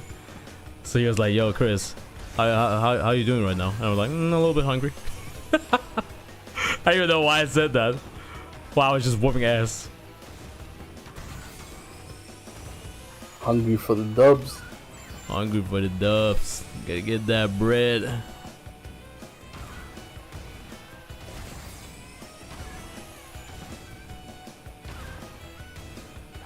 Have you played Elden Ring, Chris? Never. And I want to. Because I know the You want DLC is coming out and all that. Yeah. I mean, the thing was, it wasn't that... I didn't have a PS5 back then. Right. So it's like... I mean, my PC could probably run it. But I wanted... Honestly, bro, I wanted the good shit, you know? honestly, bro, there was some PCs that, like, were like, a friend of mine had, like, a 4090, something like that. Like, Yeah. some crazy setup. And even he was... like when the game came out, it was dog shit. It was running dog shit, man. Yikes. And that's literally because you know, nothing against Japanese developers, but they cannot optimize for PC. They really can't. Like, It's not the first time they have fucked up that, you know? Yep. Unfortunately. Same thing with Tekken 8 as well. Yeah, Like- I've heard some things about people complaining about Tekken 8 being a little bit weird on PC. Yeah, constant crashes, bro. And obviously, people trying to run Tekken 8 on like a potato PC. You know, never a good idea. See, Chad, you guys might be like PC master race and hardcore PC gamers and whatnot, and I mean, when I play Fortnite, and I prefer playing most of my games on the console. Even I have two PCs, Chad. I have a streamer PC and I have a gamer PC. I can run anything that is out there and new and all that shit. Easy, no problem. That being said, I do like playing on my console. Also because I'm a fucking nerd when it comes to PlayStation trophies. So there's that. Having that message pop up. Yeah, it feels so good. Yeah. And then when other people are like, "Oh, let me check this guy's account," and to see like the trophies and the platinum trophies, they're like, damn! Like, have you noticed this? People don't really give a shit about like Steam achievements. It's just there. Yep. You don't even get like any kind of like satisfaction by 100%ing a game. There's no such thing as like, you know, platinum trophy or like, oh, you get this achievement that shows that you have 100%. Like, there's no reward. But on PlayStation, I mean, platinum trophy just sounds so sick. It does, and it feels good when that shit pops up. Chad, it feels so good that I played Pursuit Force, the PSP game, on my PS4 and my PS5. So I could get 2 platinum trophies. That means I completed that motherfucking shit 2 times. Think about it. Why? Because I could. And because platinum trophy. There's like whole YouTube channels dedicated to Oh yeah, that too. PlayStation trophies. Yeah, you don't really see that for Steam achievements. Unless it's like a YouTube channel that is known for, you know, there's a YouTube guy that speedruns games that he bought on Steam, and he has to beat them before 2 hours so he can refund them. Oh right, yeah. I like those challenges. Yeah, that's a nice little cool thing. That's really a nice cool thing. But chat, let's be honest, You could also just do that on the console. He Yeah, just but you does it won't on get PC because, you know, whatever. Yeah, but you won't get a refund. Have you tried getting a refund on PlayStation, bro? Yes. It's impossible. I actually have. And I've succeeded every time. Really? Yes. Okay, that's special. So it's possible, but it definitely 100% sure is way easier to do on PC and Steam and all that. Way easier. Yo, Chris, who's your favorite Crash honey? You mean like Crash baby girl? Like Crash waifu? Tana Bandicoot. The amount of times I've talked about Tana Bandicoot is like crazy. Absolutely insane. I'm more of a brunette type of guy, you know. So you would go for someone like Liz Bandicoot? Megumi's the one with the... Megumi's the one with the blue hair. Oh, The science girl. And then Liz is the one with the kind of like green top and brown hairish, being a model and shit. Yeah, that's the one. Yeah, she's also my waifu. Nice. Nice. There was an artist called Nuriyuki Works. Shout out to Nuriyuki Works. He did a drawing with my persona and Tana Bandicoot and Liz. And I'm gonna leave it. I'm gonna leave it there. That's it. Really? Yeah. How did that make you feel? I was actually fine with it. I mean, it's Tana Bandicoot and Liz Bandicoot. I mean, like, hello. Wait, chat. I just chose Velo again. I'm supposed to fight the death. Oh, you're already at the death? Yeah. Let's go. Refunds on digital or physical? Digital. Digital. Oh, I'm stupid. I thought okay, never mind. It was Velo time. Oh. I beat Oxide, but because both of them motherfuckers are green, I thought it was Velo. Well, it doesn't matter. That's I'll just beat his ass racist, right now. It is. But do you remember what Velo did in Crash Nitro Card though? With Oxide? I haven't played it. So Oh, you haven't? No. There's two teams. You have Team Cortex and you have Team Bandicoot. So if you choose Team Cortex, you're basically playing as Cortex, Engine, and Tiny Tiger. The Tiny Tiger is speed, Engine is boost, and then Cortex is like normal in everything. Same thing with Crash, normal with everything. Coco is the boost, and then Crunch is like the speed.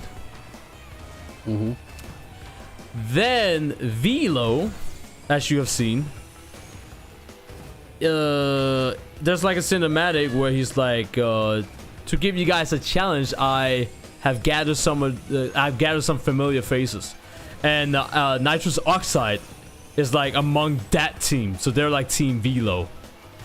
Right. And so it's Nitrous Oxide, is Dingodal, is Entrance, and then some new characters from Velo's kind of like world. But the thing is, they have this weird kind of green hat on, which is like, why do they have this? Is this just to kind of like point out, you know, they're like Team Velo? No, they're brainwashed. They're his literal slaves. Damn. So you saying racist, but then you have Velo out here being, you know, racist towards kind of like his homies. It's kind of fucked up. Pulling an LTG to self-hate. No, stop.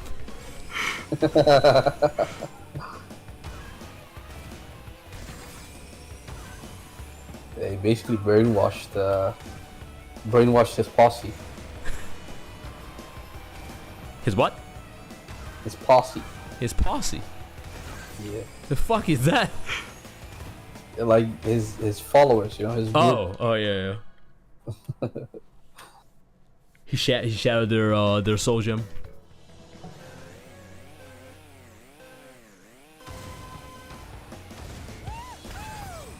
But yeah, chat. Tana Bandicoot. Tana Bandicoot is my number one waifu.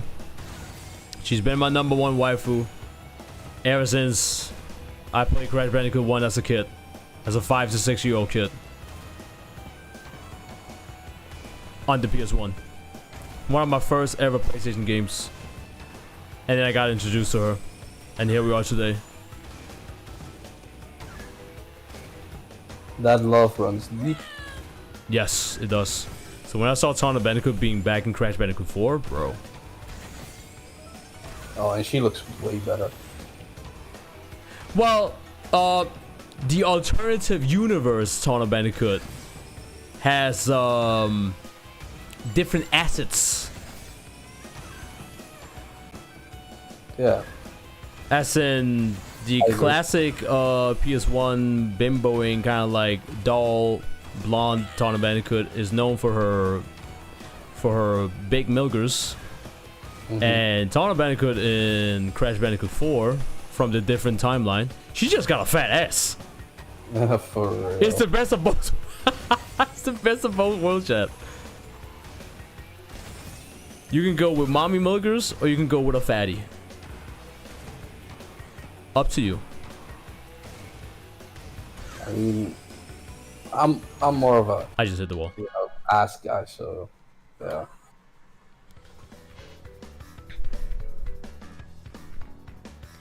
Vito is an emperor. Damn it, his homies need to know. Yes. Imagine being a ruler of a kingdom, chat. Well, not even just of a kingdom, but, you know, ruling the entire galaxy. And your best homies are your slaves. It sounds very fishy, chat. It sounds like the typical kind of like thing that, you know, some white people like to say, which is like between the lines of, I'm not racist. I'm incapable of being racist. My best friend is black. He's also my chauffeur, but he's also my best friend. That's what it sounds like. Tana W? Damn right. Waifu. Bro, this mosquito, man, it's flying around. I see it. I'm looking at it while I'm racing. I will literally murder you. Before I go to sleep. It's over. It's a wrap. And it's staying over there in the corner where there's light. Yeah, just stay there. Why did I not take the shortcut, chat? Let's fucking go! So you beat the death? Yeah, beat the death. Park. Congratulations. Thank you. Time to get the other deaths, right? No? Yeah? Not today. What do you mean? Not today, but I'm knackered, man. This took so much willpower to keep going. Alright, let me check my time. I wonder if I beat my old time.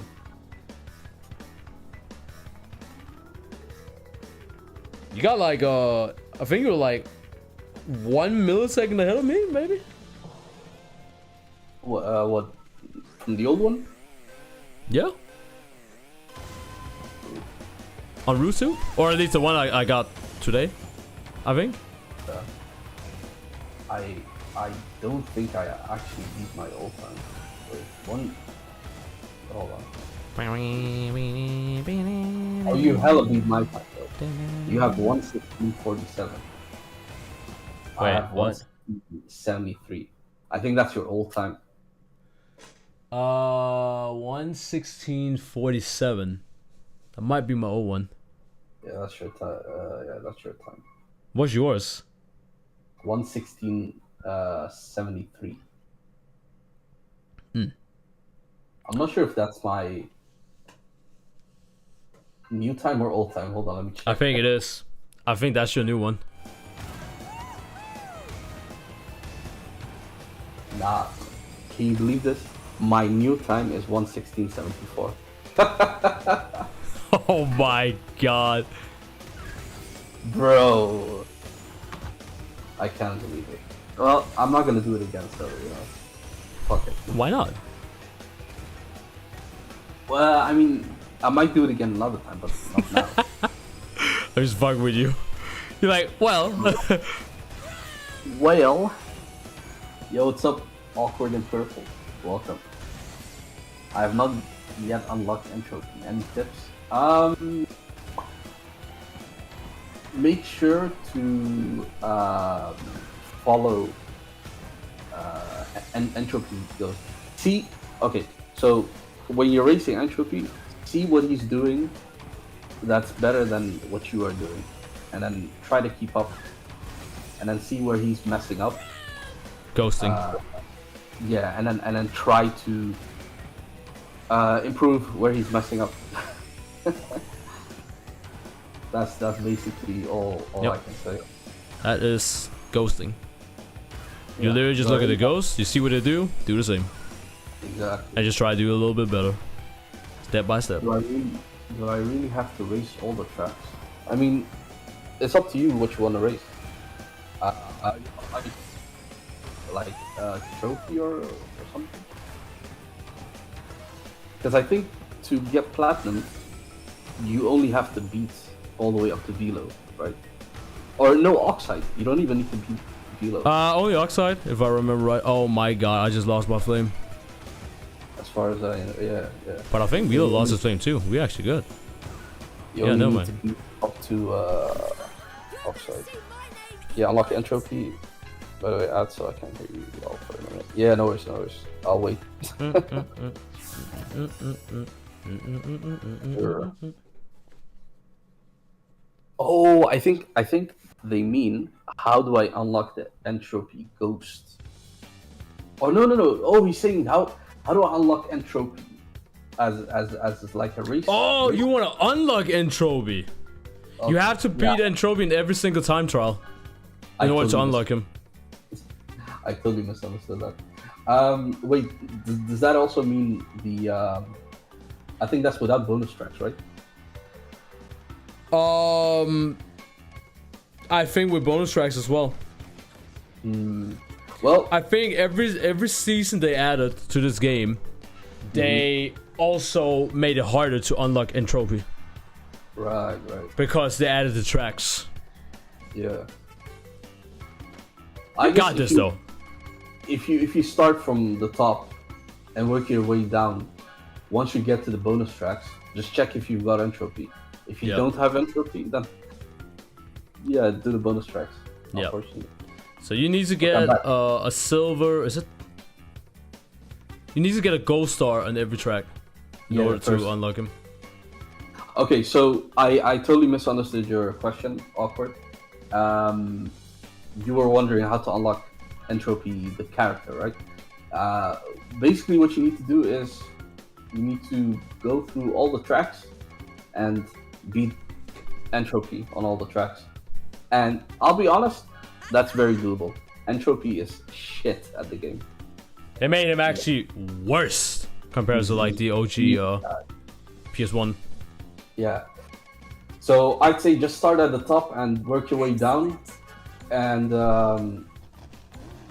once you're at Hyperspaceway, once you've beat entropy on Hyperspaceway, check to see if you unlocked entropy. If you haven't, you probably need to do the bonus tracks as well. Crash. But unfortunately, Go ahead. you do need to do it. Like you do need to beat entropy in these tracks. Yeah, I know it's very long. So much work for one character, but he's such a cool character though. Well, I mean, to be honest, Chad, you gotta do the same for nitrous oxide. You gotta do the same for Velo as well if you want Velo. Yeah. So, But yeah, look at this. unless you don't give a fuck about those characters, then I mean, fine. Oh wait, I forgot. This is my new save file, I guess. I don't even have entropy. Oh, it actually says here. It literally says here. Awkward. Beat all of Dr. Entropy's times in time trial mode, CTR and CNK. So you don't even need to do the bonus tracks. Oh, nice. Okay, no mind then. Bonus So- tracks, then it's just season stuff. Don't worry about that then. At least in the old game, I just used the cheat code. Yeah, there's no cheat code here. There's no easy mode. There's only a cheat code for Penta Penguin. Yep. And Penta's a good one to unlock. Oh yes. It's actually my main now. Not gonna lie. You used to play Why do I have? I think you Hilo used to on play Puma, right? So I think I started with Puma, but Pura. Wait, you mean Pura, right? No, I meant Puma. Puma. The bear. That's his name. Polar. Oh, Polar. Puma. What the heck? Yeah. I used to be like Polar / Tiny Tiger. Yeah. Cause I remember you kept using the raincoat thingy. Yeah. Good. Yeah, good memory, man. How's the online community for the game now? Been a minute since I played. You wanna answer that one? It's dead, but it exists. Yeah. So people are playing the game online, but if you're looking to play this game and think that the online kind of like community is still like in its prime, boy, though there are Discord communities out there, but you don't have to join Discord communities in order to play online. You can literally go online and you can still find people playing it, either because they're still doing like weekly missions or getting the weekend bonus. So sad they stopped development because Crash 4 came out. They stopped development way before that, unfortunately. Yeah, Right? they did. Okay, so as you can see, if you go online, people are still playing. But obviously, you can't always... A little bit dead. Like, there's no guarantee. Yeah, a little bit dead, but Other than that, the lobby system is still a bit busted. Like, getting in a lobby isn't the problem, but getting a game started, that's the problem. yeah. There's some times, chat, where you're only gonna be playing against like 3 other players. Oh yeah. Sometimes you can definitely get full lobbies on a weekend. You can, because people will be farming like the weekend bonus coins and whatnot. Yeah, I actually have a 7-man lobby now. Weirdly enough. Well, yeah, look at that. But you have one car that's literally empty. It has no driver. I live in Japan too, so it's hard to get connection to online match. Is it? Okay, I didn't know that. That tends to be a problem because I think a lot more people in NA and EU are still playing the game, especially the EU community. There's actually arguably a lot of people still playing this game online. There's a lot of people that like still stream it. They have like Discord communities and like the EU community is kind of tight with this. There's like from what I've noticed, at least from what I've noticed from like the CTR rankings, right? It's mainly EU and Saudi players. Yeah. For some reason, there's a lot of like and also like South American players as well. They're over there cooking. Yeah. Your boy Donguitos. for instance? Dangiros is from what is it called? He's from South America, right?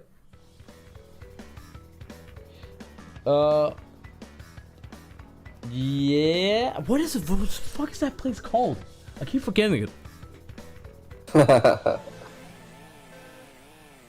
I'm gonna take a wild guess here and say Something with like Republican place. Peru? No, not Peru. not Peru. It's something with the name Republican type of shit. Okay. Where's Mena RD from? The Street Fighter player. Fuck if I know, bro. Well, I mean, look it up or some shit, I guess. I don't even follow Street Fighter like that. Nah, just wiki it. Just type You guys Mena, play- MENA RD. Yeah, hold on. Mena RD. Yes. Oh, shit. Yeah, we're playing on PS5. Awkward.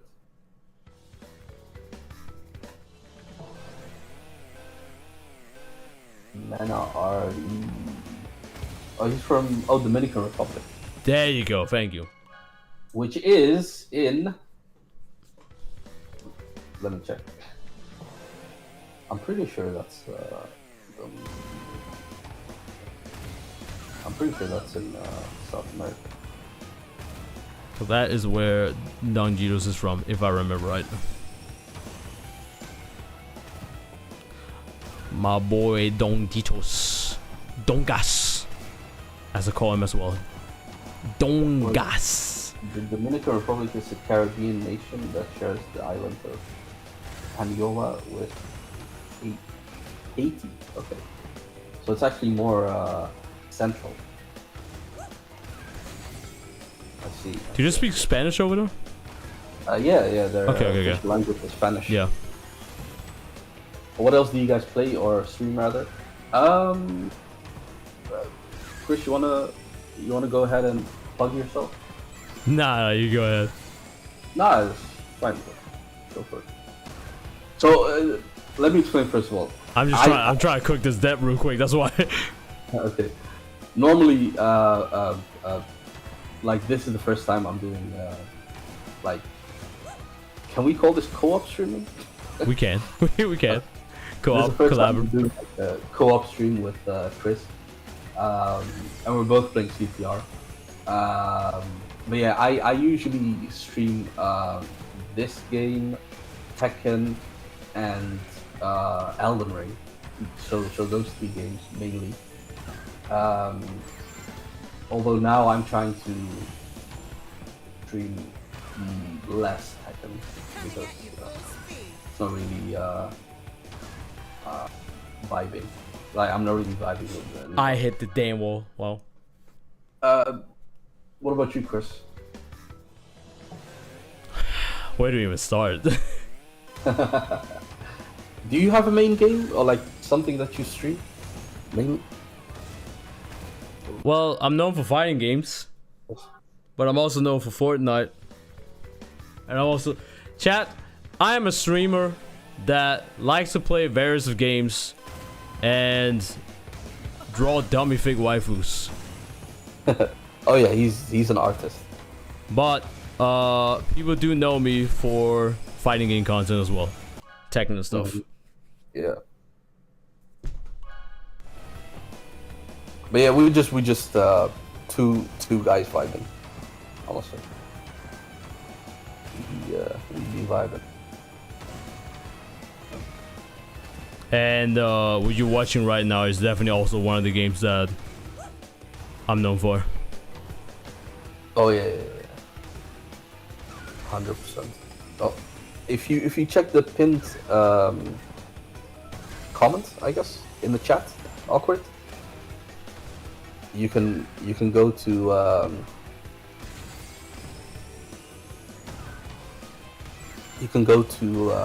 Chris's stream. Hell yeah, bro! Tekken for the win. Nice. I main Jack. I used to play, or I started playing Tekken.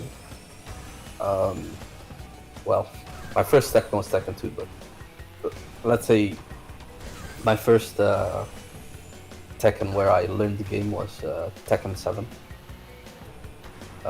And there I main Jack. Now, I'm not so sure about maining Jack, but you know, that's the character I got the most hours in. But I also play Victor. Who else? I hit the wall. Damn. Yoshimitsu.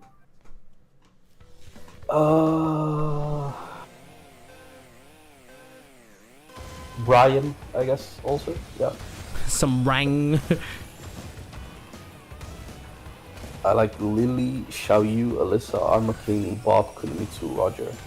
Oh, okay. What about Tekken 8 though? Don't have Tekken 8, no PS5 sadly. Unfortunate. I mean, I'm not gonna lie, you're not missing much. You ain't missing much. I mean, obviously that's easy for me to say because I got the game right. But yeah, I mean, the characters you mentioned, Lily, Xiaoyu, Alyssa, those are the only characters of your favorite characters that are in the game. Tekken 5 and Tekken 2 are still my all-time favorites. What up, Max Cannon? Yeah, my all-time favorite is Tekken 5 and Tekken 2. Although I did love Tekken 7. Not gonna lie.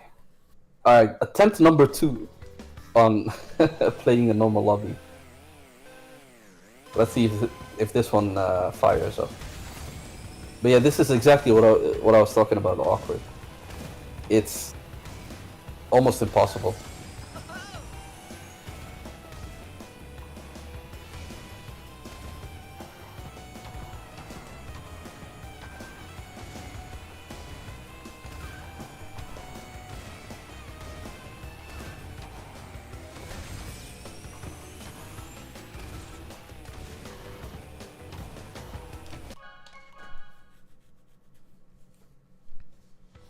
Max said, "Hi, I came to the stream just now, and there's a racing mini game in Stellar Blade."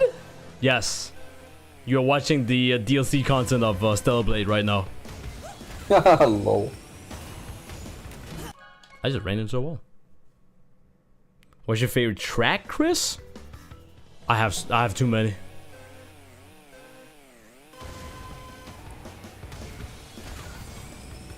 It would be weird if I said all of them.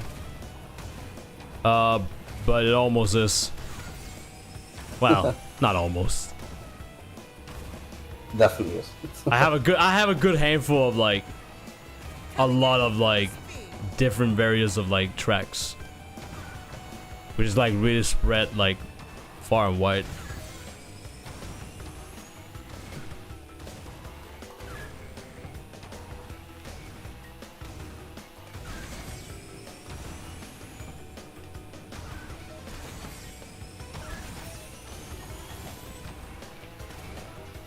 Oh no.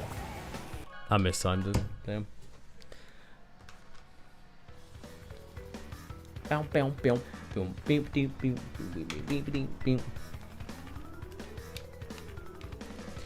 bing, bing. Are you actually playing online? Yeah, man. But How many of them are actual players? five other people. Oh, I okay, think. okay. I mean, we started with like 7 people. But... Oh. Can't believe I done that. I can't believe you done this.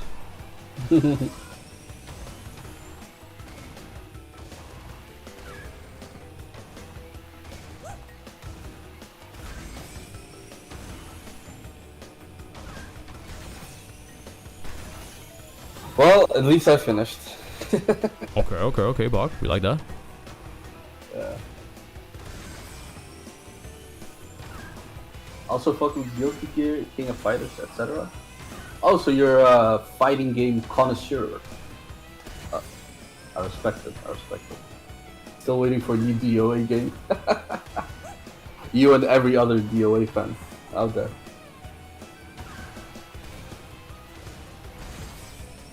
Man, it's actually insane how long it's been since a new DOA game. I know, right? Actually, scratch that. It's been insane how long that it's been since a new Soul Calibur game. Didn't the Soul Calibur dev post a picture of himself at Evo Japan? Really? Yeah, holding like the Soul Calibur whip. Oh shit! Okay. I didn't know that.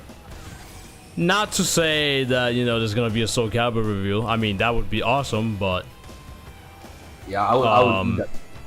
I would eat that shit up. That's like the only 3D game, right. besides DOA, I guess.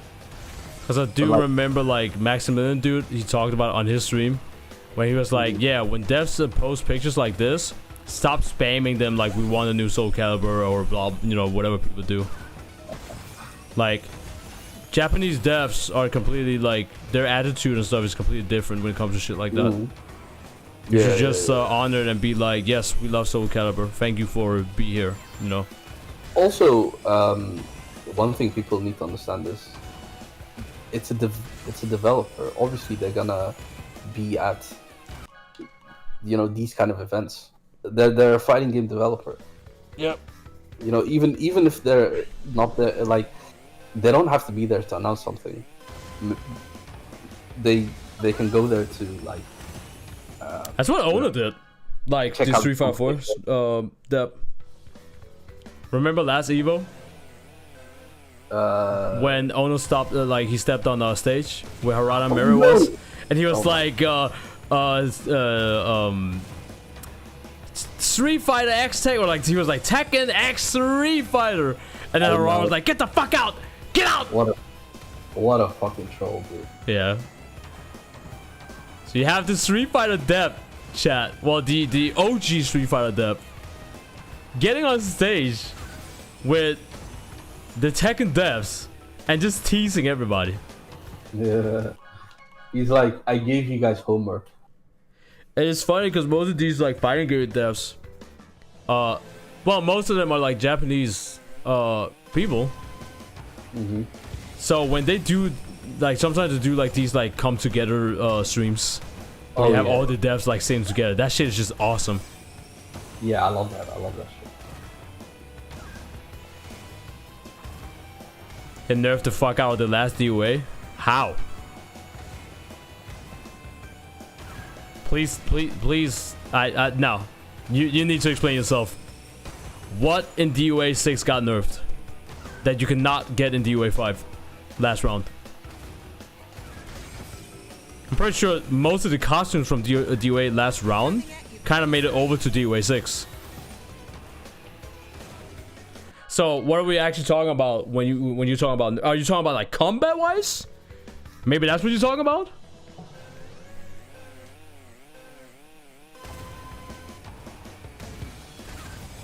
Yeah, same here, Awkward. I love fighting games. I'm definitely not a pro, but I love fighting games.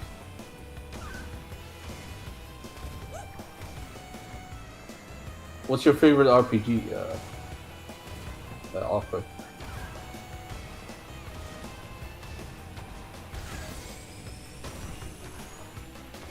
And why is it Final Fantasy VIII?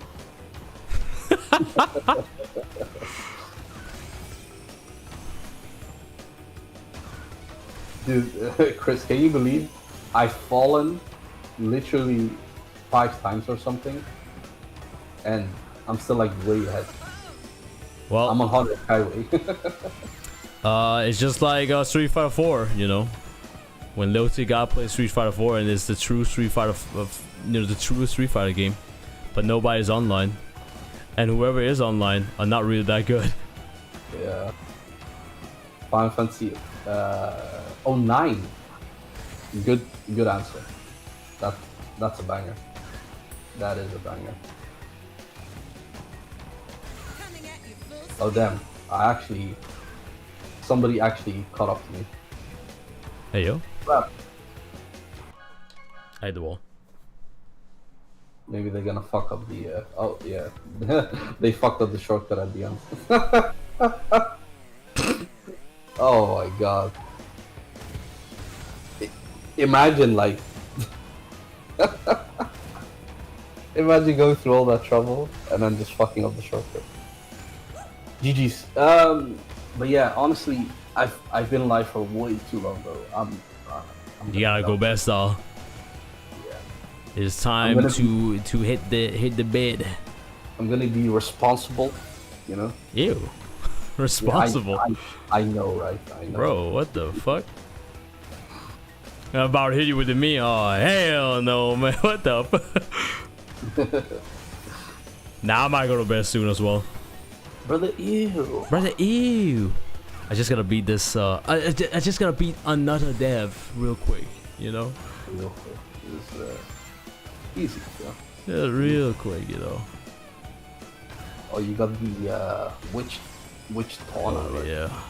Yo, chat, I never asked you guys, what do you guys think of my CTR skills? Skills that I haven't used for 3 years. Is this worthy of your eyes witness? I mean, what is that expression? The English expression. Eyebrow raising amazing? No. Sight for 4 eyes. Yeah, that's the one. I don't know about you guys, but I've been hitting them drifts. Compared to my gameplay, your sight for 4 eyes. I mean, your gameplay is alright. It's not bad. It's amazing. Damn. Watch me fuck up though. Brother, ew. I mean, if you would actually put some more time in this game. Oh yeah, I did fuck up. I lost my flame. Yeah, but final lap. Yeah. Easy.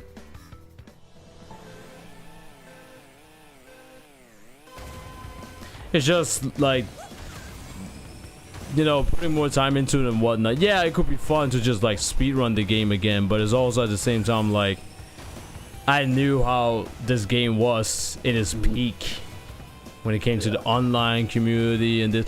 Dude, bro, I literally had like fashion shows on my YouTube channel. What? Yes. People like, you know, picking different kind of like wheels, different cars, putting shit together, make shit like match like other characters, kind of like costumes and whatnot. Like, bro, That's awesome, dude. that shit, I can't do that shit no more. Nobody cares. It's like, I'm not gonna boot up this game just to do fucking PBs all day and be like, let's go, I beat my record by 1 second. I'm literally just doing this to kind of like, I don't know, show that I guess I still got it. Prove points. I don't know. I find it really fun to just chase the next PB, man. But maybe it's because I mean, it can be fun, don't get me wrong. It's Yeah. more like it's more like a stream of things to do. It's not really like my content brain is not braining. Gotcha. But like you've already been there, right? I've already been there. Yeah. I've done all this.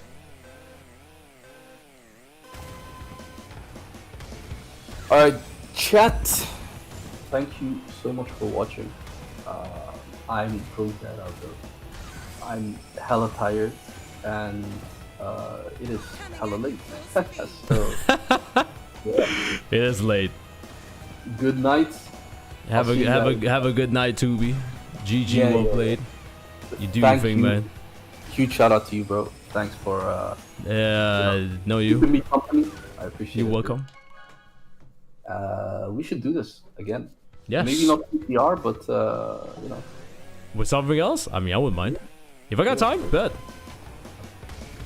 Actually, before I forget, have you ever played Lethal Company?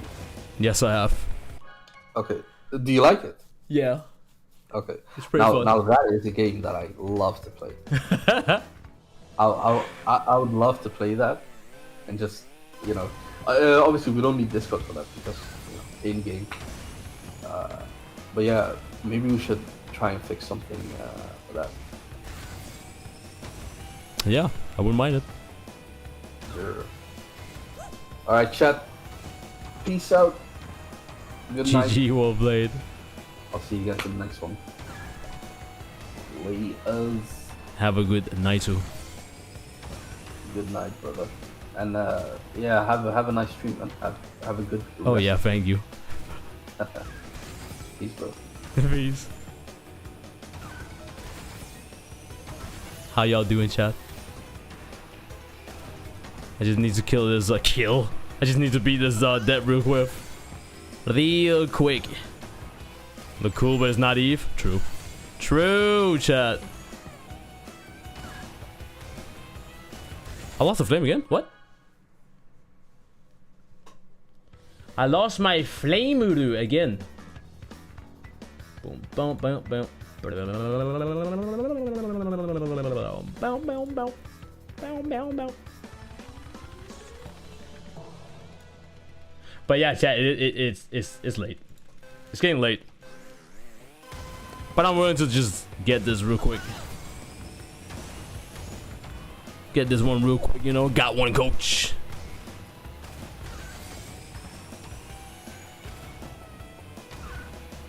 Though, I mean, I will say it's very fun playing CTR again.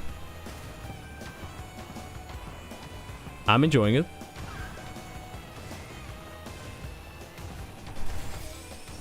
It's pretty much just muscle memories, most of it, for me.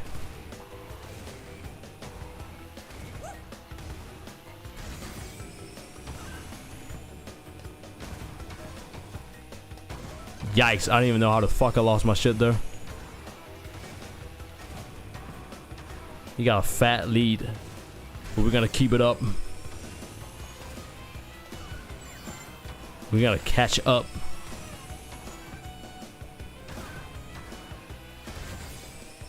We're not gonna catch up like that though.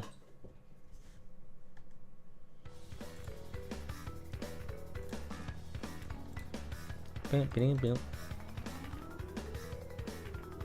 3 a.m.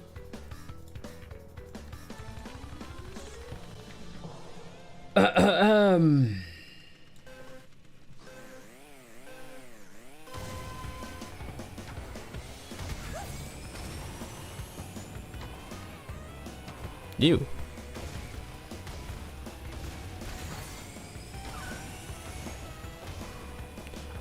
Oh shit. I'm playing Monster, but I'm multitasking. Jordy actually still streams CTR. I don't know who's that.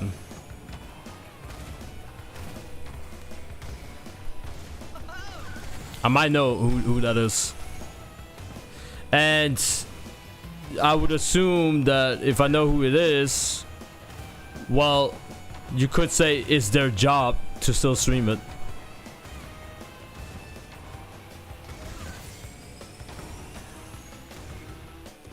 If I am thinking about the same person here.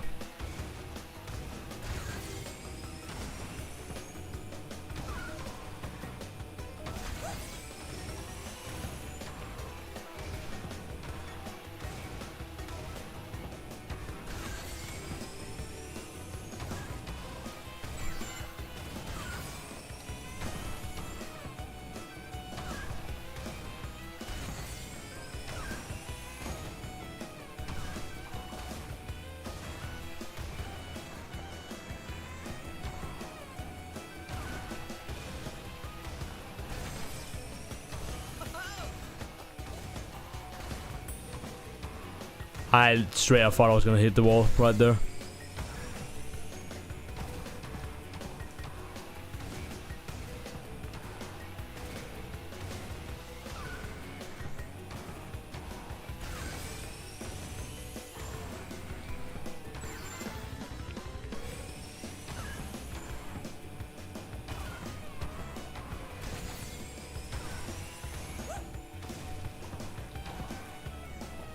Jesus Christ. I don't even know what happened right there.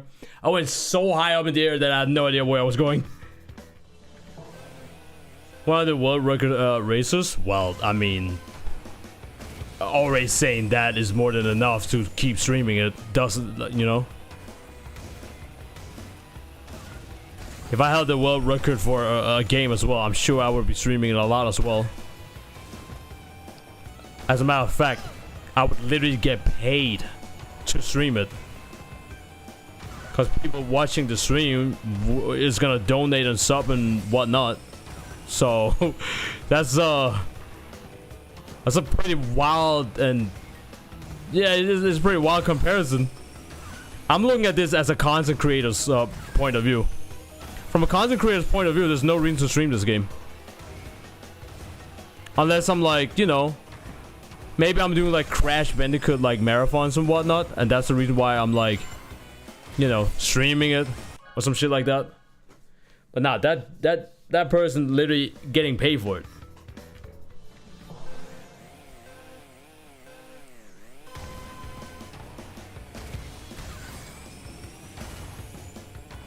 So it makes absolutely fucking sense.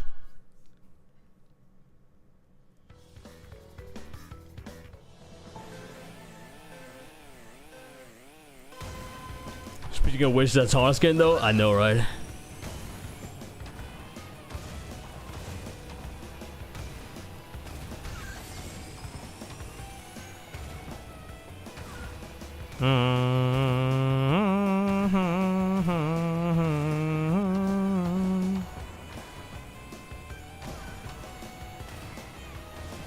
Alright, got a good lead. Got one coach. Coming at you full speed.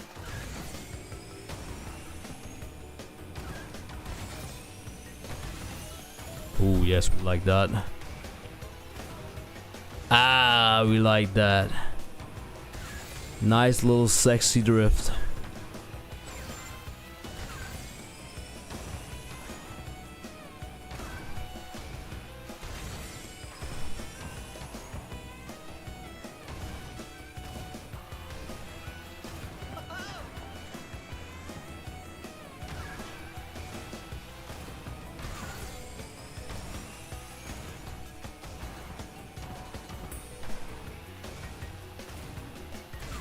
That was a really wide turn I took there.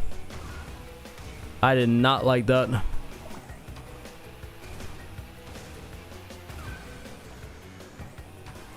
See, it's like these small little mistakes that you gotta be able to like see. If you can catch those little small mistakes you do, and you can tell yourself you have a problem, that's how you fix them, and you just get better.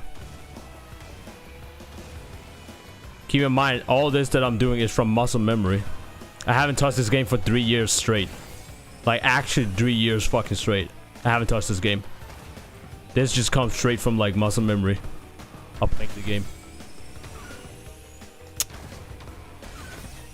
Shit.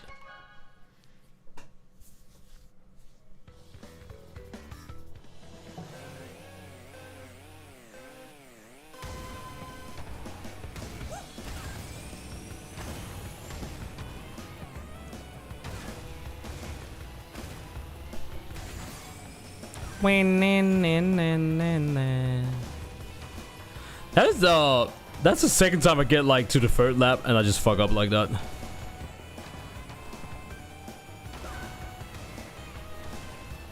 Now the dev is ahead of me.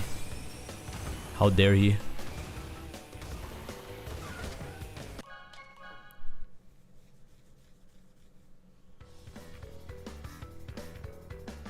Guys like him are still in the lobbies. Almost everybody he played were neck to neck.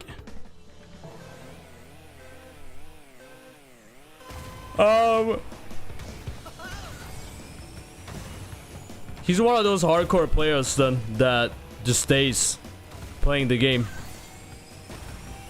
There was another streamer that I knew who was named Foons from Finland, who also streamed Crash Team Racing very consistently. He spent most of the time just in like time trials and shit as well. And he did play online sometimes.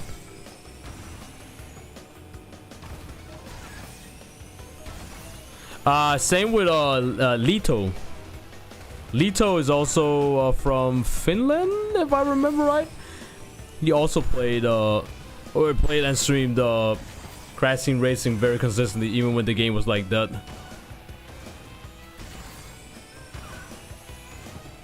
So yeah, you can definitely find those people still.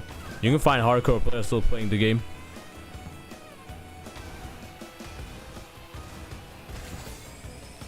I mean, just like me, right? I used to be one of the hardcore players, and now I'm here.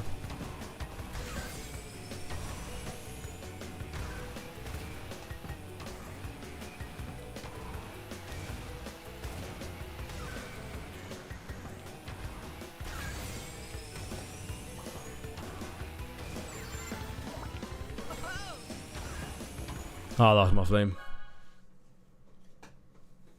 The devs are hella good. I think most of the devs are for sure like top 500, maybe top 200 in the world. And some of them grew up with Crash Team Racing, like on the PS1. So they know exactly how to play the game themselves while they were like developing the remake of it.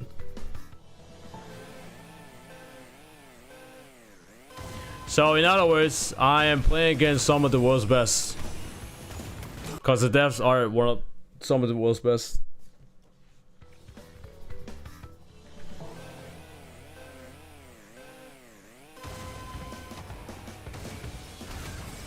There's definitely like other ways to like beat the devs by like, you know, learning like new techniques in the game, like some of the glitches that I mentioned, like the whole rubber banding shit, where like if it looks like you're hitting the brakes and you're like standing still, but like you're reserving all the energy and boost, and then when you let go, you just like fly. You just fucking go speed. So, but like I said, if you take that, if you take all of that out of the way, you know, no wall glitch, none of these like speedrun speed strats, you know, where like you go way faster than the game ever like wanted you to go. If you take all of that out of the way and it just comes down to straight racing, yeah, they're definitely some of the best. That's why I made the YouTube video like all the way back when CTR was relevant. I made the video and I called it "The Gods of CTR Are No More."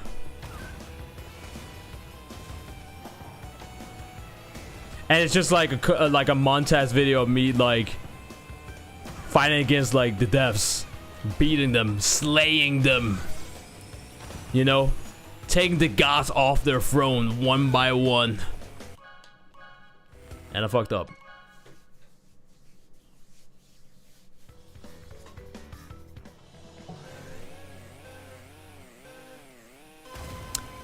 That video actually kind of did. Well, it did all right for a Crash Bandicoot video. That's not to throw shade on Crash Bandicoot. It's just that, you know, CTR was kind of dying out back then.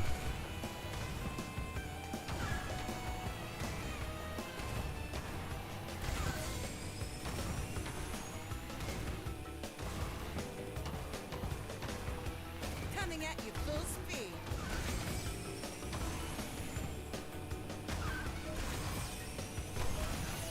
It's funny though, because sometimes there are people that tune into my stream and they're like, what the fuck, this guy's playing Crash Bandicoot.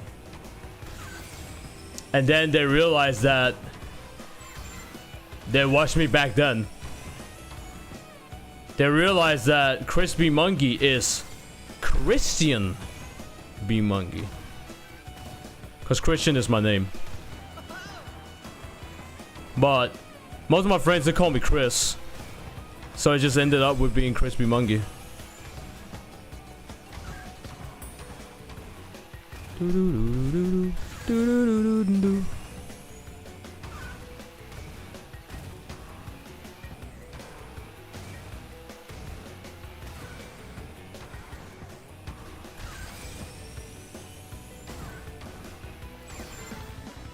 Do not bump into the wall. Thank you. I don't know why, but I always bump into that corner for some odd fucking reason. I don't know why.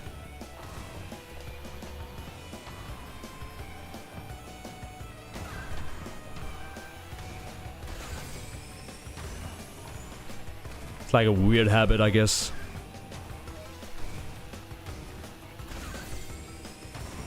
Yikes. Fucking yikes. Not me bombing into walls again, Chad. Oof. What does the B stand for? It's a long, interesting story. And the funny thing, every time people have been asking me about it, I sit down and I explain the entire lore behind the name. And I always forget to put it on YouTube. Coming at you full speed.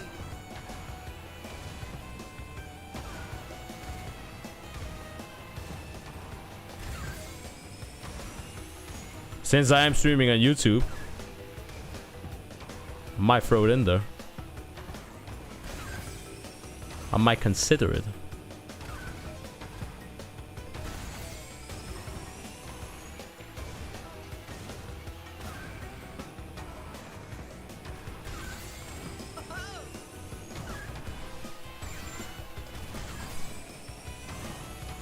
But yeah, the devs are good. Devs are not bad. And even if there are some streamers out there that have beaten like the devs, where they're like 10 or like 20 seconds ahead of them, do not misunderstand it. They are like 10 seconds ahead of like the devs because they found a speedrun strat where there's some weird ass glitch that makes them like go way faster or some shit like that. So keep that in mind. That's how they're like dominating over these devs, by actually like, you know, doing something that's not allowed in the game. They're basically like, you're not hacking the game, but you know, you're doing some sort of like glitch that makes you go way faster. Keep that in mind. And the devs, they did not do glitches to go this fast. It's just skills. It's just skills. Oh. The will it be? It's not related to One Piece. Some people would think that, but it's not. It's not related to One Piece.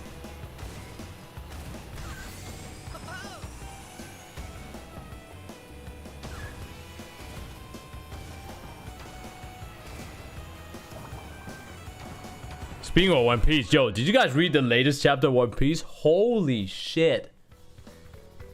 Bro, the Sanji fanboys, the Sanji fan base, I've never seen a community glaze up a character so hard by doing something that the rest of the Straw Hat crew have already done, besides Zoro. And I'm not even hating on Sanji. Sanji's actually one of my favorite characters. Zoro and Sanji are some of my all-time favorite characters. I may like Zoro slightly a bit more, but when I saw how like the community reactions to that shit like on Twitter and whatnot, I was like, bro, it's not. I mean, it's a big deal.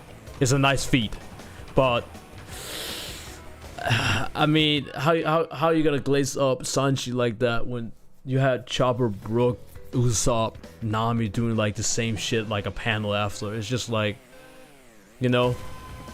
And I kind of feel sorry for the Sanji fan base, because at this point it feels like they're just doing whatever they can just to get one up on Zoro fan base. And it's really, to be honest, it's really fucking exhausting. It's exhausting that every fucking time we get a new One Piece chapter, it's always gonna be something with Zoro versus Sanji. Zoro versus Sanji. Like, that community is like, I don't know, it's so... It's just exhausting. It's just toxic. Like, why can we not enjoy what the fuck is just going on in the story, why does it always have to come down to something Zoro versus Sanji shit? Knowing dang well that if Zoro was fighting Luffy, or you know, Luffy was fighting Sanji, either way, Zoro and Sanji, they're gonna get their ass clapped. Luffy is a different fucking beast, a different fucking breed. But I understand. I understand the Zoro agenda. People have the Zoro agenda because they want Zoro to be as close as possible to Luffy, which makes sense, cause like he's like their first, you know, he's like the first mate, this and the other, you know, all that shit, right? I get it, and Oda has always kind of drawn Luffy and Zoro together, so it makes absolute sense. So what some of the toxic Sanji fan base does, they want to like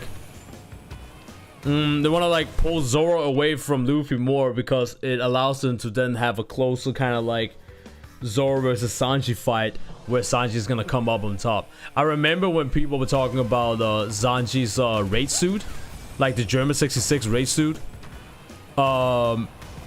where some people in the community talked about if Sanji had the raid suit and didn't like destroy it against Queen, he would be stronger than Zoro.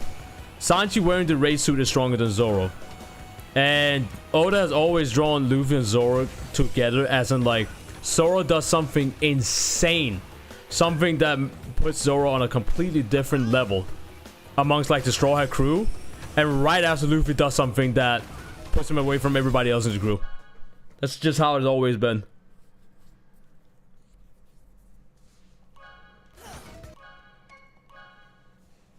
The left and right hand of the Pirate King. Toxic, they're supposed to be a team. Yeah, but it's not that it's not that they're not a team. I mean, they obviously are a team in the story, even though they, you know, kind of hate each other sometimes here and there. But that little hate on each other reflects also the community. You have a Sanji fan base and you have a Zoro fan base, and the fan base is huge. Every time Zoro does something, the Sanji fan base will try to discredit it. But every time Sanji does something, the Sanji fan base are gonna, you know, you give them a mile, but they take a whole ocean. Anything where they can push their agenda, anything that can glaze up Sanji, they'll do it. And I find it kind of sad sometimes. I really do. As a Sanji, as someone who loves Sanji myself, I find it really fucking sad. They're making the community, or at least the Sanji fan base, look like small ass Chihuahua dogs. You know, the little small ass Chihuahua dogs that just barks at everything that's taller than them. And then you have like a big ass dog like a Grand Noir, or like a German Shepherd, who's like the Zoro community, that don't really bother with like the small little barks. It's like all bark but no bite. It's toxic, and it's pathetic. It's actually pathetic.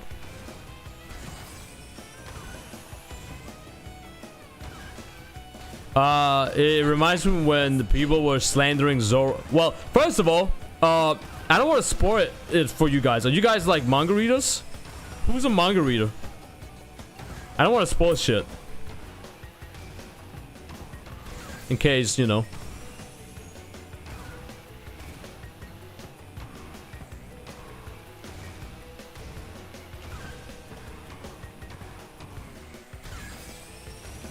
Shit.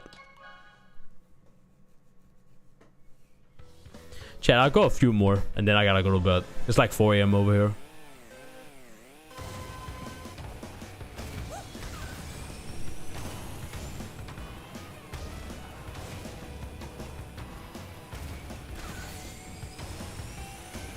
I've never heard of One Piece, but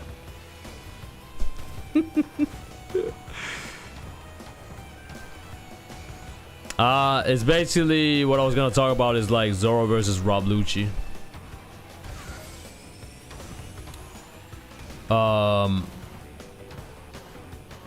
you have the Zoro fan base calling it a one shot, and saying the Zoro was never sweating it, and it was never like a high diff or like a mid diff. It was like a low diff. And then you have the Sanji fan base. Well, I mean, I pretty much already explained it. Every time Zoro does something, you have the Zoro community glazing up Zoro. And then you have the Sanji fan base trying to kind of like damage control that.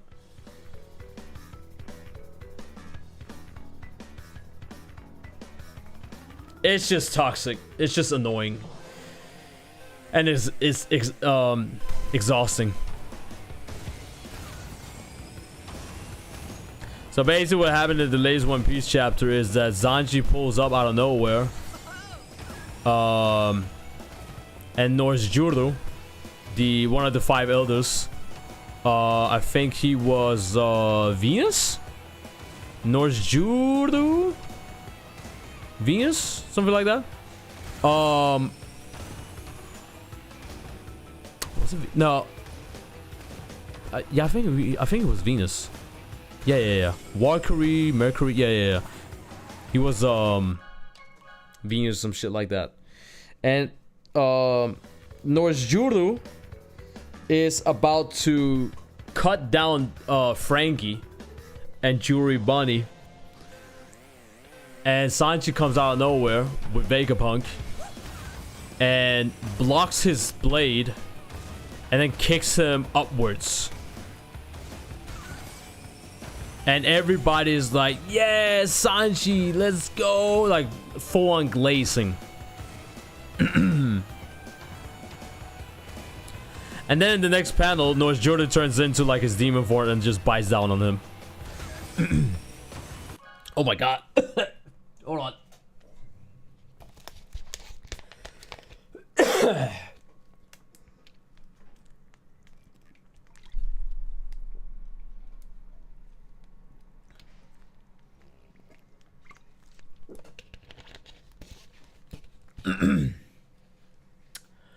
But so in the next panel, Norse Jordan turns into his demon horse thingy and bites down on Sanji's body. And you can actually see the Oda wrote like bones crackle type of shit. And we know that Sanji, he got like his Germa body. So that shouldn't affect him, but it does. He's actually breaking his bones by biting down. So damn. Alright, I'm done, chat. I'm done. But in the next panel, then after that, you have Saint Saturn jump up to the Egghead stratosphere or whatever it's called, and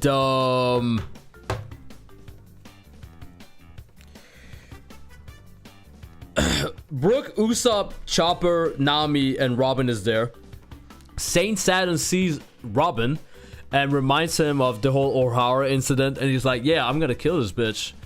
And you have Nami screaming, protect Robin-chan. And actually, as a matter of fact, I'm gonna show you guys this shit real quick.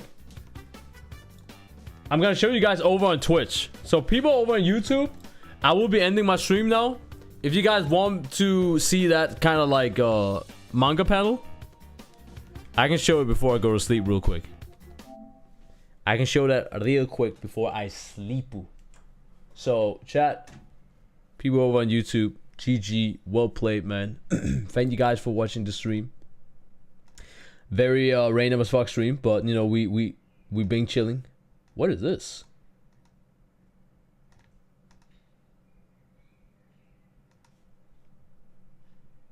What am I looking at?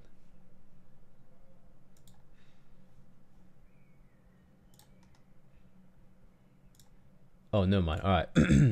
So yeah, chat. People over on YouTube. I actually haven't read it yet. Oh, really? Sanji does anything and the community freaks out. I know, right? It's all about Brook anyways, though. Yeah, so you want to see that Brook, come to my Twitch channel. So I'm going to end it over on YouTube. Love you guys. Appreciate you guys, man. Thank you guys for watching me play some CTR. I'll catch you guys next time.